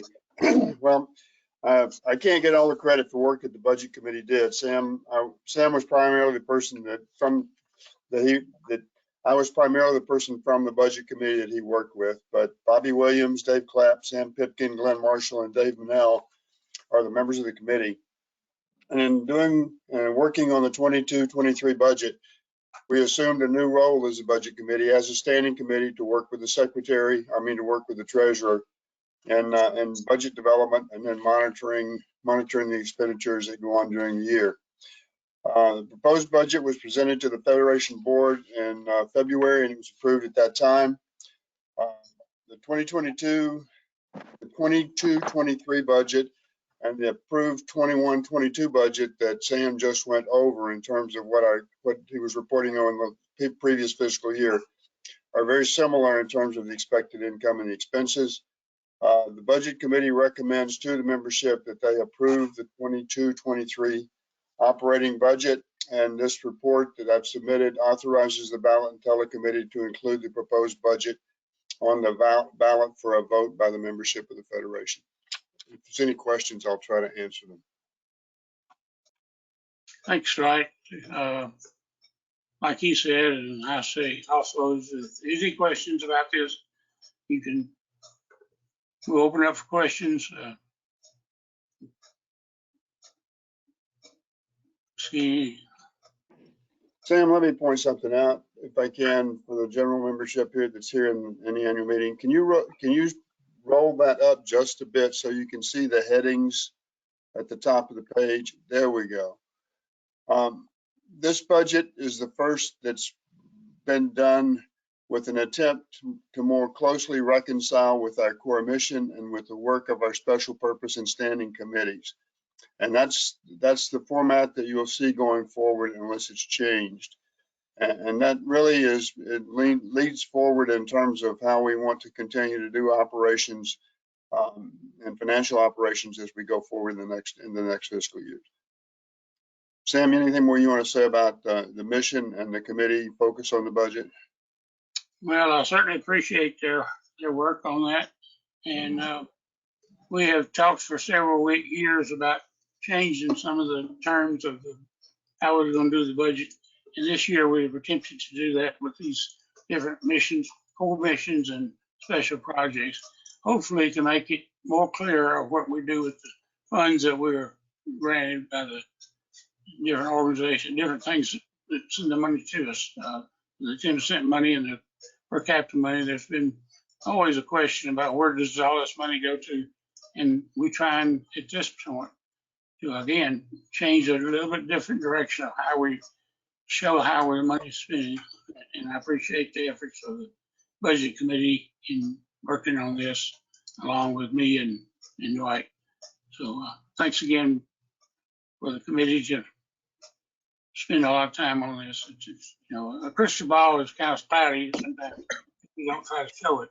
And everything is wide open and open for discussion on how we spend them, the good money that we get from the different places. Thank you. Any questions or comments? I'd be glad to answer or try to. Appreciate all your good work, Sam and Dwight. Really appreciate it, along with Glenn and the others that are on the board. Thank you. You see any questions or comments, Adrian? No, I don't. Peter or anyone else? I'm not seeing any at the moment. If there are questions that we haven't been able to answer for whatever reason, just send an email to Sam or to myself or Dwight, and we'll try to get you answers. Okay, thank you. We are a couple minutes behind, and what I would like to do, if it's all right with Donna, is if we could just move the Alzheimer's update back one segment and start with Dave Bowman at this point. I have no problem with that. Okay, thank you. David, I just moved you over to a organizer, and you should be able to get your stuff up. I see you're on the line, and I am. Henry, hi. Greetings, and I'm going to just make sure that you are listed as a presenter as well. Okay, and that just happened now, so you should be good. Here we go. Great. Okay, that's what I'm looking for. All right. Show my screen. And I do see your screen. Awesome. I love it when a plan comes together. Yes. Okay. All right. Well, let me get my actual slides queued up here. All right. Well, Henry, thank you, and thanks everybody for having me spend some time with you all today. I appreciate it. I love to come and talk to folks, even if it's virtually. I've for those of you that don't know me, I'm Dave Bowman. I'm the Senior Director of Membership Development here at NARFE. I've been with NARFE just over 2 years and actually went to my very first in-person NARFE meeting last week. The Maryland Federation had their annual meeting, and I actually got to go out and see people. And that was pretty exciting. And it was even more exciting that Maryland's my home state. So I got to go see my Maryland people. So that was pretty cool. Very happy to be spending some time with you all today. Couple of things that I want to cover. One, I want to talk a little bit about membership development. both at the national level. We get a lot of questions just kind of around, you know, what does NARFE national membership do to attract prospective members to NARFE, and then hopefully convert those prospects into actual members. And I'm going to talk very briefly about that. Then I'm going to talk a little bit about some of the tools we have to help folks out in the field recruit at the local and regional levels. And then I'm going to talk about two of our really sort of our I think our proudest accomplishments the last few months. Our new NARFE.org website. I'm going to briefly point out a couple of features, and then I'm going to do a demo on that. And then I'm going to demonstrate our new FedHub online platform. One of the things that you all had asked for, the Federation had asked for, was to kind of talk about those places where members interact with NARFE. And these are two very key places where more and more members and non-members are interacting with NARFE. So we're going to go ahead and I'm going to show you those, and show you for many of you who may not be familiar with how those platforms are laid out and how they work. I'm going to walk you through, give you a brief tour. So before I get into that, as I said, I want to talk a little bit about how we do our job here in the Membership Development Department for our national recruitment and retention areas. We have done a number of things recently in the area of digital marketing. I'll talk about that in a second, but before I do, I want to just touch briefly on one way that we still, one technique, one method we still use and that still is quite effective, and that's direct mail. You know as well as I, we continue to get marketing mail.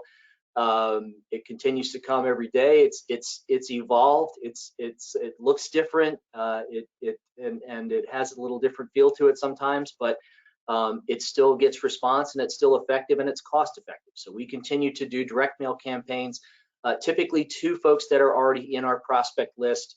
That is either folks we brought in new as leads, or that are lapsed members, so we're reaching back out to them to try to get them to re-engage with NARFE. But it's very trackable, it's very cost effective. We continue to do that. We are doing much more in the area of targeted digital marketing, because that is, first of all, it's cost effective. Second of all, it is extremely trackable. And third, a large majority of our target audience, be it active federal employees, of course, primarily, and also on digital, but also retired federal employees, more and more are engaging digitally, are engaging online, in social media, on the World Wide Web, via email, via some of the other, some of the new engagement platforms, even things like TikTok, which I'm not really even sure about. But in some of the areas like Facebook, Twitter, LinkedIn, we have a lot of targets there, and so we're doing a lot more there to reach out. First of all, I mentioned email. One of the key ways that we attract prospects is through our e-blasts that we do to federal publication, e-publication lists. A couple of those I mentioned here, FedWeek and Fed Manager. We send out blast emails with either our webinars, to attract people to our webinars, and that gets really good results. We get hundreds sometimes, depending on the topic. We get up to 100 or 150 or even 200 new members who join and then sign up for the webinar or register for the webinar through some of that outreach. We also do things like white papers. Offering those as an incentive. Folks can download, but in exchange, they have to give us their information. Once they do, they enter into our system as prospects, and we follow up with them. Online, I mentioned, in social media, I use LinkedIn as an example here. I'll pull that out specifically. Obviously, Google AdWords, we do some advertising there. Facebook, we do quite a bit on Facebook. By the way, if you're on Facebook and you haven't found and followed and liked NARFE, please do that. That's a really important thing. It helps us. It builds the profile. It builds the visibility of NARFE on Facebook. On LinkedIn platform, we work with a marketing company that helps us in some of these efforts, and they've identified over 700,000 prospective members on LinkedIn who list as their occupation or in their company field, in their personal information, a federal agency. So that's really tremendous. That means, 750,000 people on LinkedIn are potential targets, and we can reach them very easily. It's a very easy platform to work with, and we have a very targeted things that we can offer them to gather their information. So we're working very heavily through that. And then I mentioned some online outlets, and I'm going to talk about this also in terms of partnerships. We talk about FedForum here. FedForum is an online publisher, online entity and organizer of federal news and information. They host both the Fed Manager e-newsletter and the Fed Officer newsletter, and those are key publications, key audiences for us. In FedForum's case, we have actually partnered with them. So quarterly, we provide some content to them, which is really beneficial to us because it gets the NARFE name out there attached to important content. We get visibility from it, and in exchange, they also promote our content to their something like almost 80,000 subscribers to their publication. So that's really gets us a lot of exposure for very little investment. In the case of Federal News Network, I'll talk more about that here in a second. But we do have an ongoing, it is a paid marketing campaign we do with Federal News Network, but it reaches numbers in the millions. And I'll talk about that here in just a second with a campaign we're working on right now. The new NARFE.org, I'm going to talk more about that in depth here in a second, but I list it here because it does make it a lot easier for people to find NARFE on the web. And then those partnerships I talked about specifically with FedForum, but we do partner with other associations in the federal space, federally employed women, National Association of Immigration Judges. We do that, and what we do with them is we offer an exchange. We offer some information or a couple of resources to their members, and in exchange, they publicize NARFE, they promote NARFE to their members, and so we sort of cross-pollinate, get visibility from that, and get some members or some prospects coming in through that. Publications I talked about. Events is the other one that we do. We are partnering with, for example, the Federal Dispute Resolution Training Conference, which is coming up in August in Phoenix, and that is something that so there we provide some content for that. We provide a couple of speakers, and in exchange we get a booth at the conference. There will be over 1,000 federal HR professionals there. So again, our target audience really specifically, and especially HR folks, because they go talk to other people, right? So that's another good example of how we get the word out about NARFE and then hopefully capture those leads and bring them back. Very briefly, I'll talk about this. I mentioned Federal News Network. This is just the beginning of a year-long campaign we're doing with Federal News Network. As many of you know, this is last week was Public Service Recognition Week. All through the month of May, we're recognizing federal employees and federal retirees and saying thank you. And so let me pause there, first of all, and say thank you to all of you for your service to our nation. We very much appreciate you. The campaign with Federal News Network is called May We Say Thank You. I encourage you to go to federalnewsnetwork.com, look for May We Say Thank You. You can actually click on that and you can send an e-card to a colleague, a former colleague, a family member, a friend, who is either in federal service or military service currently or retired. You can send them an e-card and say thank you. There are a number of different designs, one of them pictured here on the slide. And it's a great way to thank those folks, but it's also a tremendous amount of visibility, not only for the federal workforce and sort of that raising the awareness of those diverse professions within the federal workforce and the professionalism of federal employees, something we always try to emphasize in our messaging. Not only does it do that, but it is tremendous media exposure for NARFE because we are the sole sponsor of this program. And again, this is just one campaign we're doing with Federal News Network this year.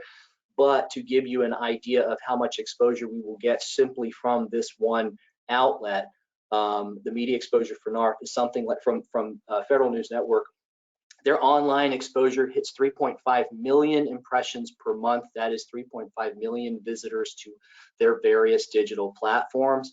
Again, the Federal News Network, for those of you that don't know, it's an outgrowth of a radio group here in Washington, D.C., who was the prime news source for federal employees and the federal government.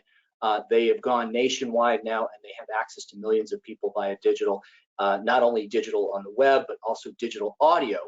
They do radio streaming from their radio station. They have a couple of personalities who are very well known throughout the federal community, Mike Causey being one. Mike's actually also a NARFE member because he's a retired federal employee. And so we get a ton of exposure from them. On our audio, we'll be running radio spots and things like that.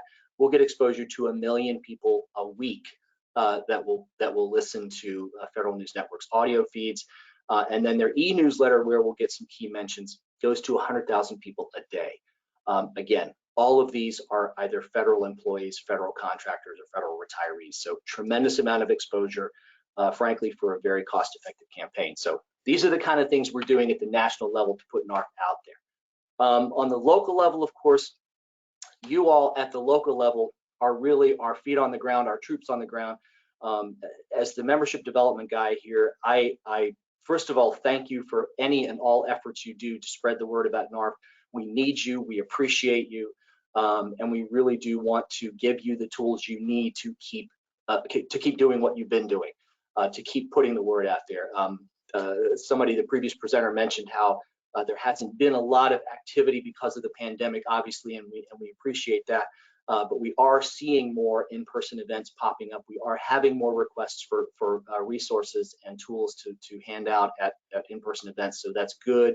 Obviously, continue to do it safely. Your safety is more important to us than anything, so do please stay healthy and stay safe. But when you're ready to go out there, and even if you're not, the tools we created, and I mentioned here the recruitment resources page, I'll show you this here in a second when we go look at the website. But the tools we created, we did during the pandemic because we knew that folks could not get out and do the in-person events. We understood that. So we wanted to give people digital tools they could use, and we did that. But the nice thing about that is these tools are also great for in-person events. You can do recruitment letters that you can print out if you need to. Sample ads that you can put in flyers, presentation resources. We have an About NARFE video. We have presentation scripts and slides you can use to do presentations when you get those opportunities. A lot of folks call me and say, hey, I've had a Aetna rep or a BCBS rep has said to me, hey, I'm doing an insurance presentation to a bunch of federal employees. Would you like to talk about NARFE for 5 minutes? I don't have anything. What can you give me? So we've created these presentation scripts, these PowerPoint slides to help with that. And then, of course, we have all of our resources online that you can order, I should say, online through our recruitment retention team. There is an F-18 online order form. I'll show you that in a second. Or you can email us always at membership@narfe.org. One other local resource that I like to offer folks, we've had several chapters take advantage of this. This particular before 1956. Pay close attention to this video. U.S. residents born before 1956. Somebody's not muted there. I'm sorry. The price of gas and groceries. So this is an ad that we created for the Dayton, Ohio. It's actually the Miami Valley chapter in Dayton, Ohio.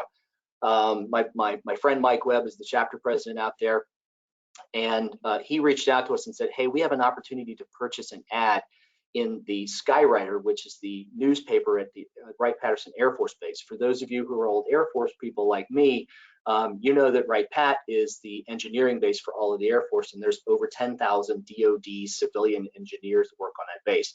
Great target audience for us. So Mike said, I want to buy an ad, but I don't have any way to design it. We said, no problem, we'll do it for you. We designed this ad. We can design ads for you. If you have those kind of opportunities in your community, please bring them to us. We would love to set up an ad for you. A lot of times ad buys in these local papers are not that expensive. And so you can go ahead and do an ad buy that runs for a couple of weeks or a few weeks, and we can design a very nice ad for you to go in there. Just let us know what size and we will set it up for you. Okay, moving right along because I know I have limited time. I want to talk about our new website. This is obviously a screenshot. I'm going to walk you over there in just a second. But just real quickly to hit the highlights of the new site,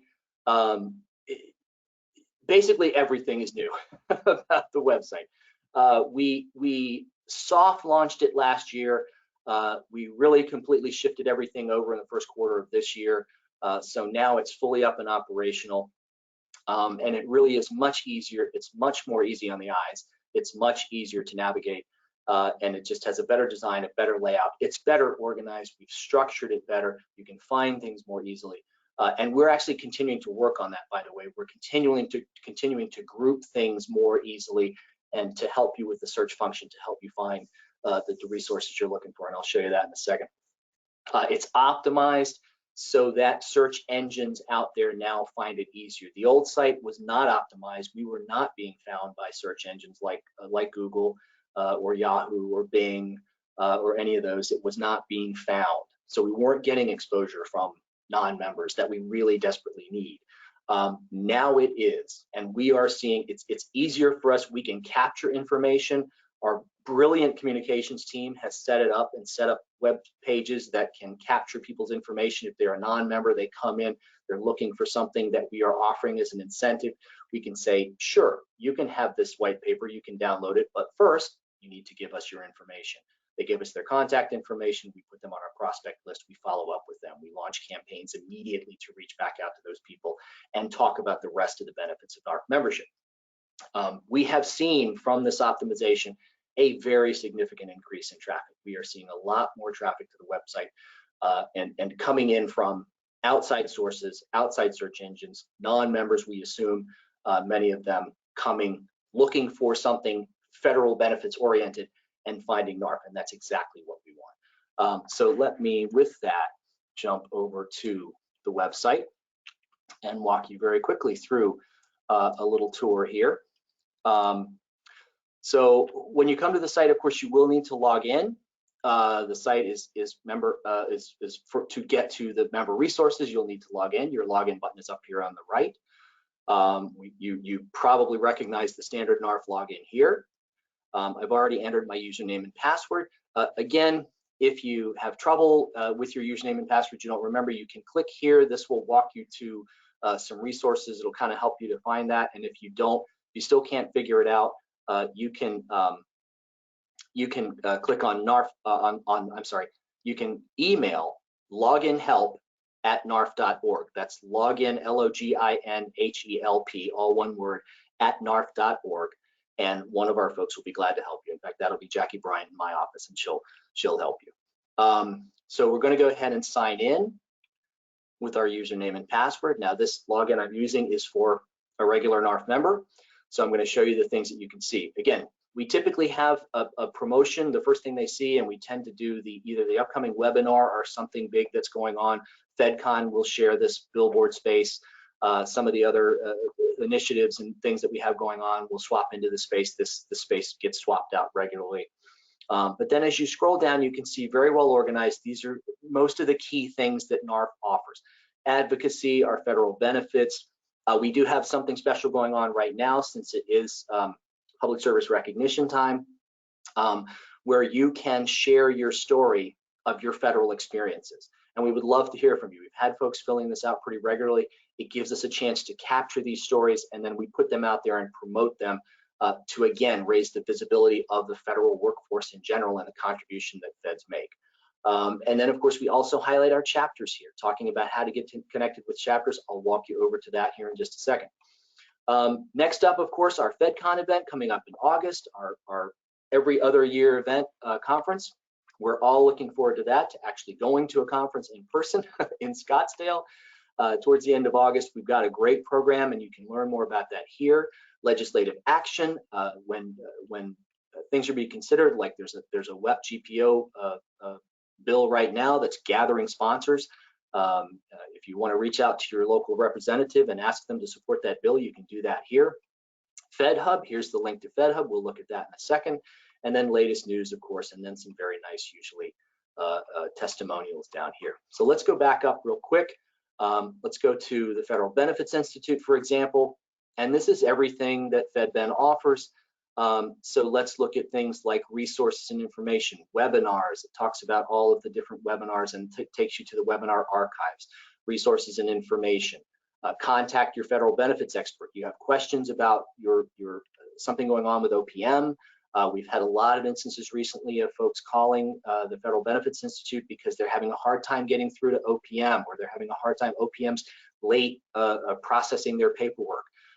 We're here for you. The federal benefits team is here for you. We've taken hundreds, literally, of calls, and we've got people who are contacting OPM on your behalf, on members' behalf, to try to speed up the process for them. And we've had really good success. So if you have an issue like that, or you have a question that you need an answer for, you've got personal attention from us and from our federal benefits team.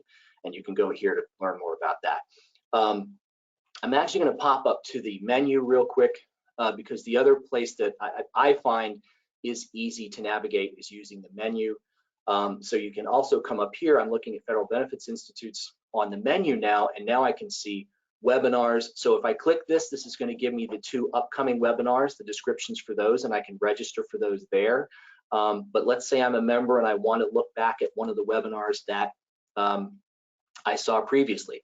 I can click on Webinar Archives, and here are all the archived webinars from the last couple of years. So you can go through that. And something I want to show you, you'll know that you're logged in, and you'll know you have access. If you notice where the title is, you'll see a little padlock over here to the left. You'll notice since I'm logged in, that padlock is open. So that means I have access to all of these, and I can go in and look at them. If that's closed, then it simply means you're not logged in. You need to go up and log in, and you can access it. The other thing I want to show you that folks typically look for and ask about are the resources and information, things like our benefits briefs and our white papers. Now you can see this one in particular is set up so that there's only a sample link here for this one, and these links down here are actually links to capture screens where you can enter your information where a non-member would go. But you can see right here it says if you're already an NARFE member, either click here to access the resources, or simply click this member access button. If you land on a screen in the new website and you see that member access button and you're a member and you're already logged in, go ahead and click that member access button, because that's going to open the door for you. And now you can see here are all of the benefits briefs that you have access to, and all of the white papers that NARFE offers, including some older ones, but also all of the new ones, and actually including our newest one. For those of you that haven't seen this, Affairs in Order, Benefits Guidance for Survivors of Federal Annuitants. We launched this a couple of weeks ago. We had tremendous response to it. A lot of people downloading, a lot of people looking for printed copies of that. So if you're interested, you can come right here and download it. And that really is everything that your survivors need to know in the untimely event of a federal personnel retirees passing. It really helps you to be prepared for those kind of events. Also up on the menu bar, let's go back up here. I do want to walk to a couple of other things. Under membership, I did want to show you just very quickly the chapter page. You can see this is where folks can go to find a chapter. You saw that on the home screen as well. There was a link to this same page as well on the home screen. You can do the chapter locator here, but we also have the chapter spotlight, which is great. We've got a lot of participation going on here, and we do promote this periodically. So you can see different chapters logging in and posting their photographs of their events and things like that. So this is a great way for chapters to put out information about what's going on, share that, and then we encourage people to come look here, especially folks who aren't in chapters currently. They can come here and see, hey, there's a chapter in my area doing this. Why don't I go look them up and hopefully maybe go join that chapter. The other thing that we'll look at real quickly is under for members. If you're looking to log into the officer portal, to the member portal, you can come here and you'll see log into the member portal, and that will take you there. You've got quick links here. This will take you to all of the different sort of links that are important to members. And then down here under officer resources, this is an important one. If you're looking for that information I mentioned earlier for recruitment, you can come in here. Here is that F-18 online requisition form where you can requisition your supplies, your NARFE magazines, your F-135 brochures that also have applications in them, all sorts of different information. Publicity officer resources, all the forms by number, matching funds request. If you're looking for matching funds from headquarters, you can also come in here under membership officer resources. Here are some more resources, and then actually if you go down here, this is on membership officer resources, click on membership recruitment resources. This is the page we created that has all the different recruitment email templates, the membership brochure, the presentation scripts, the elevator speeches, the link to the video, and so forth. So that's a lot of ground we covered, and there's so much more. So I do encourage you to check that out. Henry, I want to pause here. Do I have time to do about 5 minutes more on FedHub? Absolutely. Awesome. Okay. Then let me go back to the home page, and I will scroll down here on the home page where it says click here to log into FedHub. And actually that shouldn't make me log in. Let me just bounce to FedHub here. Okay. So now I'm over on FedHub, and what I want you to see, I'm not sure there, and I need to actually bring that to our web folks' attention. When I went and clicked that login, it took me to the login screen, but the fact of the matter is, when you are logged in to either NARFE.org or FedHub, you are also automatically logged into the other website. Okay, so in this case, I logged in at NARFE.org with my member persona. And now I'm over on FedHub, and you can see up here is a little sort of a silhouette of a person. If I was not logged in, this would say log in, the login button would appear. But since I am logged in, this is showing me if I had a profile picture, my profile picture would be here. So that would be telling me that I am logged in. I can click on that, and I can see that, yes, I am logged in as me. There's my home email, if anybody cares. I can look at my profile. I can see I have some messages, and here's the log out button. So when I'm ready to leave, if I want to log out, I can. Couple of things to look at here. FedHub is an online community. So when we talk about FedHub in context, what is it most similar to? Probably most similar to a group on Facebook. So not giant Facebook and everything on Facebook, but when you go to Facebook, there are different, usually topic-specific groups. I have a friend who hosts trivia down in Richmond, Virginia. So he has a trivia group that he's a member of. I like World War II aircraft, so I'm in a couple of World War II aircraft enthusiast groups. So those groups where folks are all together who have a shared interest and a shared background usually, that's sort of what FedHub is like. It's obviously members who are active and retired federal employees, sharing information, sharing ideas, connecting and engaging with one another for that sense of community among themselves. So in our case, out of over 150,000 NARFE members, we have north of 100,000 members for whom we have email addresses we assume are active online. And so that's the audience, that's the population that is using this right now. So it's really, like I said, it's a place for folks of shared interest, in this case, you all, the members of NARFE, to come and engage. If you're not familiar with how these work, a great place to start is up here on the upper left. You'll see it says Quick Start Guide. You can click on that. That takes you to a very easy to follow instruction or guide as to what to do, how to join a conversation, how to log in, how to join a conversation, how to set up your profile, how to add a photograph, how to customize your settings, how to customize email deliveries. The system emails you sometimes if there are messages posted in certain communities, how to join a conversation, how to reply to a post. So it's all kind of right there. It walks you through. So that's a great place to start if you're not familiar. When you do first log in, one of the things that you will be asked to do is to agree to the terms and conditions. This is not unusual. Facebook groups do it. Pretty much any platform where you're going to be interacting with others will give you some etiquette rules and ask you to sign off and say, yes, I agree, I will play nice. And that's basically what that is. Contact us, you can always click that with questions, and I am your friendly neighborhood community administrator on NARFE, so I will be happy to answer your questions. And we do have a mobile app, so if you're interested in that, I'm going to click this. This shows you how to download.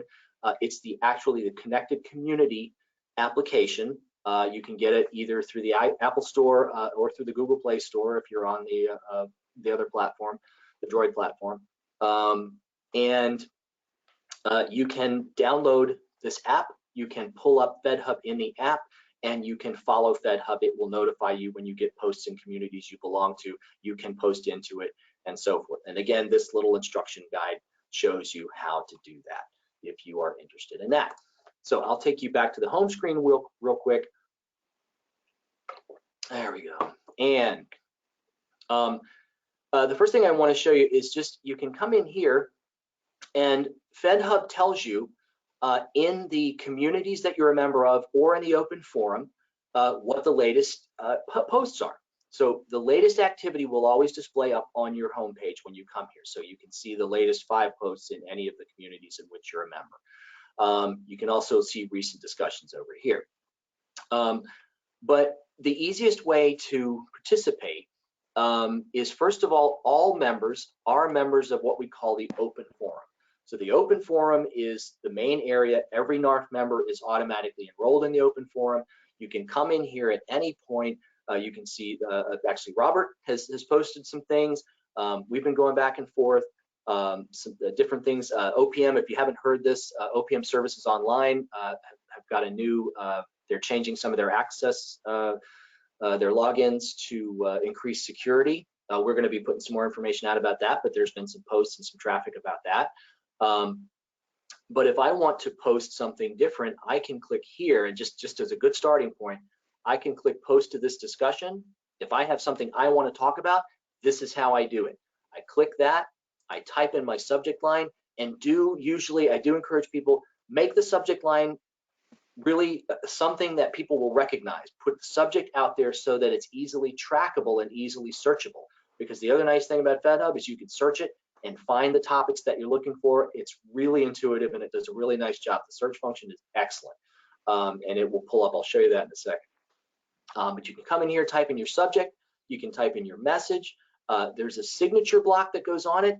There's a default signature block in your profile, but you can also come in here for individual messages and edit your signature block. If, for example, I don't want to use my title on this particular one, maybe I want to just have my information, or maybe I'm posting something to on behalf of the Federation in one post, and then maybe something on behalf of the chapter on the other, and I want to change my titles, I can do that. And then I go ahead and post that, and that goes into the discussion thread. So let me go back to the open forum, and I'm going to click on this tab at the top that says threads. And now this shows you, so when you see thread, think discussion. Every discussion that's happening is simply called a discussion thread. That's the term that we use.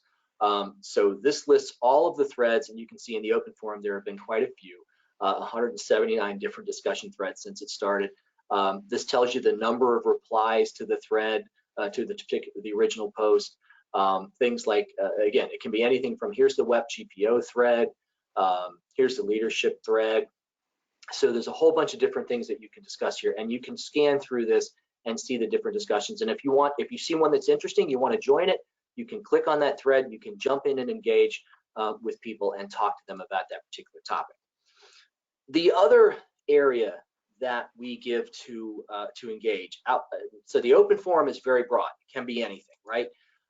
We also have specific communities, and actually I'll go here down to suggested communities first. So I clicked on communities on the menu, it gave me a drop down, and I clicked on suggested communities. So these are all the communities that are accessible to you as a member. You can see we have communities regarding the upcoming election, NARFE elections. We have Federation communities. I'll talk about that in just a second. We have topic specific communities like the member recruitment, engagement, retention community. This is a great one. We launched the newsletter exchange community based on feedback we got from people who said, hey, I really wish there was some place I could swap ideas about chapter newsletters. I would like to see what other people are doing for chapter newsletters. Can we create a place where people can post their chapter newsletters? And sure enough, that's what we did. If you go into the newsletter exchange, at any point you can see different topics, different discussions, and what's basically happening is people are posting their newsletter copies here, and I can go in then.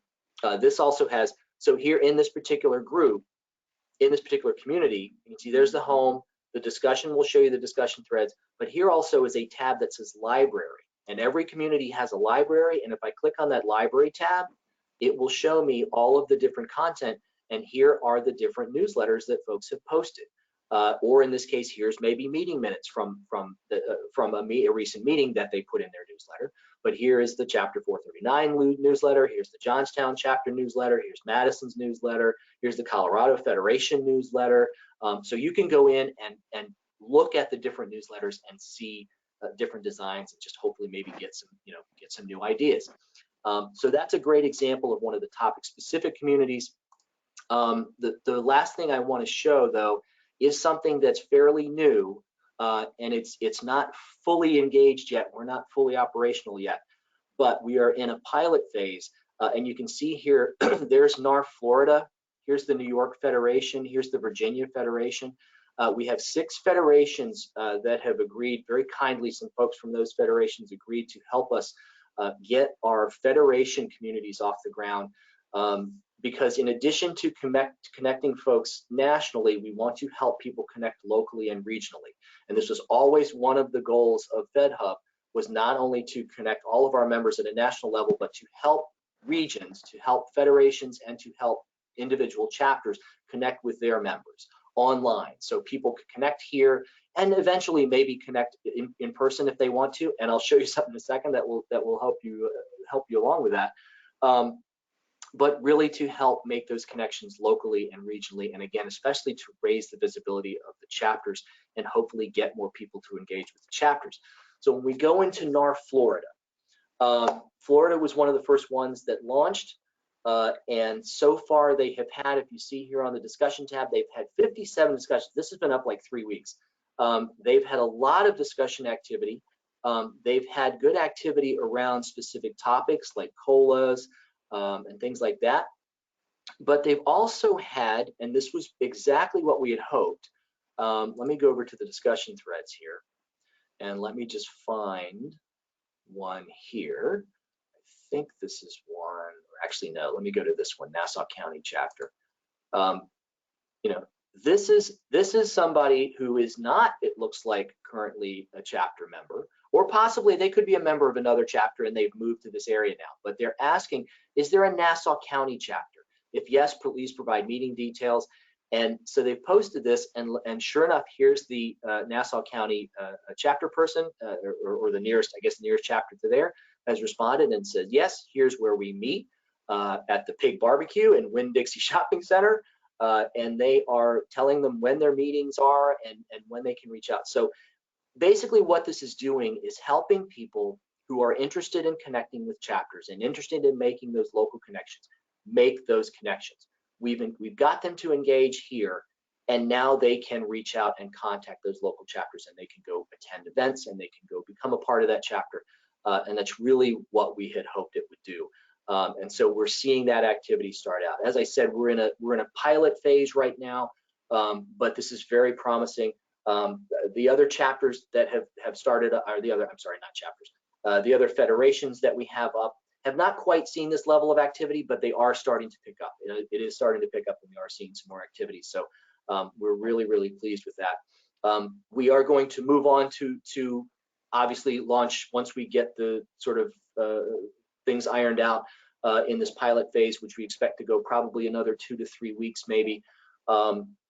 We'll move on to another round of federations. I've had several federations. We've talked about this with them, and they have said, yeah, hey, I'd like to be one of the next group. Maryland and a couple of others have already said they want to be in the next batch. If you guys would like to, let me know.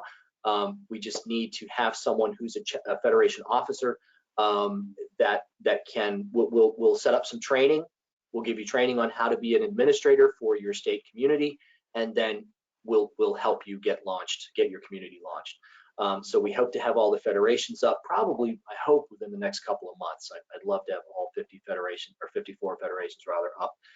And then following that, we will be creating communities for each chapter.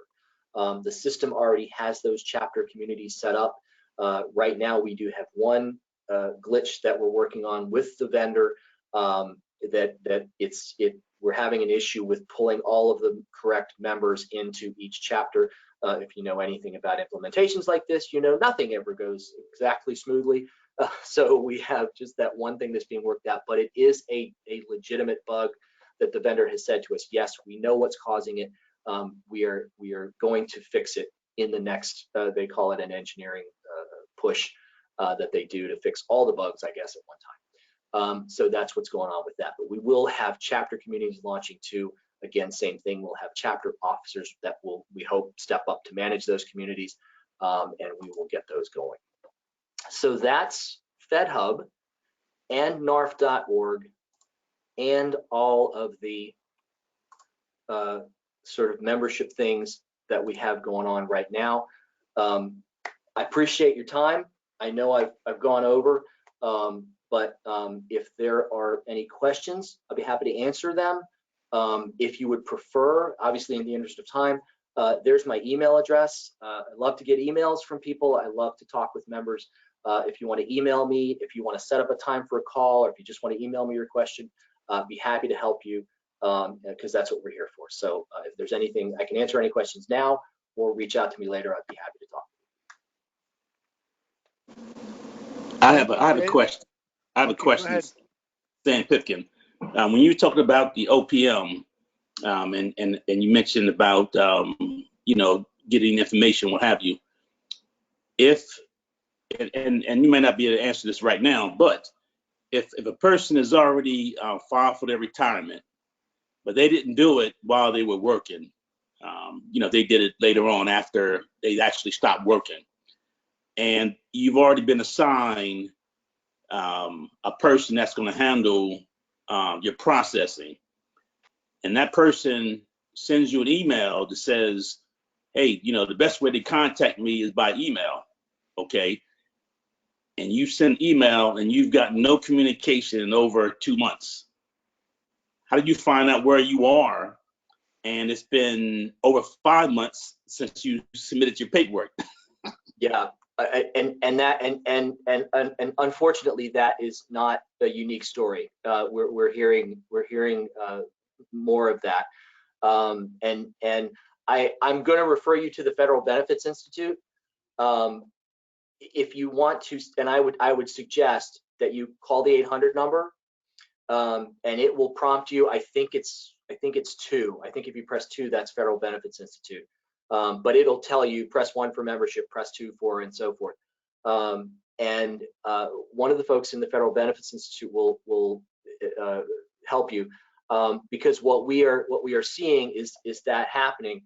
And then our folks are reaching out to. We have some contacts inside of OPM that we can reach out to, and so they will reach out to their contacts and say, hey, I have this email from this person. Here's what they requested. They haven't heard back from somebody in 5 months, 6 months, whatever it's been. Could you please help? So that's what I would encourage you to do, is reach out to them. We also, I know that the advocacy department has been in contact with OPM at a higher level. They've talked to a couple of including the director. They've talked to them about the situation and tried to emphasize that this is a serious situation, and we really need them to kind of step up. I think the next step is maybe they go to Congress, and because Congress can intervene if needed. And at least put some pressure on OPM, and so that's kind of the next step to take at a higher level. But yeah, do reach out to the Federal Benefits Institute, and believe me, they're getting to everybody. They're helping everybody. Hi, Okay. Dave. Hi, Dave. This is Tom Link with Chapter 566 in Durham, North Carolina, and I have a couple of questions about the search functions on both NARFE.org and FedHub. I've been to both of them and typed in my chapter number, chapter 0566, to find out information from the search bar. And when I do that, I come up with like 200 entries, none of which have anything to do with chapter 0566 in Durham. And I'm wondering what I'm doing wrong here. Well, I'm not sure why you're getting so many search results. The truth is on NARFE.org, what something like that should probably take you to would be the chapter locator. It should probably pull from the chapter locator and hopefully direct you to that chapter or to North Carolina in the chapter locator. If it's not doing that, but we can take a look at it. It's something. What I'm going to suggest there, in the interest of time, go ahead and send me an email about that, and let me take a look at it. We can experiment with it on our end and see kind of what results we're getting. Dave, let me interrupt you here for a second. I just sent you the email with the conversation I had with Tom, And one of the things about search engines sometimes is that they key on the first word and not the second. Yeah, it's finding all chapters, not my individual chapter.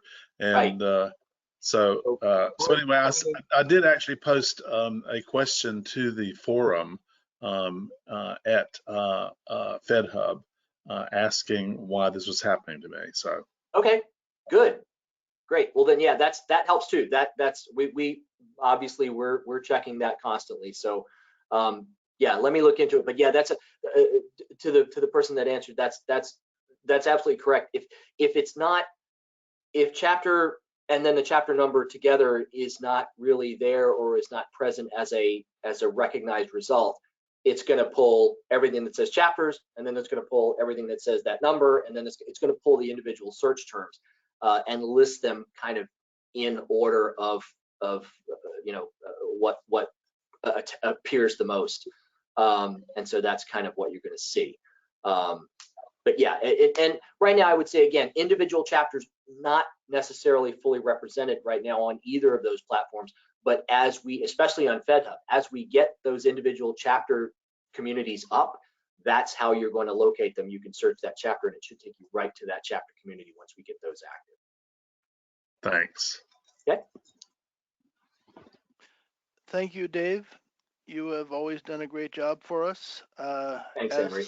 in previous years, we will be putting this video, your specific length, on our website, and so everyone will be able to look at it and hopefully generate more comments and more participation. I love it. And if you like, I can send you a PDF of the presentation slides if you need them. I'll be happy. That would be great, because then I can put it as a drop down. Yep, I'll do that for you. Yeah. And we've had a couple of requests for it already. Okay, I will send it on. You got it. Thank you very much, sir. Have a wonderful day. Yes, sir. Thank you all very much. Take care. Be safe. Thank you.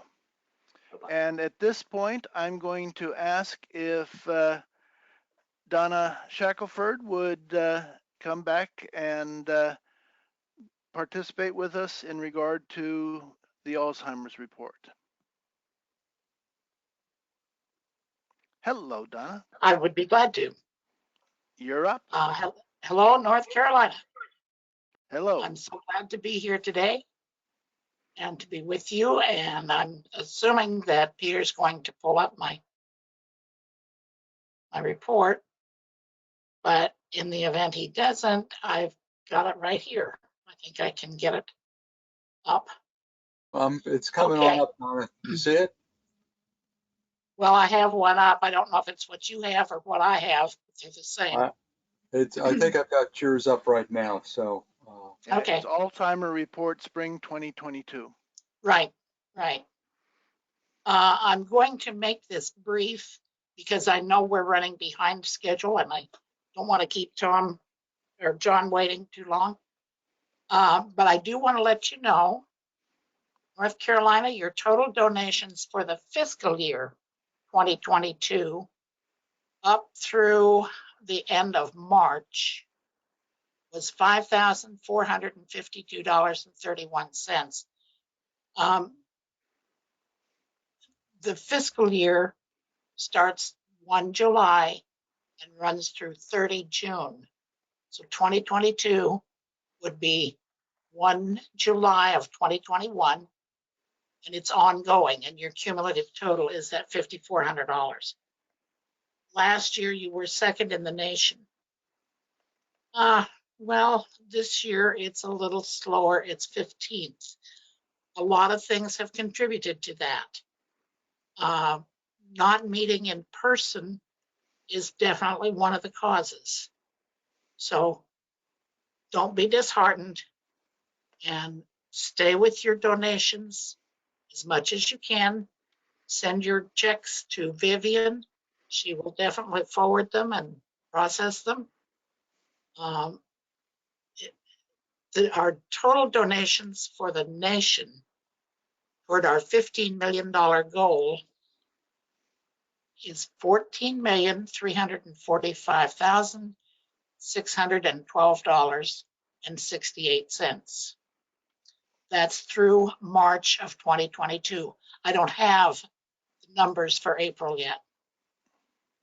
That number includes $3,960 donations for the longest day and $79,778.98 for the walk. Those are the 21 totals, and they are included in our total national goal. I want you to realize that for the month of March, the 2022 numbers are $9,732.36 higher than the number for 2021. So, we're coming back, we're recuperating. It's going to be a long trip, I'm sure, but we're going to get there. One of the most exciting things that I want to share with you is that the FDA has now approved a test for diagnostic purposes to identify the early stages of Alzheimer's disease and to prompt treatment. Excuse me.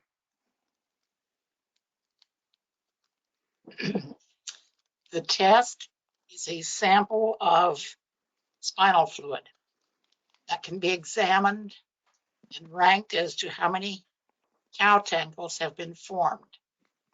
This will greatly assist healthcare workers to aggressively prepare the patient and begin appropriate treatment.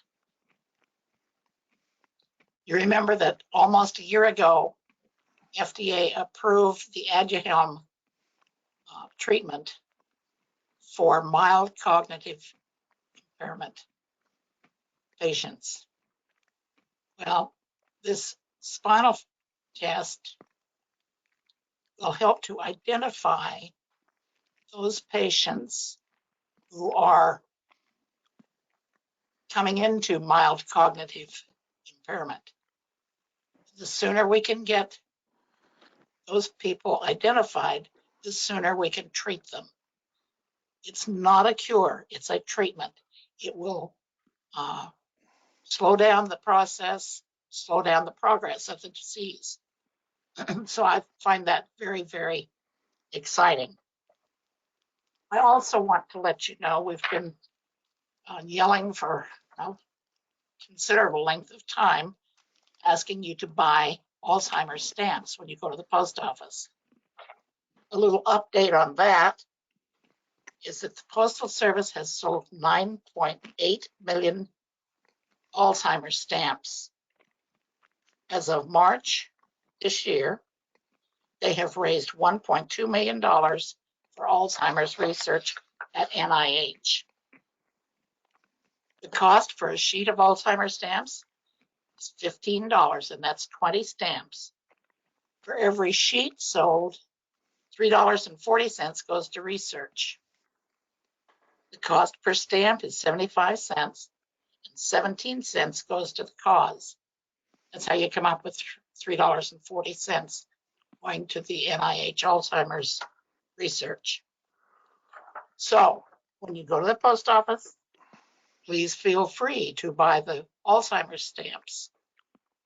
I use them for Alzheimer's mail. I don't use them for my everyday mail, but I use them for my Alzheimer's mail. When I send checks to Chicago, I use those because I'm also the Federation coordinator for Virginia. I use them when I send cards out, in memory cards or honor cards. I use quite a few of them. Then I replenish my supply, absolutely. Or actually, I get my husband to do that for me, but I pay him for them. So at any rate, I'm not going to go into the length of what's in my report because like I said, I don't want to cut John Hatton short. So, Henry, I will go back to you. Thank you very much. And I'll bring back my camera. At this point, we have John Patton, who is, excuse me, logged in. And John, can you hear me? Yeah, I can. Can you hear me? I can hear you, and if you will open your camera, and then do you have a presentation that you wish to have? Oh, hello. I do have a presentation. So how do I do All that? right. I think if I make you the presenter, oops, if I make you the presenter, then that should save Okay, that. share my screen. Great. There we go. All right. It is working ahead of me. All right, so I'm good to go. Can you see it? We're good to go. All right, great. Well, thank you all for having me, and thank you, Don, for the Alzheimer's report. I didn't mean to have you cut short for me, but it's always great to see NARFE's work on Alzheimer's. So thank you for that. Before I get started, I wanted to follow up because I was on for Dave's at the end of Dave's presentation, and on the OPM issue, please email. You can either do the toll-free number and that option 2, I think it is, or you can email fedbenefits@narf.org. That's FEDBENEFITS@narf.org. So we have a line to people at OPM that can hopefully get you help a lot better actually than getting directly to OPM. So I'll start from there. So I am NARF's Staff Vice President for Policy and Programs. I've been in this role since December. Prior to that, I have been with NARFE for more than 10 years in the Legislative Department or Advocacy Department. It's changed names. Most recently, I was Senior Director for Legislative and Political Affairs. In my current role, I also oversee that Federal Benefits Institute and our Programs Department. But today I'm just be talking about an advocacy update. So here's our agenda. First, I'm going to start with a discussion of our collaborative strategy, kind of how we meld together our lobbying, our grass tops and grassroots activity, and NARFE PAC together to try to have success. I'll talk about what accomplishments we achieve through that strategy, what our current priorities are through the end of this Congress, talk a little bit more in depth about what you can do as grassroots advocates, and finally end with NARFE PAC and questions. So like I said, we have a collaborative strategy. We consider it a three-legged stool. We have lobbying, that's our headquarters staff, our national officers, our grass tops, which also kind of includes our national officers, our federation presidents, anybody who's there not just representing themselves, but also other NARFE members. So basically everybody here tuning in is, I consider grass tops if you're a federation or chapter leader. Surely if you are in a specific president or legislative chair role, you're really in there. But if you go to a meeting on behalf of NARFE and are talking on behalf of other members, you're grass tops. And grassroots is really the entire NARFE membership. So somebody who might call up a member of Congress's office and say, this issue affects me, can you support this bill? It's really about showing numbers. And then finally, NARFE PAC, which is our political arm, which allows us to support campaigns of friendly lawmakers. So again, grassroots, entire NARFE memberships, really looking to use this type of advocacy to show the numbers behind our issues. So it doesn't just affect, you as a NARFE leader, but it affects everybody in your chapter, in your federation. This is our letter writing through the Legislative Action Center. It's phone calls, it's engaging in community events. Again, grass tops is you as NARFE leaders, trying to put more of a face on an issue. And a little bit more depth to the personal experience, any policy issue, like how does WEP GPO affect you? Or how does WEP affect you? How does GPO affect you? How does it affect some of your members? Creating personal relationships between you as a representative of NARFE and a member's office, really showing that you're in the community as well. Then we have our lobbying, and so that's us in headquarters going directly to staffers and members of Congress in DC, really focusing on providing the arguments behind a policy, answering their questions as to why they might not support it, why they would, trying to make the best argument we possibly can to them to support the issues that matter to NARFE. You know, we also provide a lot of other policy papers for you to use in the grassroots, grass tops roles. And, you know, we also interact with the administration and agencies. You know, Dave mentioned us meeting with the OPM director. We've met with the OPM Associate Director of Retirement Services. I'll talk a little bit more about that. You know, when it gets into specifics of changes to a bill, you know, I'll talk a little bit about the postal, where we're able to kind of clue into specific amendments to the bill or not, and how we can be effective there.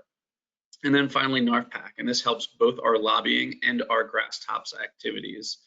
So this is money we give to campaigns of lawmakers that we think, you know, are able to understand our issues and, you know, not necessarily every time, but at least listen to us and have that potentially impact what they're doing. So again, this is not a quid pro quo. We're not giving money for actions. But it really does give us a seat at the table. It allows us to interact directly with members of Congress. Every time we give via NARFPAC, we are going to an event where we are talking to a member of Congress or their staff. The member of Congress, often they bring staff along too. It allows us to have those connections to follow up through our lobbying with them later. We're also trying to send more of you to events in your district, so that you're able to establish those relationships. So we have goals to send NARFE chapter and federation leaders and other members to local fundraisers. I'll talk a little bit about that more later. So through all these things working together, you know, people, members of Congress hearing from the constituents in the district, hearing from us with the policy arguments, making sure we're able to get in front of them through NARFPAC, we are able to have some success. Most recently, I'm going to talk about a recent win on postal reform. So postal reform generally has been a significant issue for a long time. Really, we've been dealing with this since the early 2010s.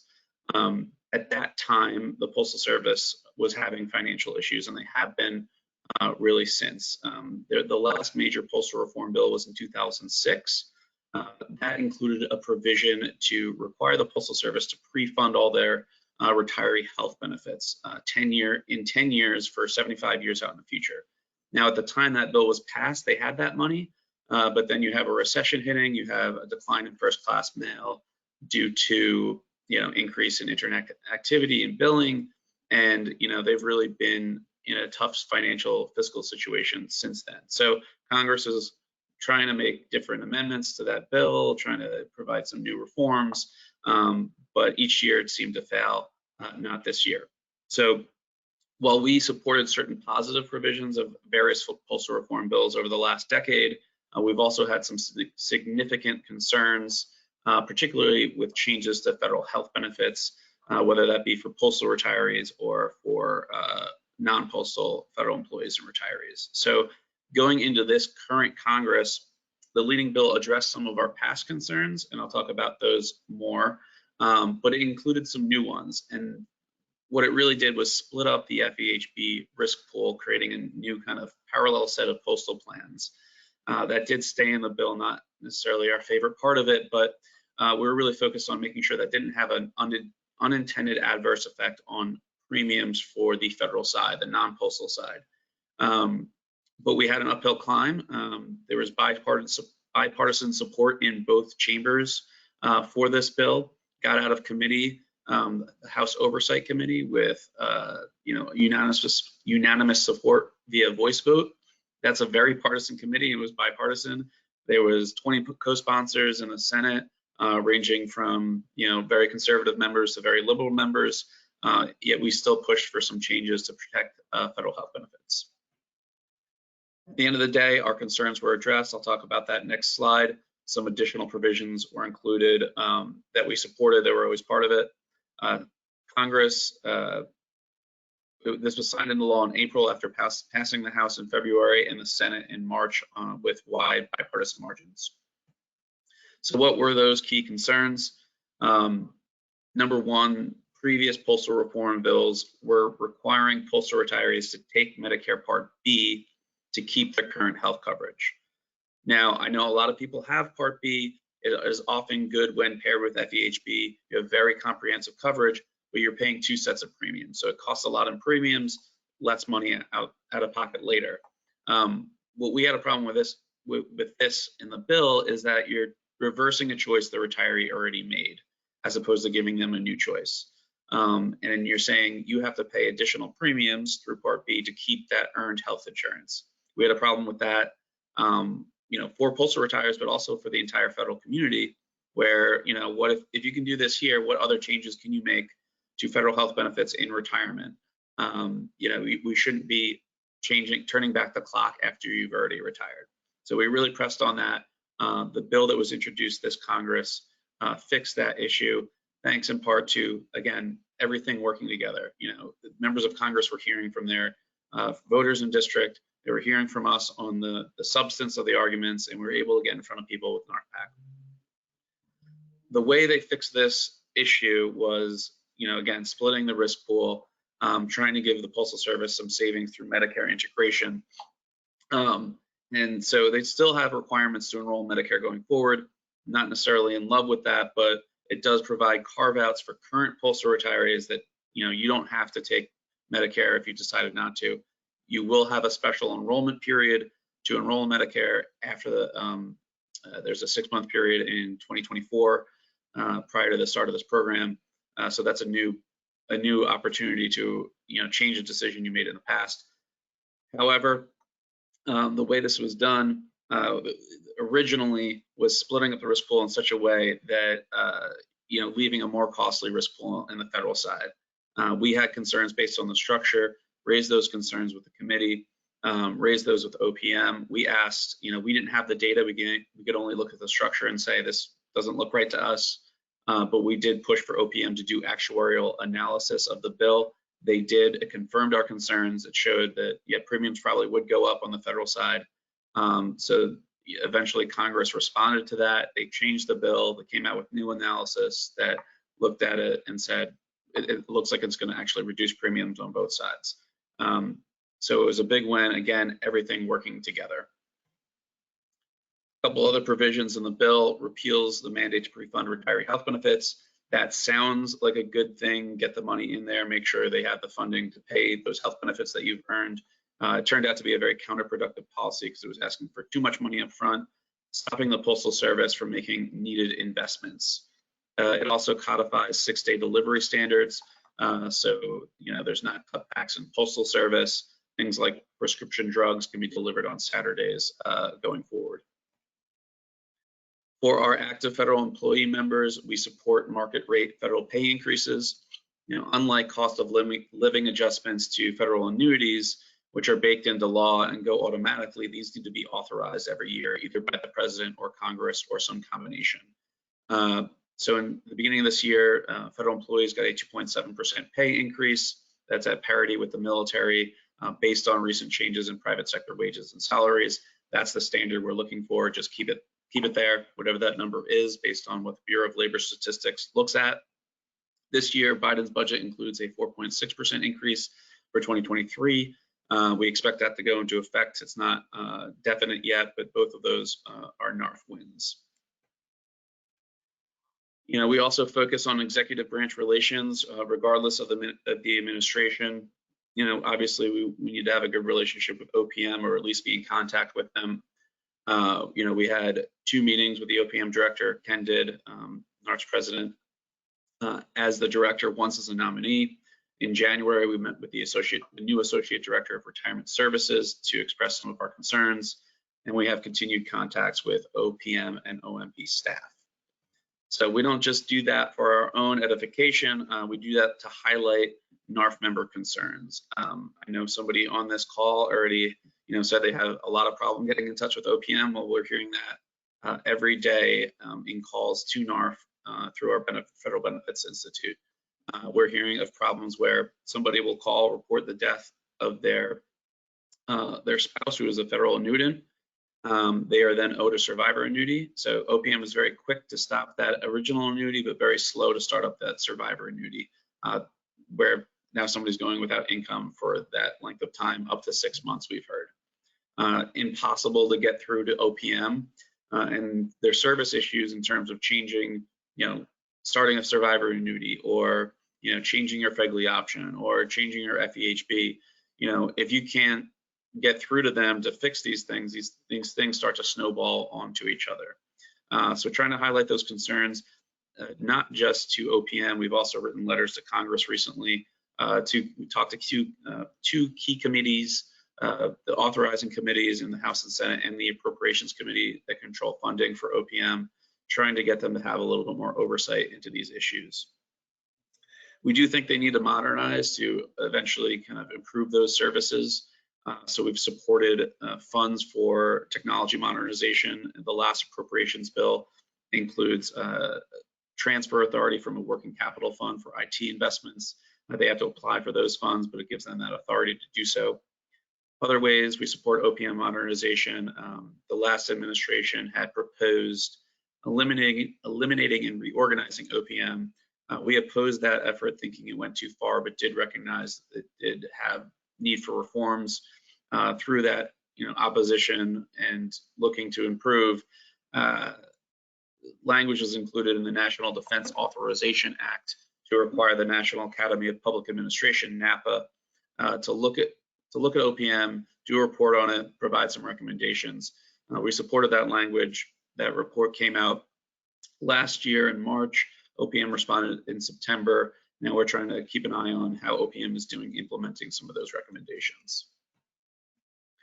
Some other accomplishments, the Schedule F executive order from the last administration in 2020 could have carved out a large exception to the competitive civil service, potentially creating a new class of pseudo-political appointees to run the civil service. We oppose that. We support merit-based civil service. We led a group of good government employees to oppose implementation of that with Congress and to push back. Some of those efforts led to a quick rescission of the Schedule F order at the beginning of the new administration in its first week in office. A nice feel-good story, NARFE Centennial was honored by both the House and Senate with introduction of resolutions. We also had that resolution passed via unanimous consent in the Senate. So that was a nice positive recognition of NARFE, its accomplishments, and the accomplishments of federal employees and retirees. NARFE's national president testified before Congress in December on the future of federal work, outlining how we might pass the torch to the next generation of civil servants. Also, some federal workforce provisions were included in COVID relief to provide equity for the federal workforce, things like presumption of workers' compensation if somebody got COVID, so they didn't have to prove that they were in a public-facing position that they got it on the job. So a lot has already been accomplished in this Congress, but we still have some top priorities that we're working on, and I'll talk about those now. So first and foremost is repeal or reform of WEP and GPO. WEP is the windfall elimination provision, and GPO is the government pension offset. They unfairly reduce Social Security benefits simply because you have a civil service retirement system annuity. It also affects many state and local government retirees depending on the state. So there are bills to address this issue, which has long been a NARFE priority. Bills to completely repeal both Social Security Fairness Act are in both the House and Senate. We're up to 273 co-sponsors in the House. That's more than last Congress, 39 in the Senate. That's one more than last Congress. In the House, if we get to 290, that forces a vote. A very recent House rule allows bills to bypass committee if they get 290 co-sponsors and go on to something called the consensus calendar. So we're trying to up that number little by little, see if we can get it to 290 before the end of the Congress. Another bill that includes WEP and GPO repeal is the Social Security 2100 Act. This is the House Democrats' main Social Security reform bill. Last Congress, it did not include repeal of WEP and GPO. This Congress, it does. We withheld support previously. We now support the bill because it includes WEP and GPO repeal. If we can't get that full repeal, we've been working on these issues for a while. We're open to supporting, maybe a half loaf if we can't get the full loaf. So there's a couple efforts on WEP reform. Unfortunately, there's not similar efforts on GPO reform in terms of what a solution looks like on reform. This is the Public Servants Protection and Fairness Act. For current retirees, it would provide a rebate of $150 per month.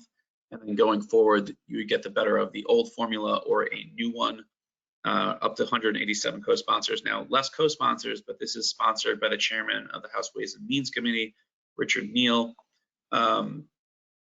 As chairman of that committee, he can easily approve it out of committee, probably has the votes to do that now. Probably has not done this because they might not have the votes on the House floor. I know he's been working to try to include it in some larger bill, unsuccessfully thus far. But the last time I talked to him about it, he said he was trying to get it in the most recent omnibus spending bill. Again, unsuccessful, but always want to support any effort we can to provide some relief to these provisions. A very similar bill to that bill is by the ranking member, the lead Republican on the House Ways and Means Committee.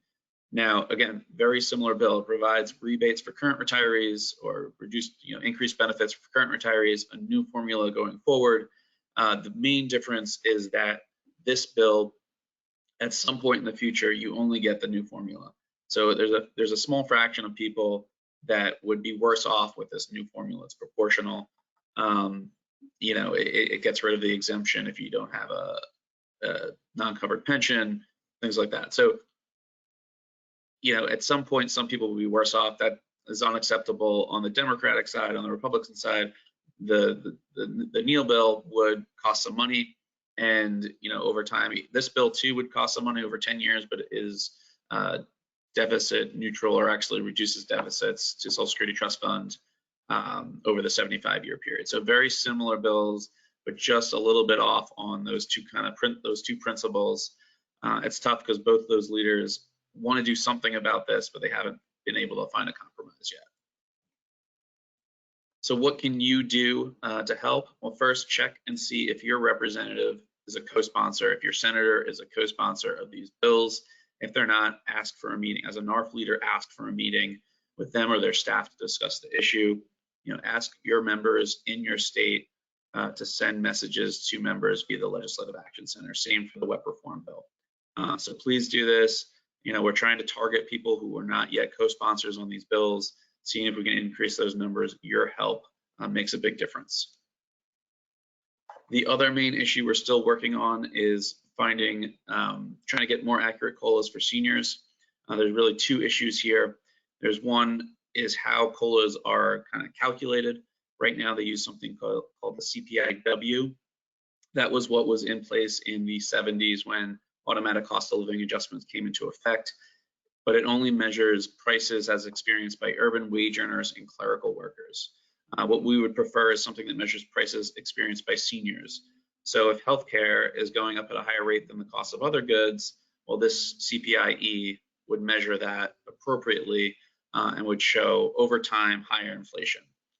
So it may not be quite as good in times of very high inflation like right now, but over time, what we've seen is a lot of the spending done by seniors has gone up at a higher pace. So the Fair COLA for Seniors Act would fix this, would use the CPI-E to calculate COLAs, less co-sponsors than those WEP GPO repeals, but we continue to try to make progress on this as well. The other issue is for FERS retirees. So for FERS, if the change in consumer prices is above 2%, they're not getting the full COLA. If it's between 2 and 3%, it's 2. If it's above 3, it's whatever it is minus 1. So in 2022, when CSRS was getting a 5.9% COLA, FERS got 4.9%. The Equal COLA Act, HR 304, would fix this. It would provide the same, whatever the change in consumer prices is, you would get that. Good piece of good news coming out this week is that Senator Padilla from California will be introducing a Senate companion to this bill. So we won't just have the House route on this. He's a member of the Homeland Security and Governmental Affairs Committee. I think at least one senator is signed on board as a co-sponsor right now. That should be dropped tomorrow with press releases going out on Friday. So looking forward to that. So what can you do? Check and see if your member is a co-sponsor of these bills. Certainly, we'll report on the new Senate bill as well. We don't have a number for that yet, but check if your senators are on and reach out to them as well. So, ask as a leader, ask for a meeting with them or their staff, and also ask your members to send messages via the Legislative Action Center. So a little bit more, just why is that important that you act? These issues are affecting federal employees and retirees every day. There's issues being discussed. They change from time to time. We have our main issues that are always going to be there. Well, hopefully not always going to be there if we fix them, but weapon GPO. But changing circumstances create new issues. We want to make sure we have those relationships built, not just here in DC, but also out throughout the country, so people know NARFE, in multiple ways.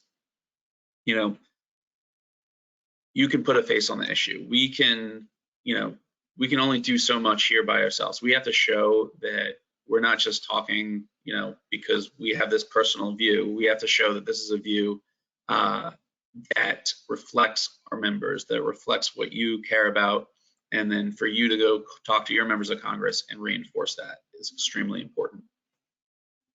So what are the most effective ways for you to influence decision making? Again, we really focus on those in-person virtual meetings, putting a face, creating a personal relationship. Surveys of congressional staff, rate that as the most effective way of advocacy. Certainly we like to get in letters from a legislative action center, phone calls. The more numbers we can get up there, the better. Where we can really show people that there's a lot of people affected. So we want you to encourage your members to do that as well. But really, having you volunteer, be a representative for members in your state and your district is very effective as well. If you can't get in touch with somebody, you're not getting a meeting, or not coming to your federation or chapter meeting, go meet them out there. Many members of Congress will hold town halls. They may go to a picnic or a county fair. Again, you can invite them to your federation and chapter meeting. So find other ways to engage with lawmakers if the ways you currently use aren't being effective right now. We provide a lot of resources for you. So go to our website. In the advocacy section, we have grassroots resources. We have issue briefs and fact sheets. So you can show people how many federal employees are in the state, how many federal retirees are in the district. What's the federal family look like in terms of what types of jobs do they do? Help with social media, help with how-tos on grassroots and grass tops.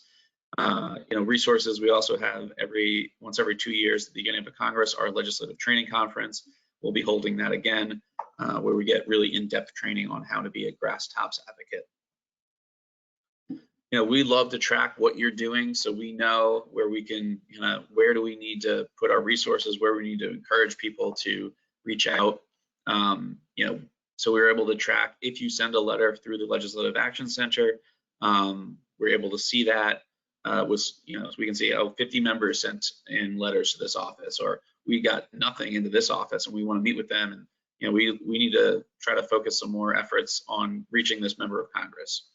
Same with the call center, not always as good in terms of which offices, but total numbers that we're getting through the call center. We can see if you have a meeting or you attend an event like a town hall, or somebody comes to your chapter meeting, please let us know.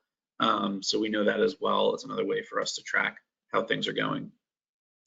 Dave talked about FedHub. We also have an advocacy leaders community on FedHub for you to go discuss with other NARFE leaders around the country what you're doing, what's working.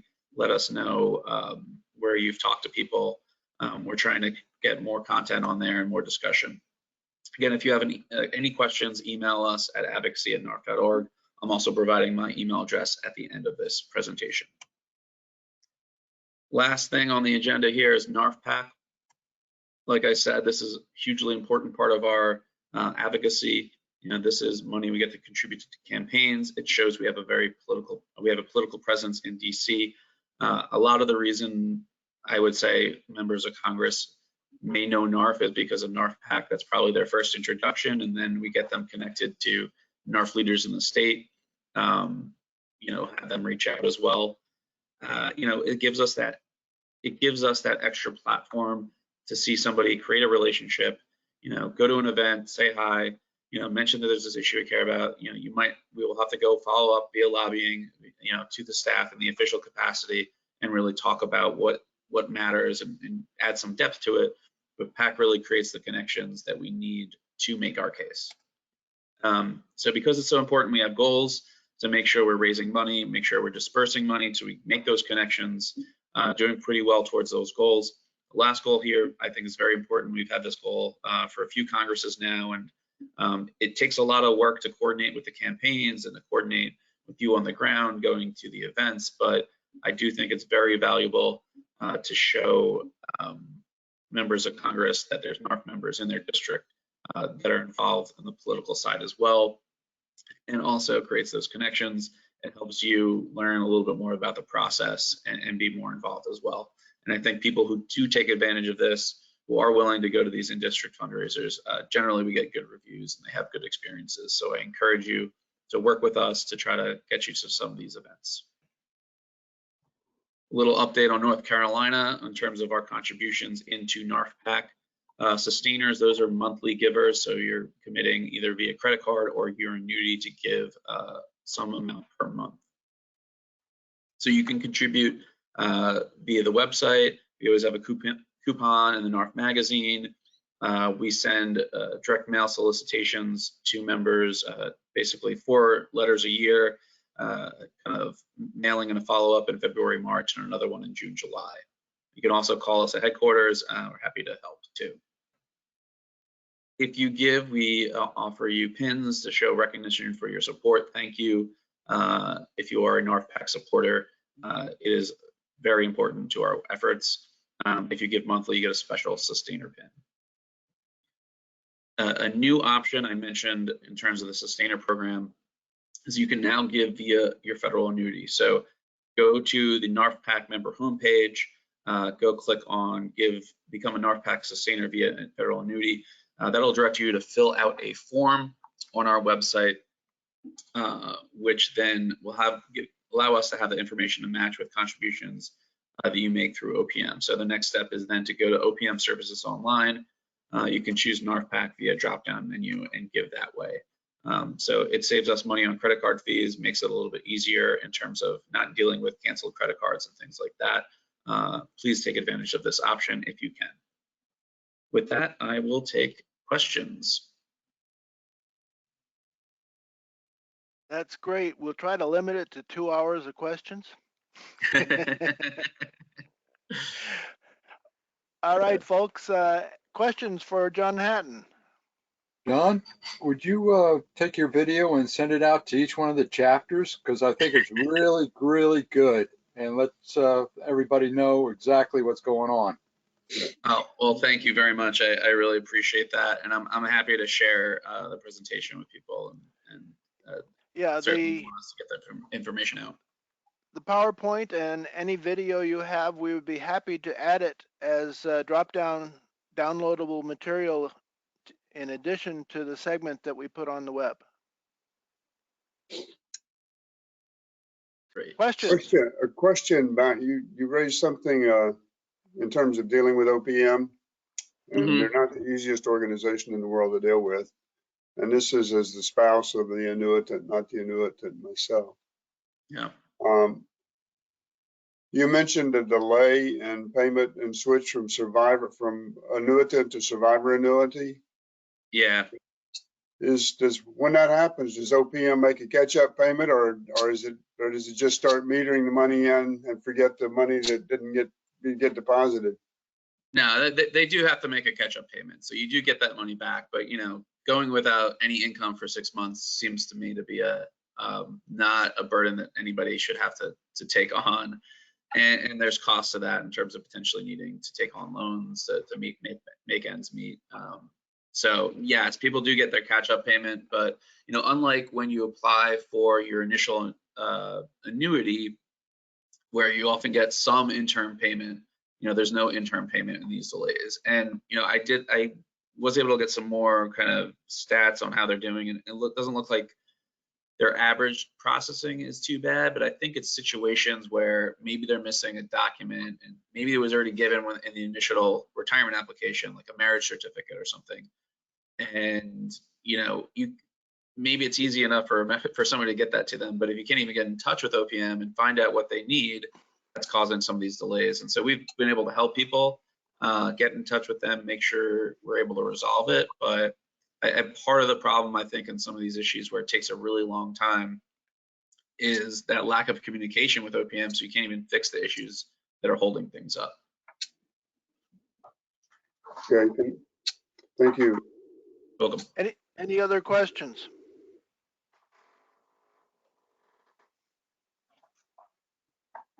Hearing none, John, thank you very much for a great presentation, and we look forward to the copies so that we can add them to the drop-down material.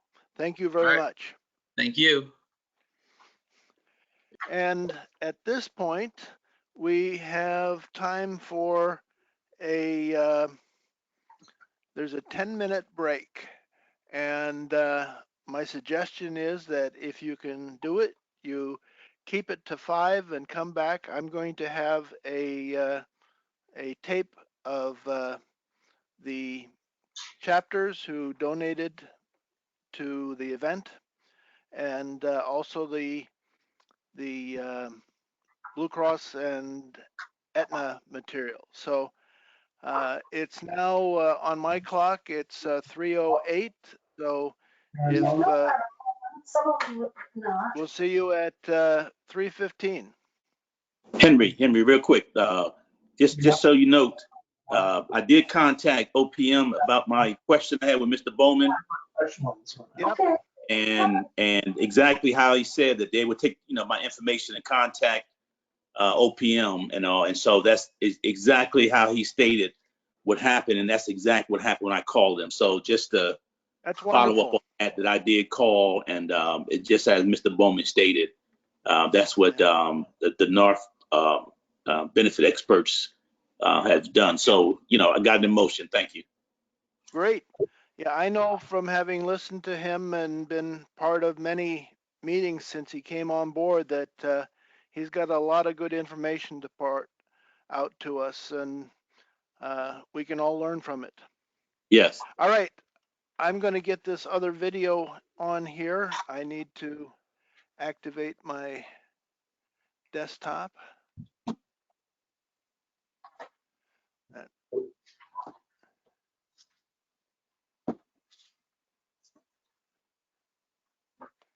All right. I need to make myself the presenter. That's what I need to do.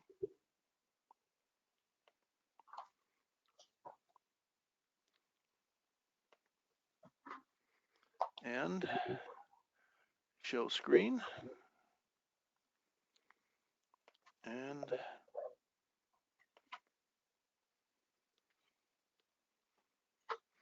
now I have to show what I want to show.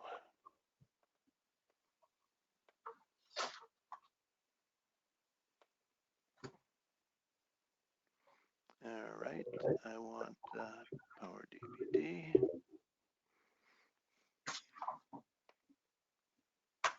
I think that's when we want to say that I either went this year or the year before. You should mute yourself, Tom. Sorry.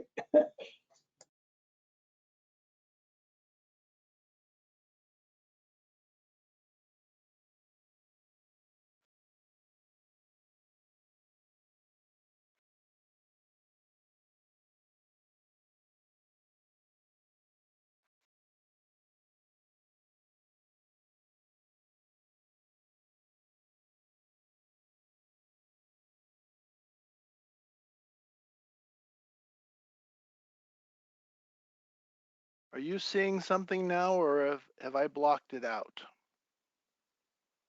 No, we're not seeing anything. Okay. You see your picture, and mine it says going connected to webinar. Just your wrinkled brow is all we're seeing as you try to figure out what you need to do. Yeah, well, that's always the case. Let me clean up here a little bit so I'm not sitting with quite as much stuff. And all right.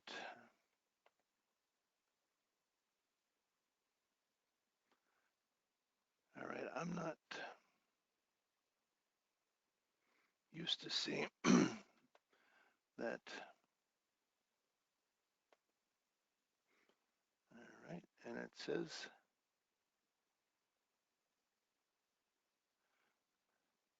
well, let's see if it'll take it on screen.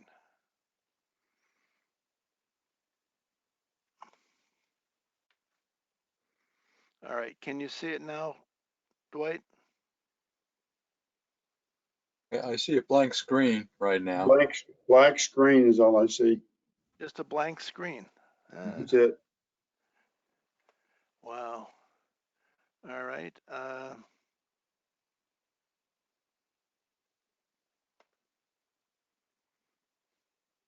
see the splash for the annual meeting. Yeah, but all right.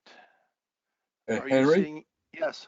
we just got a question in from Robin Kehoe here. I've been asked to present at 2:40 p.m. about NARFE and FEEA. I have another meeting at 3:30, so I can still present at 3:15, but we'll have to keep it short. Okay. So it is now 3:13, so we would have Lloyd, not Lloyd, let's see, that would be Joyce Warner. That probably would be my guess. Yeah, FEEA, yeah, fine. That would be Joyce Warner. Yeah. So Right. 3:15. Okay, Joyce, we can do that. Okay, And, Joy, it's actually Robin Keough. Joyce is not with FIA anymore. oh, okay.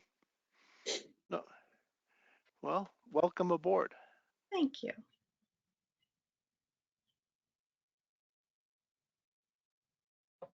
And I've made her an organizer, Henry. Thank you.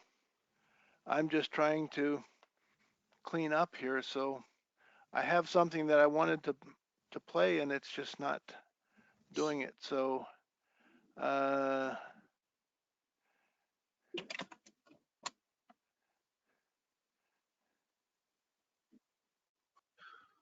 right. So Did you maybe, make her a presenter also? Let's see. Let me go and she's just switched over to staff, so let me get on here and I'll make her presenter. Okay. That's terrible. I had Robin, you're now the presenter. All right. Another 2 minutes. We'll get everybody back here and we can take off with this. I apologize for being late. It just sort of went on, and when people are happy, you don't want to take them away from what's making them happy. So I know you have another meeting, but if you go to 5, it's all right with us.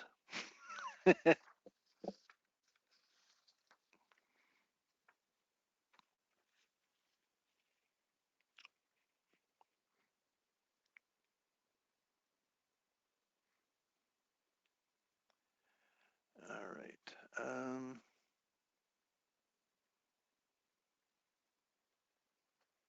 All right. At this point,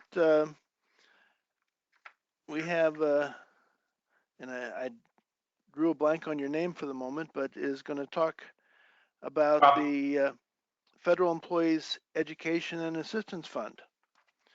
We've benefited from that for some of our people after the disaster. Go ahead, ma'am. Thank you so much. Let's see, am I able to share my screen here? Yes, please. It's you've got the camera that's right underneath the mic. Okay. And here we go. All right. Hello. Howdy. And that's Hello, seeing your everyone. picture. Do you want to share your screen too? I do. All right. I'm gonna. Your name again? Robin Keough. Robin. All right. I don't know why, but I'm not seeing you. You know what? That's okay. I can absolutely talk about it without showing the slides as well. Not a All right. problem. Seeing you I here. will. I'm seeing her, yeah. Well, I'm we're seeing. seeing her, but she was going to bring something up on the screen and we didn't have it. I cut mine so it's be a little larger. Please go ahead. We All right. are glad to see you. Well, thank you so much. I so much appreciate the invitation to present today. I'm Robin Keogh. I'm the acting director at FIA. I've actually been with FIA for 22 years now, so very familiar with everything that's going on with FIA and with NARFE. For those who might not know us as well, we're the Federal Employee Education and Assistance Fund, and our mission is to provide assistance to civilian, federal, and postal employees and their families. We do that through an emergency assistance program, disaster relief, college scholarships, and a few other programs. And since 1995, we have partnered with NARFE to be able to bring some of those same benefits to retired federal employees who are NARFE members. So we currently have something called the NARFE Single Fund, which is a fund for NARFE members that provides disaster assistance when there are natural disasters that affect NARFE members. And then it also helps with the scholarship program that NARFE puts on each year. That happens through a partnership with FIA. So those two programs combined since 1995 have provided over $1.5 million to NARFE members and their families. And that's something that we're very proud to be a part of, but we could not do it without NARFE members contributing. NARFE as an organization supports the scholarship program. The disaster relief comes from the support of NARFE members largely. So I wanted to just talk a little bit about how you can give to that fund. There is generally a coupon in the magazine each time, so that's one way you can use the coupon. That gives you information both about online donation and sending a check. To give online, you go to fea.org/give-NARFE. And so that's feea.org/give-NARFE, all one word. That's going to be a very simple online form where you can choose your donation amount, enter your billing and credit card information, and make your donation. And you can do that as a one-time only thing, or if you would like to, you can set up a recurring donation on a weekly, monthly, annual basis, whatever you choose. And then also there's the option to give by check, and you would do that by making your check out to FIA NARFE Fund and mailing it to our office, FIA, and we're in Alexandria, Virginia, at 1641 Prince Street, Alexandria, Virginia, 22314. And I can actually, once the meeting is over, I can send my slides if you want to be able to post those to share that has this information. So in case you weren't able to write it all down while I'm talking, you can have the slides for that. Does anyone have questions at all about the relationship between NARFE and FIA or anything about how the programs work? I'm happy to answer them. Well, I'd just like to add that after the hurricane came through and there was a lot of destruction, we actually got on the phones and tried to call every member who we had a number for in that area to advise them about FIA and the fact that they could apply for benefits there to help them deal with their disaster issues. Wow. And so we have taken what you do seriously, and I would, if you will send me the proper information, I will look at adding a page to our website so that people can look at that as an option. That is terrific. Thank you so much for that extra effort to make sure that people knew where they could get help. That's really important and not something that we have an easy job doing, you know, trying to reach out to people ourselves. You and your leadership know best who your members are. So we really appreciate that. It certainly allows us to end up helping more people. I have a Questions? question. Go ahead. Yes. How much is the disaster benefit and how much of the scholarships were? So the disaster benefit is usually $500. It's not intended to replace other aid that's out there, insurance, those kinds of things. It's intended to be a stopgap to help people more immediately. It's pretty easy for us to send a check off fairly quickly while people are still waiting for insurance to process a claim or FEMA to process an application for assistance, those kinds of things. And then the scholarships are $1,000 each. And that's a once annual program that's open to the children, grandchildren, and great-grandchildren of NARFE members. And it's for when they are seniors in high school getting ready to start their first year of college. Thank you. Other questions? And Robin, will you tell them about how they can also be evaluators of the scholarship program? Yes. Oh, I thank you for reminding me about that. Some of our most wonderful, longest serving volunteers are NARFE members. So the scholarship program now, the way it runs is that the NARFE portion of it is part of the larger FIA scholarship program. So we have one nationwide group of volunteers who help us out. You can go to our website, fia.org, and under the support heading, there is a volunteer option. You can register to be a scholarship reader. And basically what happens then is that every year after we close the application period at the end of March, in April, we have volunteers all across the country who do a first reading, review, and rating of the applications for us. Most of the time, it's 30 to 40 applications that we would ask you to read. It's an online system that allows you to put your ratings in right as you're reading. And these are, we're looking at things like grades, community service, there's a short essay. So it's a merit-based program. We're not looking at any financial information. And in fact, most of the personal information about the student is blind to our reviewers. So you're reading their essays, you're looking at their transcripts, putting the ratings in for each of those things. We estimate that it takes people maybe 10 to 20 hours of volunteering over the course of those 4 weeks. But it is integral to the success of the program, and some of the students that you're reading will also be part of the NARFE program.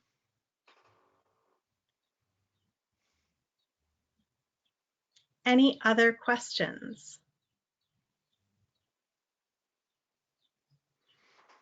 Well, you get a 2-hour break if we have no more questions. Thank you very much for coming and my pleasure. Thank you so it. much. And I look forward to getting your material, and we will definitely add that as another source on our website. It's always good to have information because when you need it, you don't know where to go. You know, we want to be one of those sources. So thank you. Terrific. All right. Thanks. Bye-bye, everyone. Thank you. Have a wonderful day. Thank you. All right. The next thing here is the balloting process. And Lloyd and Dave Phillips, are you folks available? Yeah, I'm here, Henry. I don't think Lloyd is on, but I can go over it. All right, go for it. Okay,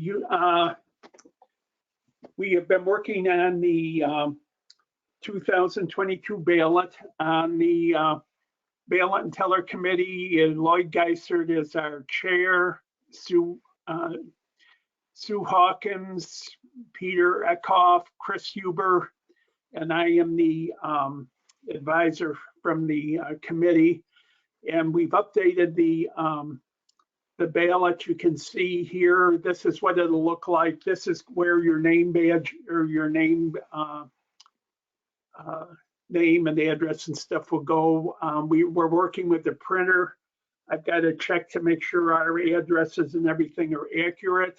If we can scroll down. these are reminders. These are things that you're going to, important reminders when you're folding up your ballot and sending it back. You have to make sure your ballot is signed, or else it will not be considered valid. It needs to be completed. Vote for only one option on each item. And again, I don't think this year that's going to be an issue, because I don't think we have any contested offices. When you fold it, make sure the return post box is showing. And again, when you're folding it up, please, please, please check to make sure you're only folding up the ballot. We have gotten people's bills, save the date reminders, all sorts of stuff that we've ended up having to take to the post office and mail. But you know, again, if you're concerned about your credit rating and everything else, some of these things, some of these bills were in there over a month old already. So please make sure when you're folding up the ballot, the only thing is there is the ballot. We're asking people to just tape the top and sides of the ballot, no staples. Make sure you put a stamp on. And the postmark is required, and we're saying postmarked by June 16th. We want to count about June 30th, so that gives you the post office 2 weeks to get the ballot back. If we can roll down, Peter. Okay, and that's just a return. That will be on the outside of your thing. Okay, rolls. Now these are just one of the things we did this year is, again, you have to make sure you sign the ballot, or your ballot will not be counted. We're asking you to please record your current email address. This is one thing at our board meeting and stuff we've talked a lot about is it's difficult to send out things electronically, even if you have an email, if it's not accurate. So we're asking people to put your email in there so we can check to make sure we have the latest email. And again, a cell phone number if you have it.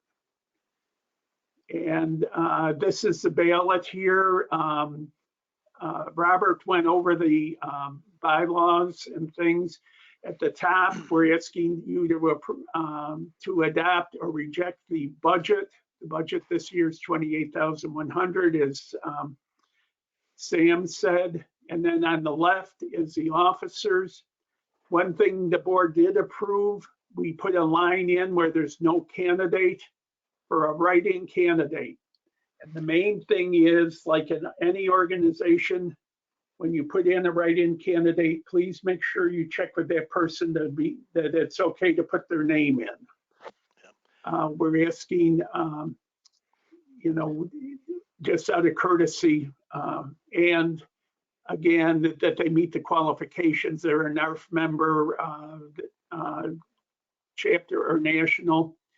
And for the area vice presidents, only vote for the area vice president for the area in which you live. And this year we put in, since the areas were switched, we put in the chapters in the different areas. So if you're a national member, look and see what chapter you're considered closest to. And then, so if you're in chapter 105, 214, or 667, you would vote for area 1.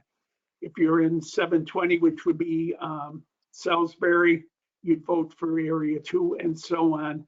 And again, we have a write-in candidate for area 4 and an area candidate for 5, which we don't have candidates for. And that may end up being a position that's appointed by the board if we can't get have a position that's elected. Dave? But, yes. I was I'm in receipt of an email from someone who is willing to run for the position of Executive Vice President. I think the individual would do well. Do we need to have a nomination for that, or can the name just be provided you to be put on the ballot? That name has to be, that person has to be nominated from the floor. Okay, so we need to do that then today in order to make that a event that would be before the ballot went out. Because I don't know who it is. Is there going to be somebody to nominate? It was Thomas Link, president of the Durham chapter. And This is Tom Jennings. I will go ahead and nominate Tom Link. is there a second? I second it. All in favor, say aye. Aye. Are there any opposition? Not hearing any, he is nominated for the position. Okay, so that takes care of that. So our open offices again now would be area 4 and 5. So those would be open. Again, like I say, if anybody puts any in writing, they would have to please just make sure that the person is aware of it. Thank you.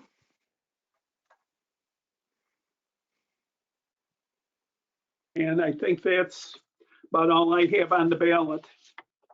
All right, any questions? Hearing none, thank you. After the legislative. Just a second, Matt, quick question for Dave. Dave, you did comment, because I got distracted for a minute. You did comment that anyone who writes their name in can't be elected. They have to be appointed if in fact they write in, there is a write-in. It would be an appointed at this point, because again, the whole board or the whole membership wouldn't be able to vote. It would have to be it would end up being an appointed position. Okay, so if someone writes a name in, that person will be contacted by the president or someone on the board to see if they're willing to be appointed. Board would have to approve the appointment. Any other questions? All right, we have 2 candidates for the position of NARFE president on our meeting today. Bill Austin, who is from Charlotte, is one, and the other is Bill Shackelford. I'm going to ask Bill Austin if he would speak first. And Bill, do you have any content that you want shown, or do you just want to speak? No, I'll speak.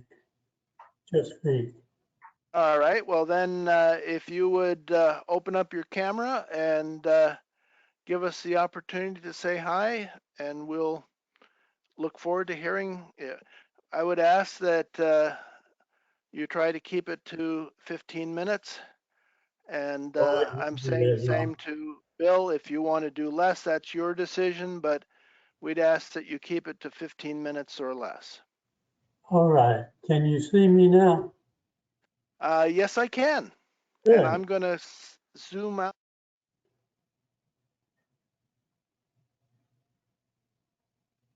Now I've lost the audio. You're No, we muted, can hear Henry. you. Yeah, Peter, would you be so kind as to get rid of the screen so we can see a larger picture? Sure.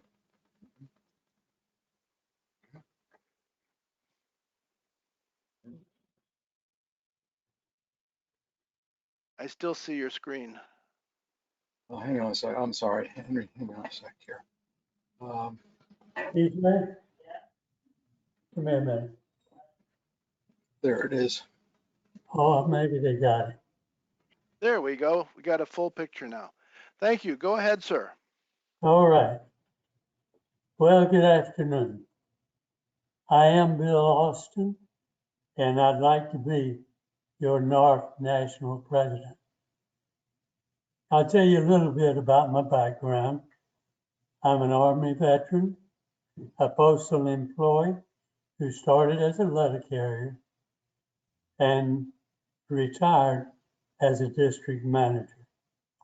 I've held positions of every level of our association, from chapter president to the national executive vice president. I'm ready to serve as your national president. I'm not usually an alarmist, but national trends are really troublesome.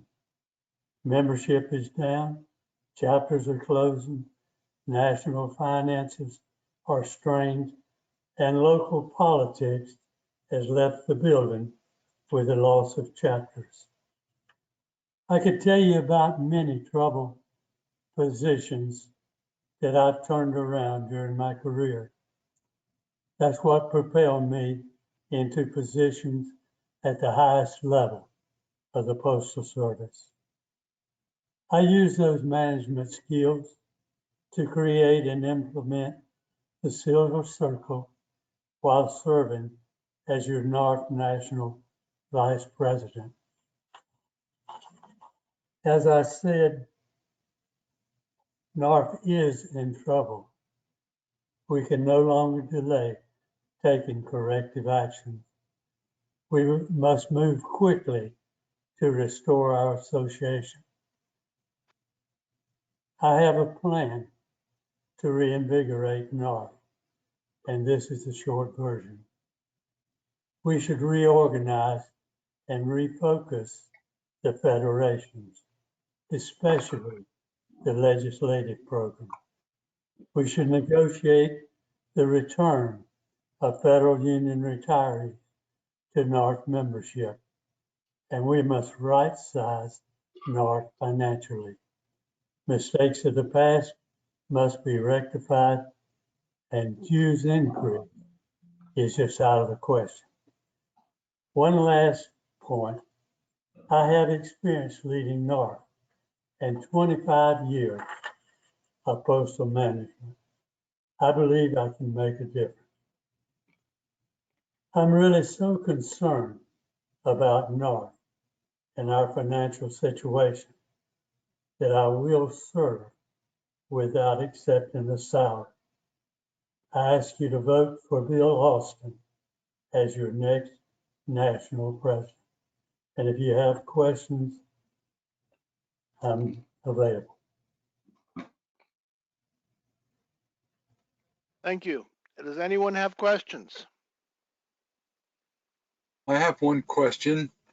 How do you think you could improve the AMS database? We seem to have errors, and it's kind of a mess. Well, first of all, you have one of the best IT people in NARFE.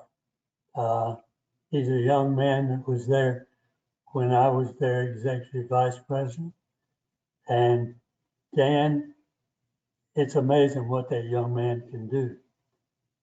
Maybe one of the things that's missing is keeping in touch with the field, finding out what the needs are, finding out what the problems are. And if they're sent to Dan, I have all assurances that he'll be able to correct it for us.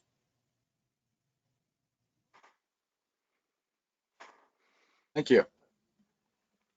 Additional questions? Bill, did you work with the law office that helped to get the Bailey settlement done for the federal employees here in North Carolina? Would you repeat that? Did you work with the law office that helped get that Bailey Settlement Act done for the federal employees here in North Carolina? Oh yes, I did. I was just one of many. Ira Schwartz was our leader. We had a great attorney who stuck with us. Under the threat of firing, he would not let go of our case. In fact, they did ask him to leave. He went out on his own and continued to support our efforts. Fortunately, as you know, it turned out well. Efforts to include recent retirees has not done so well. But we've got a lot to be proud of with that accomplishment. Anything else? Yes, Bill. Bill, You I have a question. mentioned Dan Hynett. He is no longer an employee of NARFE.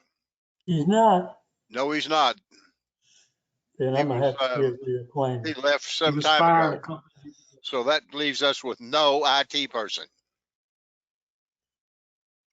Thank you. Well, that's one position that's critical to NARFE.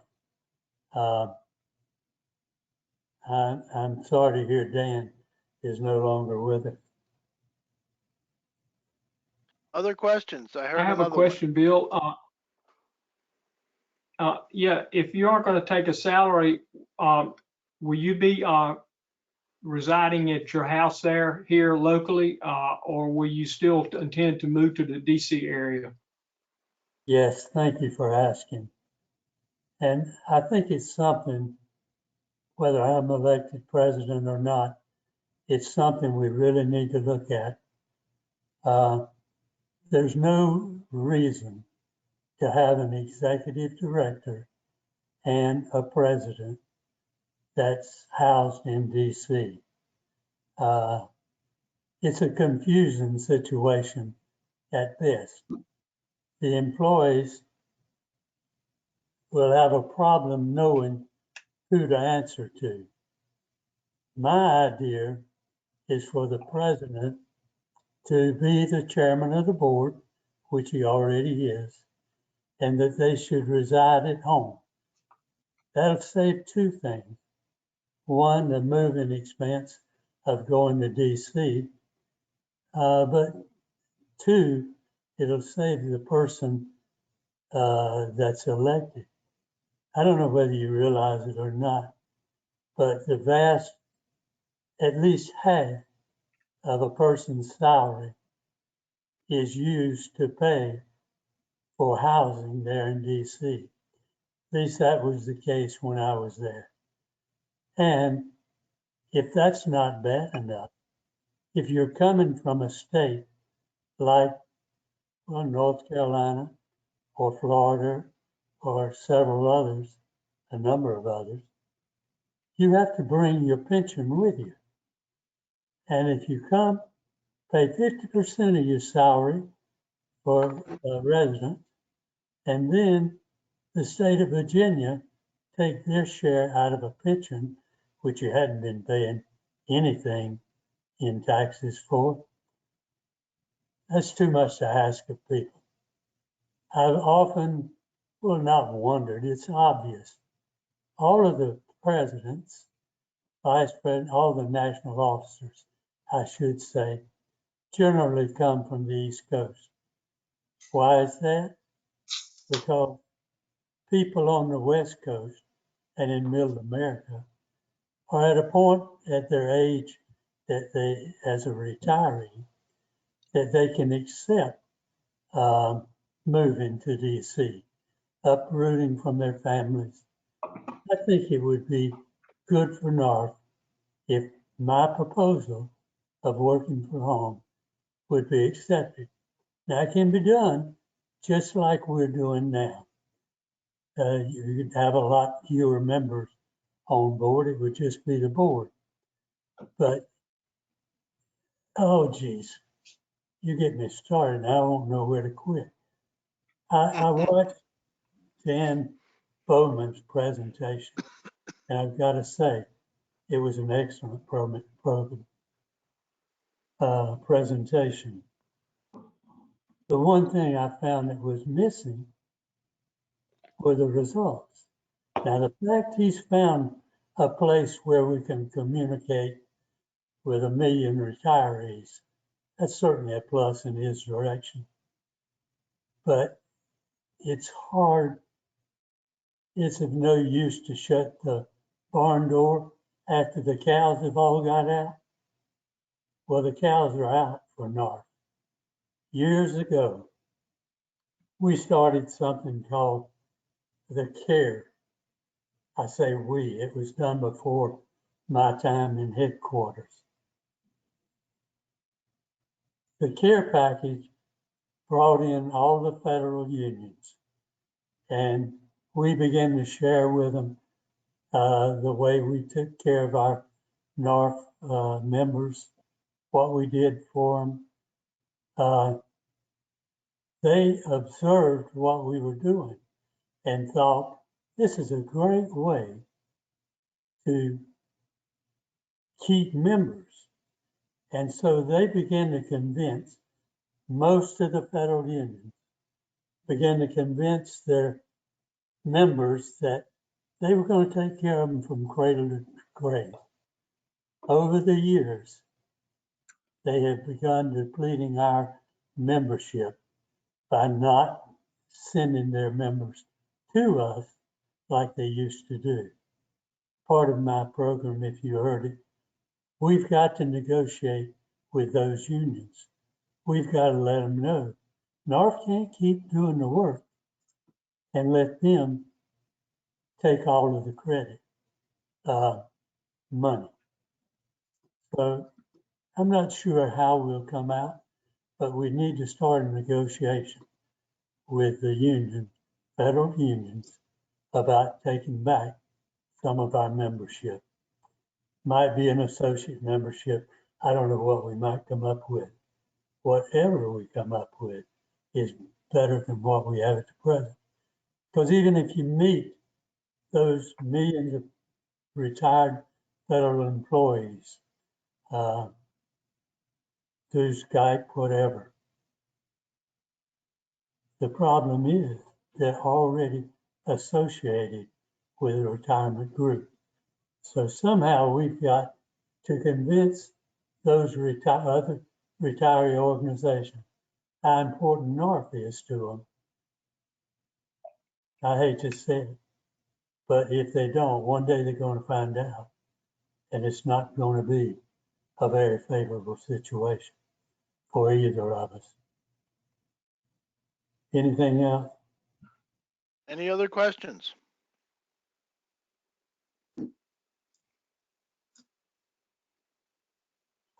If Not not, hearing you. Thank you very much, sir. if not, I do thank you for your time. And again, I know some of the things I'm asking for, change in policy. I may have scared federations with my comments about a reorganization, but our resources are critical. And unless we do something soon, I'm afraid we're going to reach the point of no return. With that, I thank you for your time. It's been a pleasure to talk with you. Wish I could see you all in person. I do miss that. But I'll see you the next time out. Y'all have a great day. Thank you. Thank you again, sir. Thank you for being part of our program. You're very All welcome. right. Thank you. And our next candidate is Bill Shackelford. Bill, I turn it over to you. And if you would keep Okay. it to 15 minutes, please. Oh, come on. I think I've got everything turned on here now. Yeah. Well, if you cough, that'll take the 15 minutes, but that's another point. Go for it. Your time is off. Your sound is off. The organizer had muted me. I don't know what's going on, but I'm back now. Thank and you. I got 14 and a half minutes left, I believe. As most of you know, and I said it earlier this morning, I've been your RVP since November of 2014. As such, I've been across Region 10. I know that we have many members and unequally number diverse opinions, but our collective needs in Region 10 have been and are continuing to be the same as NARFE as a whole. My decision to run for national president is to ensure that we have a continuation of the advocacy history that we have had, the success that we've had in our advocacy department. And we need to look at not only the chapters, we need to look at involving the national only members that have been out there. Like I said, we're approximately 52% of our membership is national only. You know, we're slightly above halfway point on national, and that number continues to grow. But one thing you got to remember is that these members want to be involved in NARFE. They're interested in the advocacy side of the House. They just want some contact with the proper people that they can express their views. And you know, we need to open up the lines of communication with the national only members, because our traditional chapters are closing. And right now, as it stands, there's not much we can seem to be able to do about that because we're aging out. You know, I was listening to CNN earlier this morning, and one of the columnists there on CNN was saying, you know, we even have Congress that's aging out, and we have to look at that as a possibility. And one, just to show you where he was going with the aging out concept, let me throw something very scary at you.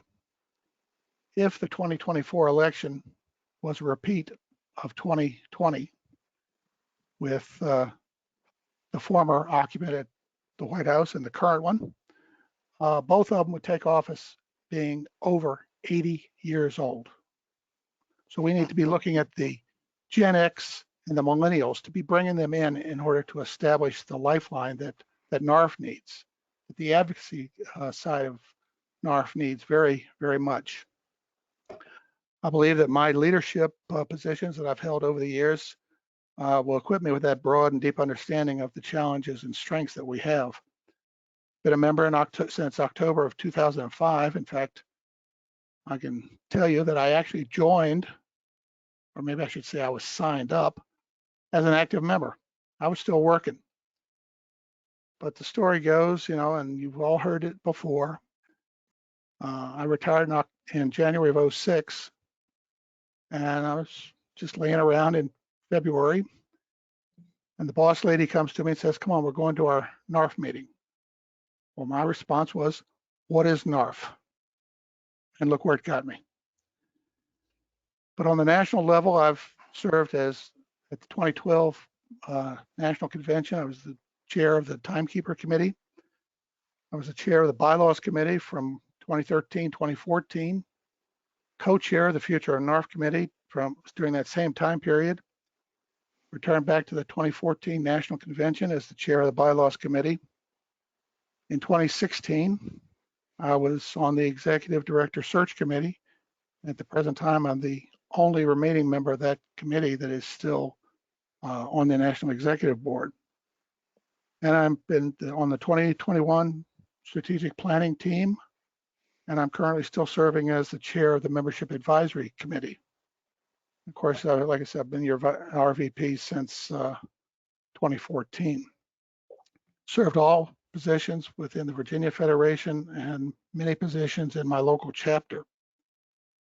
You know, I may not have all the answers, but I will tell you this, we do have to look at the overall structure of NARFE. Right now, we can go top to bottom or bottom to top. You know, 2 national officers at headquarters seems to be working at the present time. However, for those of you that don't realize it, as of close of business, May 13th, 2 days, NARFE will no longer have an executive director. Friday, May 13th, Friday the 13th, God help us, is her last day on board. Unfortunately, that is something that we need to look at. And, you know, so we need to continue our reorganization effort. I know you've heard a lot of talk about reorganizing and reducing regions. That's not the only thing we need to do. We need to keep structuring downward, or you know, through the federations. We need to figure out a structure that the federations can work with. It gets all members involved, and it's just something we need to be looking at. And I know that with the new executive board that'll be coming in, it's going to be a lot of work. But I think everybody that I've seen that's on board as a nominee is up to the task. So, you know, but going back a little bit, the FON committee, which I was, like I said, was co-chair of, recommended realigning federations into congressional districts. Well, in some places that works, other places it doesn't. So we have to come to grips with what we're going to do that way. I know here in Virginia, we have 11 congressional districts and 37 chapters. So, you know, you got to figure out a way to blend both of those levels into one working operating federation. But then you get out to Hawaii, and they've got 6 chapters, 2 congressional districts spread out over the islands. You know, so that nothing seems to work everywhere. Obviously, you know, your bigger states where the population is lower than what we're used to here on the East Coast, they only have 1 congressional district. You know, it's a work in progress already, but we have to be keeping an eye on the way things are going and really concentrate on getting the job done. So I appreciate everything that you all have done. As I said earlier, I really do appreciate North Carolina and everything that you've done for me.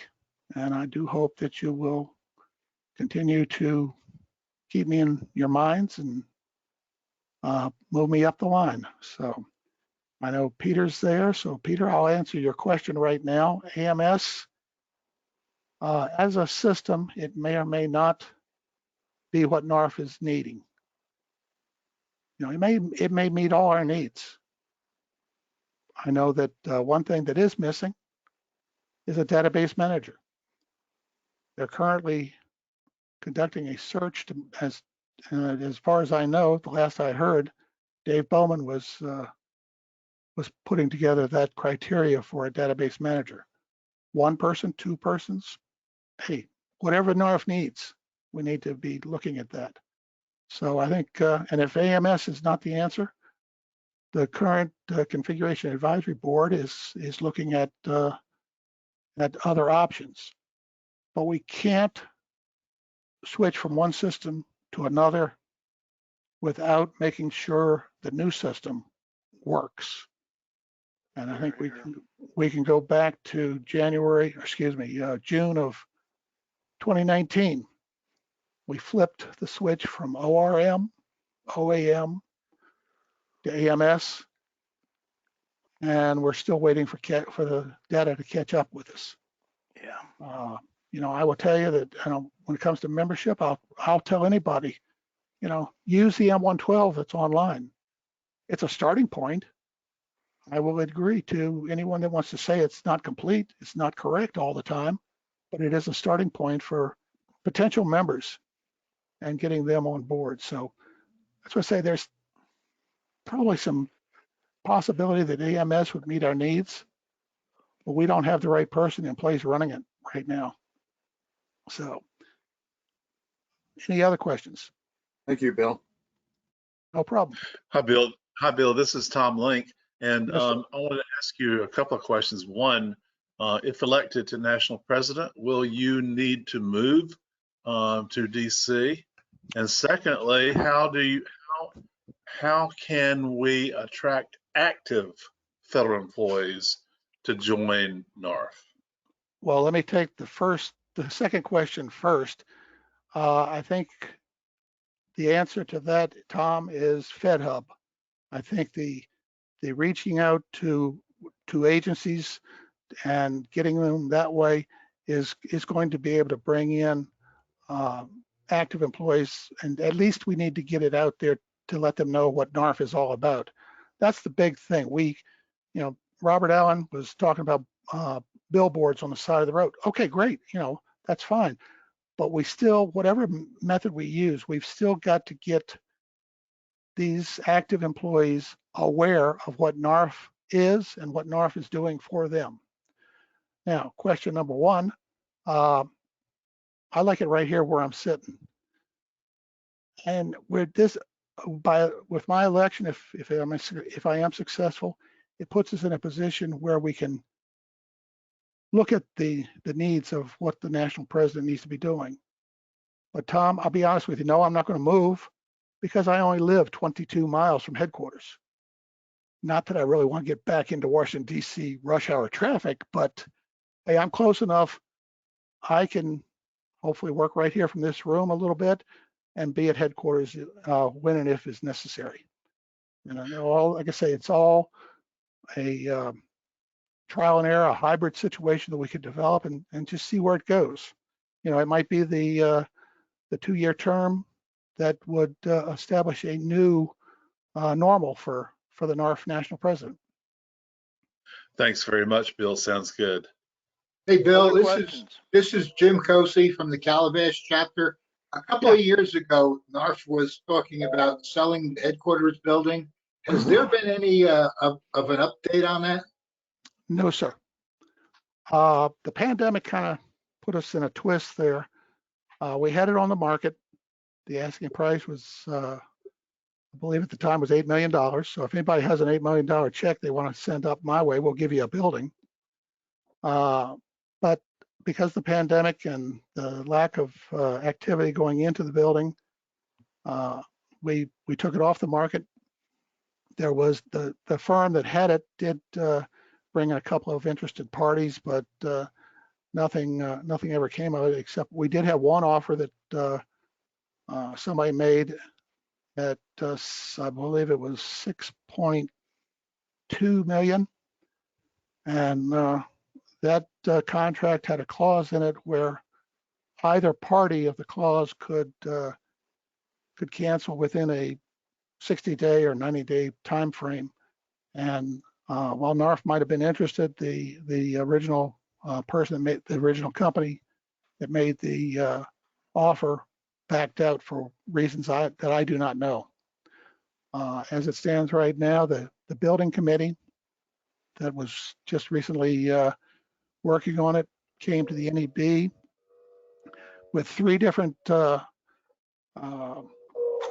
real estate companies familiar with commercial development here in DC, and presented what these companies could do for us. And motion was made to accept one of those, and I was in favor of that company. But the rest of the NEB, or a majority of the NEB, voted it down. So right now, we're sitting there in a 4-story building, taking up about half the space that we truly need. Okay, thanks for the update. Appreciate it. My thought was that once the building is sold, that could free up some cash that the organization could use to improve operations, improve IT, you name it. But I guess it's just something we'll have to just wait and see. But again, thanks for the info. Yeah, right now, Jim, we are in a wait and see status because, like I said, the NEB doesn't want to move on contracting with a real estate company. I'm ready to move to get the building out from under the NARFE management side. It's even been suggested that we become a landlord, and I'm definitely not interested in that because landlords tend to have to spend more money than it can be really necessary, and we don't have it. I would rather see us get let's cut the average and say I'd rather get $7 million and then take that money, and a portion of it obviously would be paying for rental space for a period of time. But like you said, the other dollars could go to IT improvement and various things. Are there any other questions? This is Tom Jennings, Bill. Yeah. How would you see your role as in terms of dealing with Congress, and how would you go about your interactions with congressional representatives? Well, I have good relationships with my congressional representatives all across Northern Virginia here. Jerry Connolly, who is pushing the FAIR Act, or the act that would do away with GPO and WEP. Jennifer Wexton, Don Byer. I have good relationships with all of those individuals, so I see no reason why that wouldn't continue. But obviously, the experts are in the advocacy department. I'd follow their lead. Thank you, Bill. Anything to keep NARFE out front and make sure that Congress knows what we are here and what they need to do for federal employees. I know when I first became an RVP, I was at a meeting, or it might have even been before I became an RVP, when Bill Martin was still the Region 10 rep. We were talking about a congressman out in the Midwest, a United States congressman, and he had been approached about supporting a NARFE bill, or a bill of NARFE interest. And his response to the people were, I don't have any government employees in my district. Well, I'd like to know how he gets his mail and how he deals with clean air and clean water, because right there you got the Postal Service and EPA. So I don't know where he thought he was, but we can't have that kind of attitude on Capitol Hill. Thank you, Bill. Any other questions? Bill, this is not a question, but on May 18th, they're going to have a rally for WEP and GPO, and it's been led by the California Retired Teachers Association. But I know that since it's a rally, they're asking anyone else who has interest in WEP and GPO to be there. So I'm hoping that you will get that word out to Virginia to let them know about the rally and to please show up with their NARFE shirts on and what have you. Oh, I tell you, there's a lady down in the Tidewater area of Virginia who has been spreading that word for about the last 6 to 8 weeks. I get an email from her about once every 2 months. What are you doing about GPO and WP? But when this rally was first announced, and she was all over it and sending emails all across the state of Virginia. So I think Virginia will have a good representation there. Unfortunately, I have something else going on the 18th, so I can't be downtown. Actually, this year, West Virginia's conference is going to be an in-person conference, and that's next week. So, but other than that, yeah, the word is being spread all across the Federation. In fact, all 3 federations up here, District, Maryland, and Virginia. I spoke last week even to the Pennsylvania Federation. They were talking about people coming down. So it's there, and like you say, it's being led by the California Teachers Association. I think they're strongly supported by the Texas Teachers Association. So there should be a pretty good crowd there. Any other questions?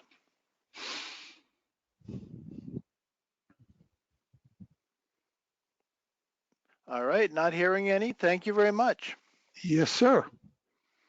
And at this time, Peter, if you would put on the awards video. Henry, I've switched media players, so I hope this works. Okay. Why don't I start it for a few moments and then get some feedback from you all. Very good.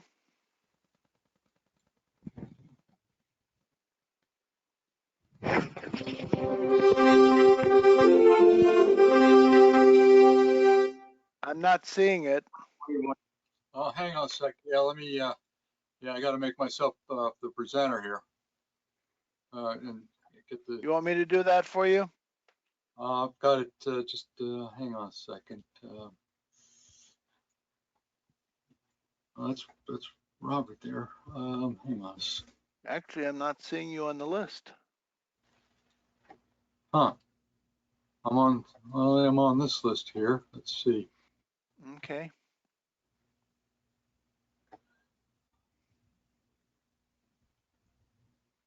Yeah, I'm not seeing myself on the, I'm already the, so let me go. You're on the staff list, Peter, and you are listed as organizer, presenter. Okay, I was looking at the wrong list. Be careful, Robert, you're on screen for a second. Let's see. Yeah, I do see your screen now. Aha. Now I see it. Wow. 2022 NORFE 66 Annual Awards. I'm Charles Talley, Executive Vice President. Each year, I think you need to go back just a little bit. Yeah. Alzheimer's. Are you hearing his voice? Yes, I Okay. was. Was it a good quality? Well, we didn't hear enough of it. Okay. We understood what he was, we could understand what he was saying. The 2021-2022 North 66 Annual Awards. I'm It's Charles, fine. the Vice President. Each year awards are given in 7 categories. Alzheimer's, NORPAC, membership recruitment, Lyle V. Storch, Charles R. Patton, Thomas N. Hopgood, President's Awards.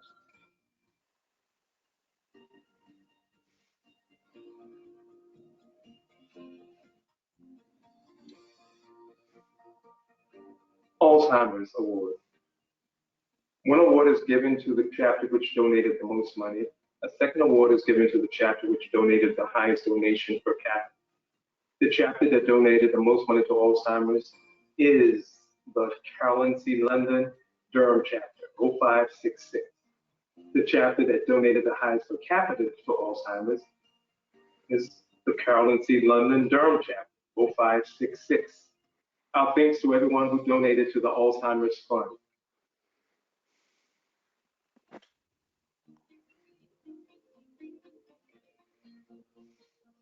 NORPAC 2021-2022 Award.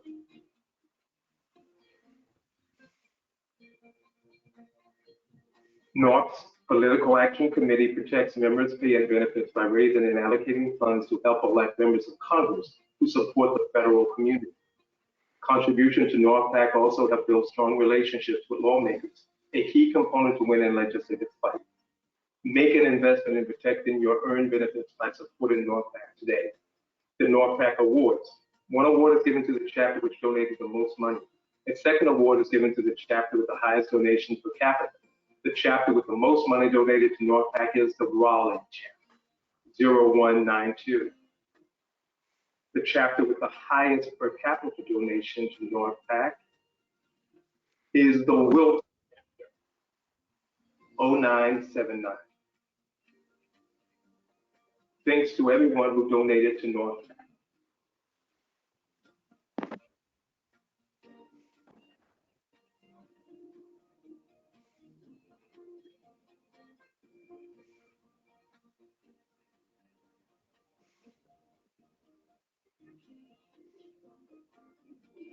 Membership Recruitment Awards.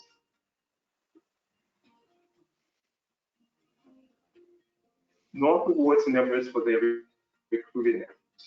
From January 1st to August 31st, NORPAC headquarters pays recruiters $8 for each active federal employee who joined NORPAC as a new member. During NORPAC annual membership drive, September 1st to December 31st, recruiters are awarded $10 for any new member. Membership Recruiting Awards. 3 awards are given in this category. The Recruiter Awards are given to the member or members who recruit the 3rd highest number of new members. The Key Recruiter Awards are given for recruiting the 2nd most new members. The Carolyn C. London Top Recruiter Award is given to the member who recruits the highest number of new members. The board decided in 2021 that the Top Recruiter Award would be named and given in the honor of Carolyn C. Carolyn understood the membership business plan, wherein individuals pay a recurring fee to access the value NORPAC creates. The plan provided the design for different membership levels, revenue sources, marketing activities, events, conferences, and finances. The membership recruitment winners are Deborah Bulwell, Shuri Atkins, Chapter 1611. John Farrell, Intracoastal Chapter 2266. Thomas Link, Carolyn C. London, Durham, Chapter 0566. Wesley Moselle, Albemarle, Chapter 1005. Susan Reyes, St. Wilmington, Chapter 0037. B. Westford, New Bern, Chapter 0808. Carolyn C. London, top recruiter is Madden Mooring, Rocky Mount, Chapter 0781.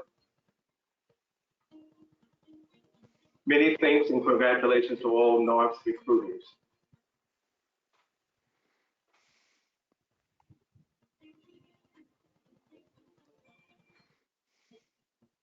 Lobby Storage Service Award 2021-2022.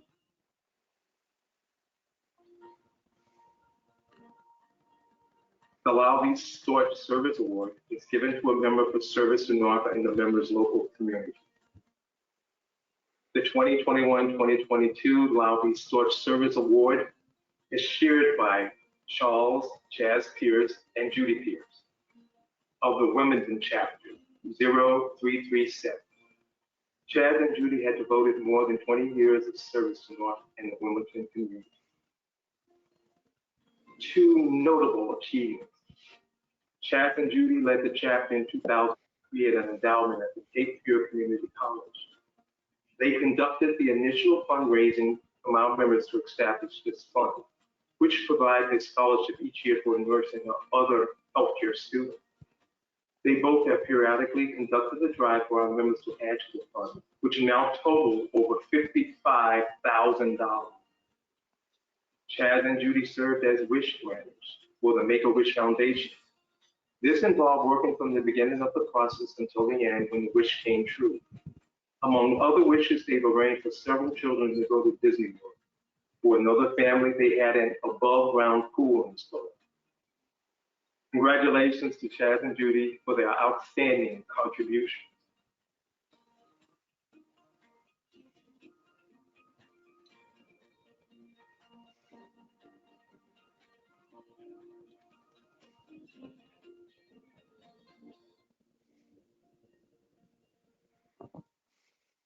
Charles R. Patton Good Egg Award, 2021-2022.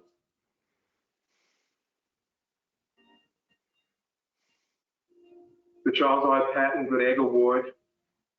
The award is in memory and recognition of the many contributions by Charles R. Patton to the people of North Carolina and the Federation. The Charles R. Patton Good Egg Award is given to recognize the exemplary contributions of a Federation's member to North. The 2021-2022 Charles R. Patton Good Egg Award recipient of the Carolyn C. London Durham Chapter 0566. This award is for Peter's unwavering support and unrelenting guidance on technology and financial matters for NCNARFE. That support and guidance helped in leading our path to continue to meet virtually for the past 2 years. NCNARFE thanks you for being such a valuable member and a true team contributor. Congratulations, Peter.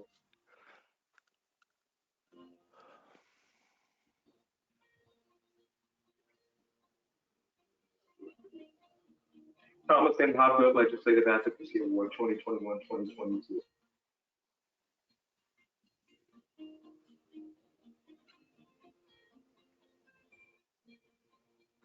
The Thomas M. Hopgood Legislative Advocacy Award is given for legislative advocacy. The 2021-2022 Thomas M. Hopgood Award recipient is Nancy Mayer of the Carolyn C. London Durham Chapter 0566.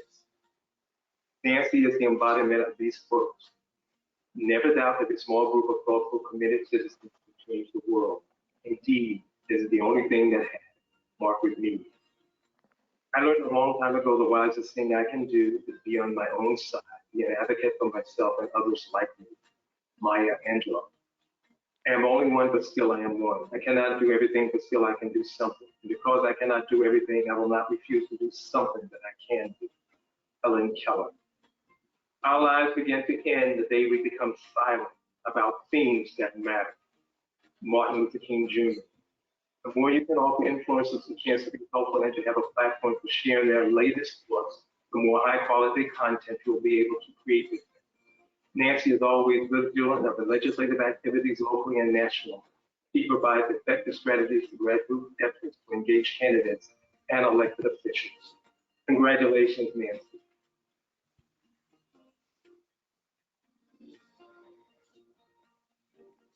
Please ask members of the community to join NARFE. Also vote your best interest in every election, as your benefits, rights, and livelihoods are impacted by it. It was my pleasure to write this program honoring all our women. I also want to thank Henry Bradley, our Federation president, for creating this visual video event. And now, congratulations to all our award recipients, and thanks to everyone for attending our 66th annual meeting.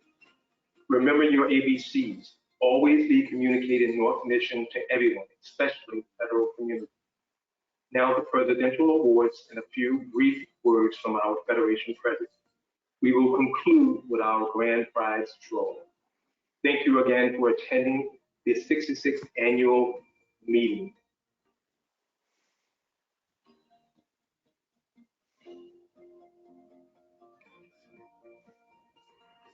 Greetings. I am very proud to talk to you today about the 2022 President's Awards and who, as president, I am recognizing this year. The past 2 years have seen COVID-19 impact virtually every organization and activity in the USA. With the restrictions on us meeting in person and the very real threat of life-threatening risk to the senior community, we had to learn how to do things differently. I'm proud of the dynamic efforts NCNARFE has made to keep us a viable and visible organization. Now we are finally starting to transition from digital meetings to meeting again in person. We could not have accomplished this without the help of the entire NCNARFE board. Today, I am proud to announce that every elected and appointed member of the NCNARFE board during the time between our 2021 and 2022 annual meeting will receive a 2022 Presidential Award. Congratulations to each and every member of the NCNARFE board.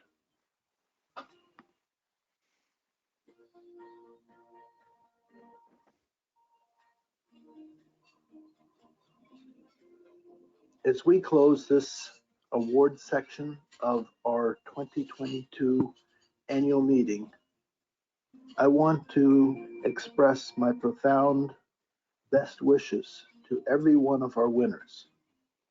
Each of them has worked hard with what they've done not only this year, but in other years to accomplish what we have awarded. I also want to encourage everyone who is listening today to give us an opportunity to make you one of our heroes. We are looking for people who will step up and make the effort to become next award winner. I hope you enjoyed this time, and I wish you all the very best.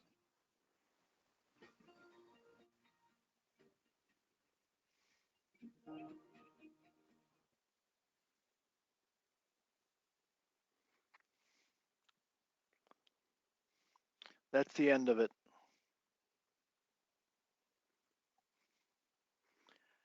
Bill and I'm sorry, Dave and Dave. Yeah, I'm coming.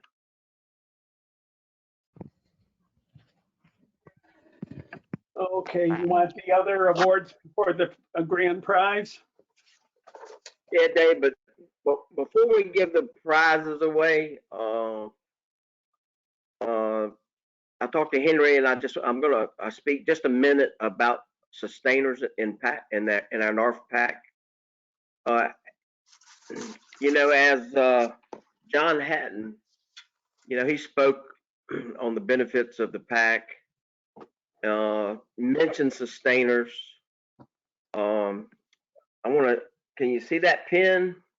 You know, Henry showed us a pin a little while ago. Well, that's not coming in too clear. Well, that's a sustainer pin. Everybody's going to get that other pin that attended the meeting today. But it's hard to believe that based on the results that we've seen today in the whole state of North Carolina, there's only 25 pin owners of this, 20 chapter members, and 5 national members. You know, we as North Carolina, when it comes to giving, all-timers, regular NARFE donations, the PAC, and so forth, we're pretty high up there on generosity and giving. And when we used to meet in person and have these state meetings, we had a big push and recruited sustainers. That's when I became a sustainer, the first state meeting I ever went to, probably 16 or 17, 20. And we had such a push on that year. If I remember correctly, we recruited about 10 sustainers in that meeting. And then the next year we did it again and maybe got 4 or 5.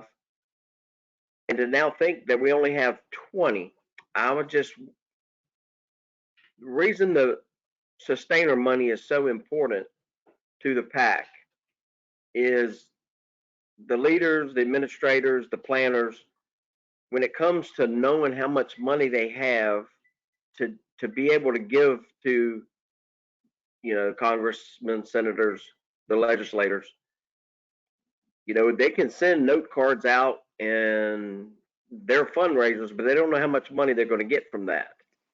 So when they pre-plan something way down the road, based on the amount of sustainers, they know that money's going to come in every month, and they have an idea of how they can plan that. So being a sustainer to the NARFE PAC program is really important in the overall aspect of most of what NARFE does, is trying to protect our benefits. I believe the saying is safeguard your benefits, you know, donate to PAC. So if anybody can hear my voice, will think about it. And to be a sustainer, once again, he mentioned it briefly. You can do it with your credit card, and now you can take it out of your annuity if you want to do that. We're talking about $10 a month minimum is all it takes to be a sustainer, and it's a big deal to the success going forward of how we as a NARFE national is going to be able to get their foot in the door to these legislators, lobby them, talk to them. So having said that, I just wanted to talk a minute about the importance of our sustainer program. And I don't think we, because of the virtual meeting and not being in person, we're losing the opportunity to really recruit sustainers like we need to do that. So having said that, we can now proceed with giving away the final gifts, David. Okay. Are you ready for, let me see, number 20 is the Charlotte Chapter 105 donation of $50. Mary Ann Jones.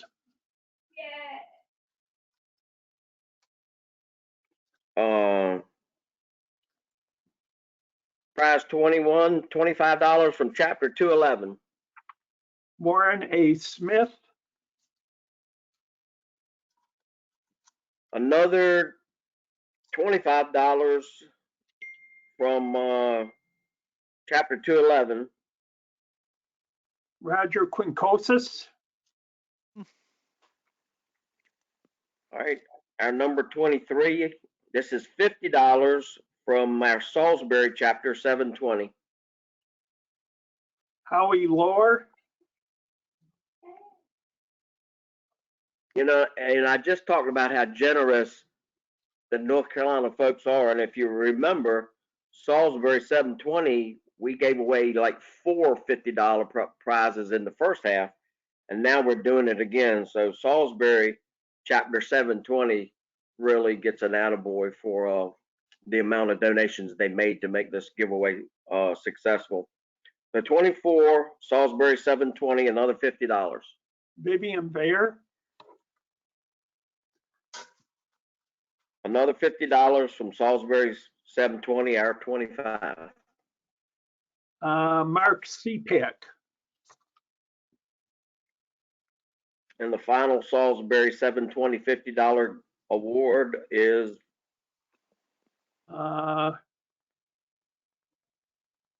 Epifanio Morales. All right, the next number I have, Dave, is our number 27, Stanley County, 2316, $25. Michael Corneliuson.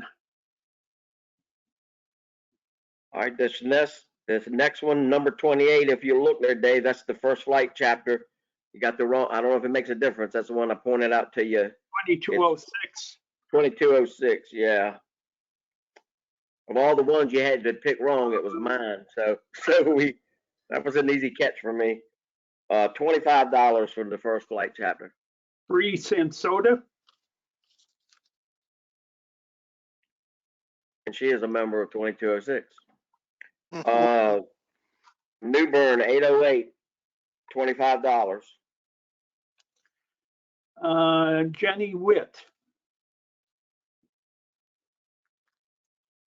Another New Bern 808 for $25. Brenda Hills. All right, our number 31 is for $50, donated from Sand Hills Chapter 1895. 31, boy, Niraj Kulshra, it's Kulshreshtha. I'm sorry, I can't pronounce it. Well, good luck. Or congratulations. But I would make a bigger mess out of it than spelling it. Okay, so 32. At number 32, another $50 from Sand Hills 1895. Samuel Pipkin. All right, our number 33 on the list, Washington Chapter 804 for a $25 award. Valerie Robinson. It was what, 34 you said? That I had that as 33. Okay. Moving on to 34. Okay. Does that line up with what you have? Yep. 34 is 34 Washington. Bill Austin.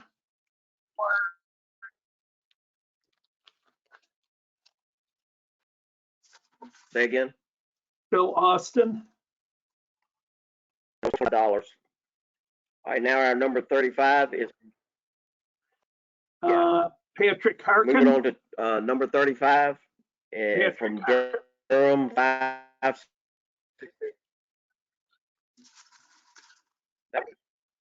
That was for $25. Yeah. And the next one is also Durham Chapter 566, $25. That one is Lynn Harper.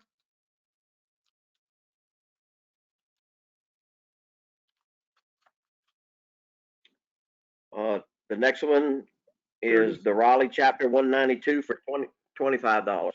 Right, and that goes to Emma Moses.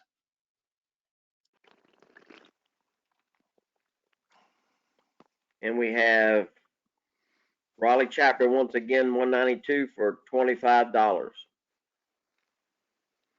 And that would go to Herbert Walker. All right. And now we're going to give away. Now we've got 5 Blue Cross prizes, so you can just go ahead and pull 5 names. Deborah Rizzardini.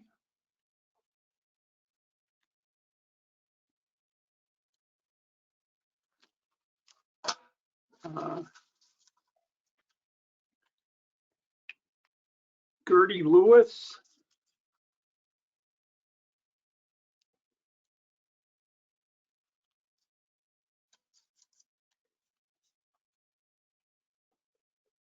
Keith Rosdahl.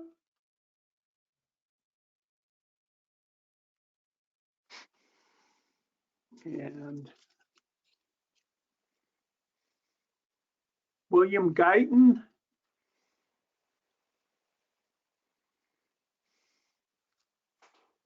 And Dwight Weaver. All right, so that's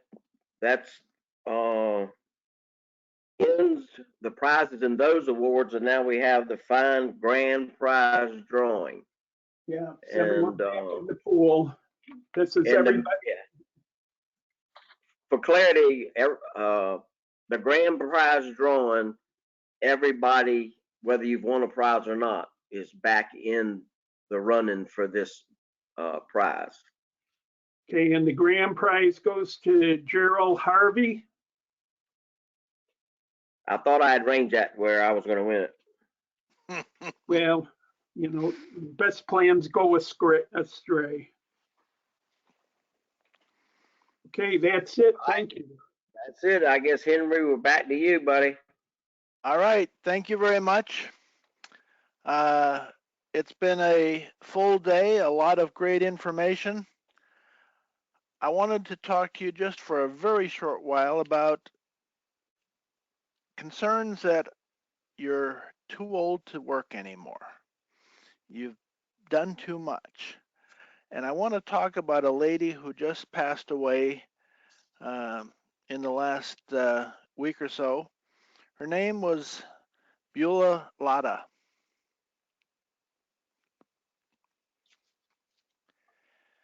She was 100 years old.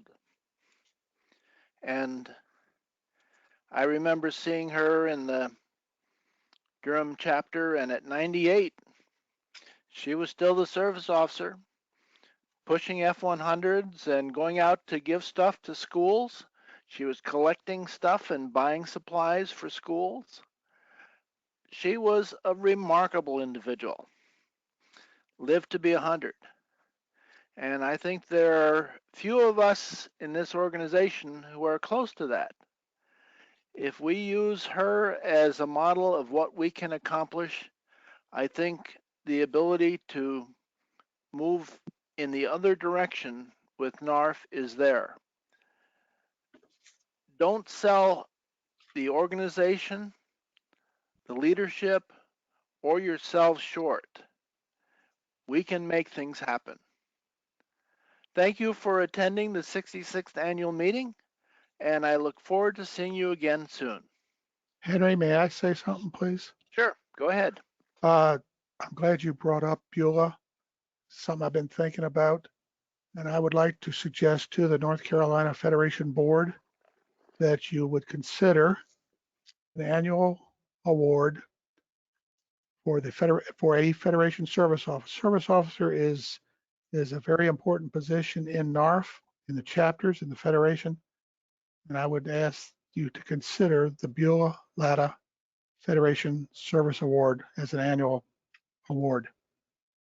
I like the idea. We have a board meeting, the second half of our board meeting tomorrow starting at 1 o'clock, and we will discuss it then. Bravo to that idea. Thank you I, so much. I probably would have forgotten overnight to bring it up. So when you started talking about Beulah, I said, I got to do it. So thank you very much for the time. Yes, and Yes, I thank you like for that. the I like that idea. recommendation. So, I like the idea too. Very good. That will be my closing remarks. Is there anyone else that has something that needs to be said? Hearing none, the meeting is closed. Have a wonderful evening, and let's make sure that we can do better. Good night, y'all, and I will terminate this call here. And again, thank you all for doing it. Thank you for all the people who contributed and all of the prizes that went out. So long.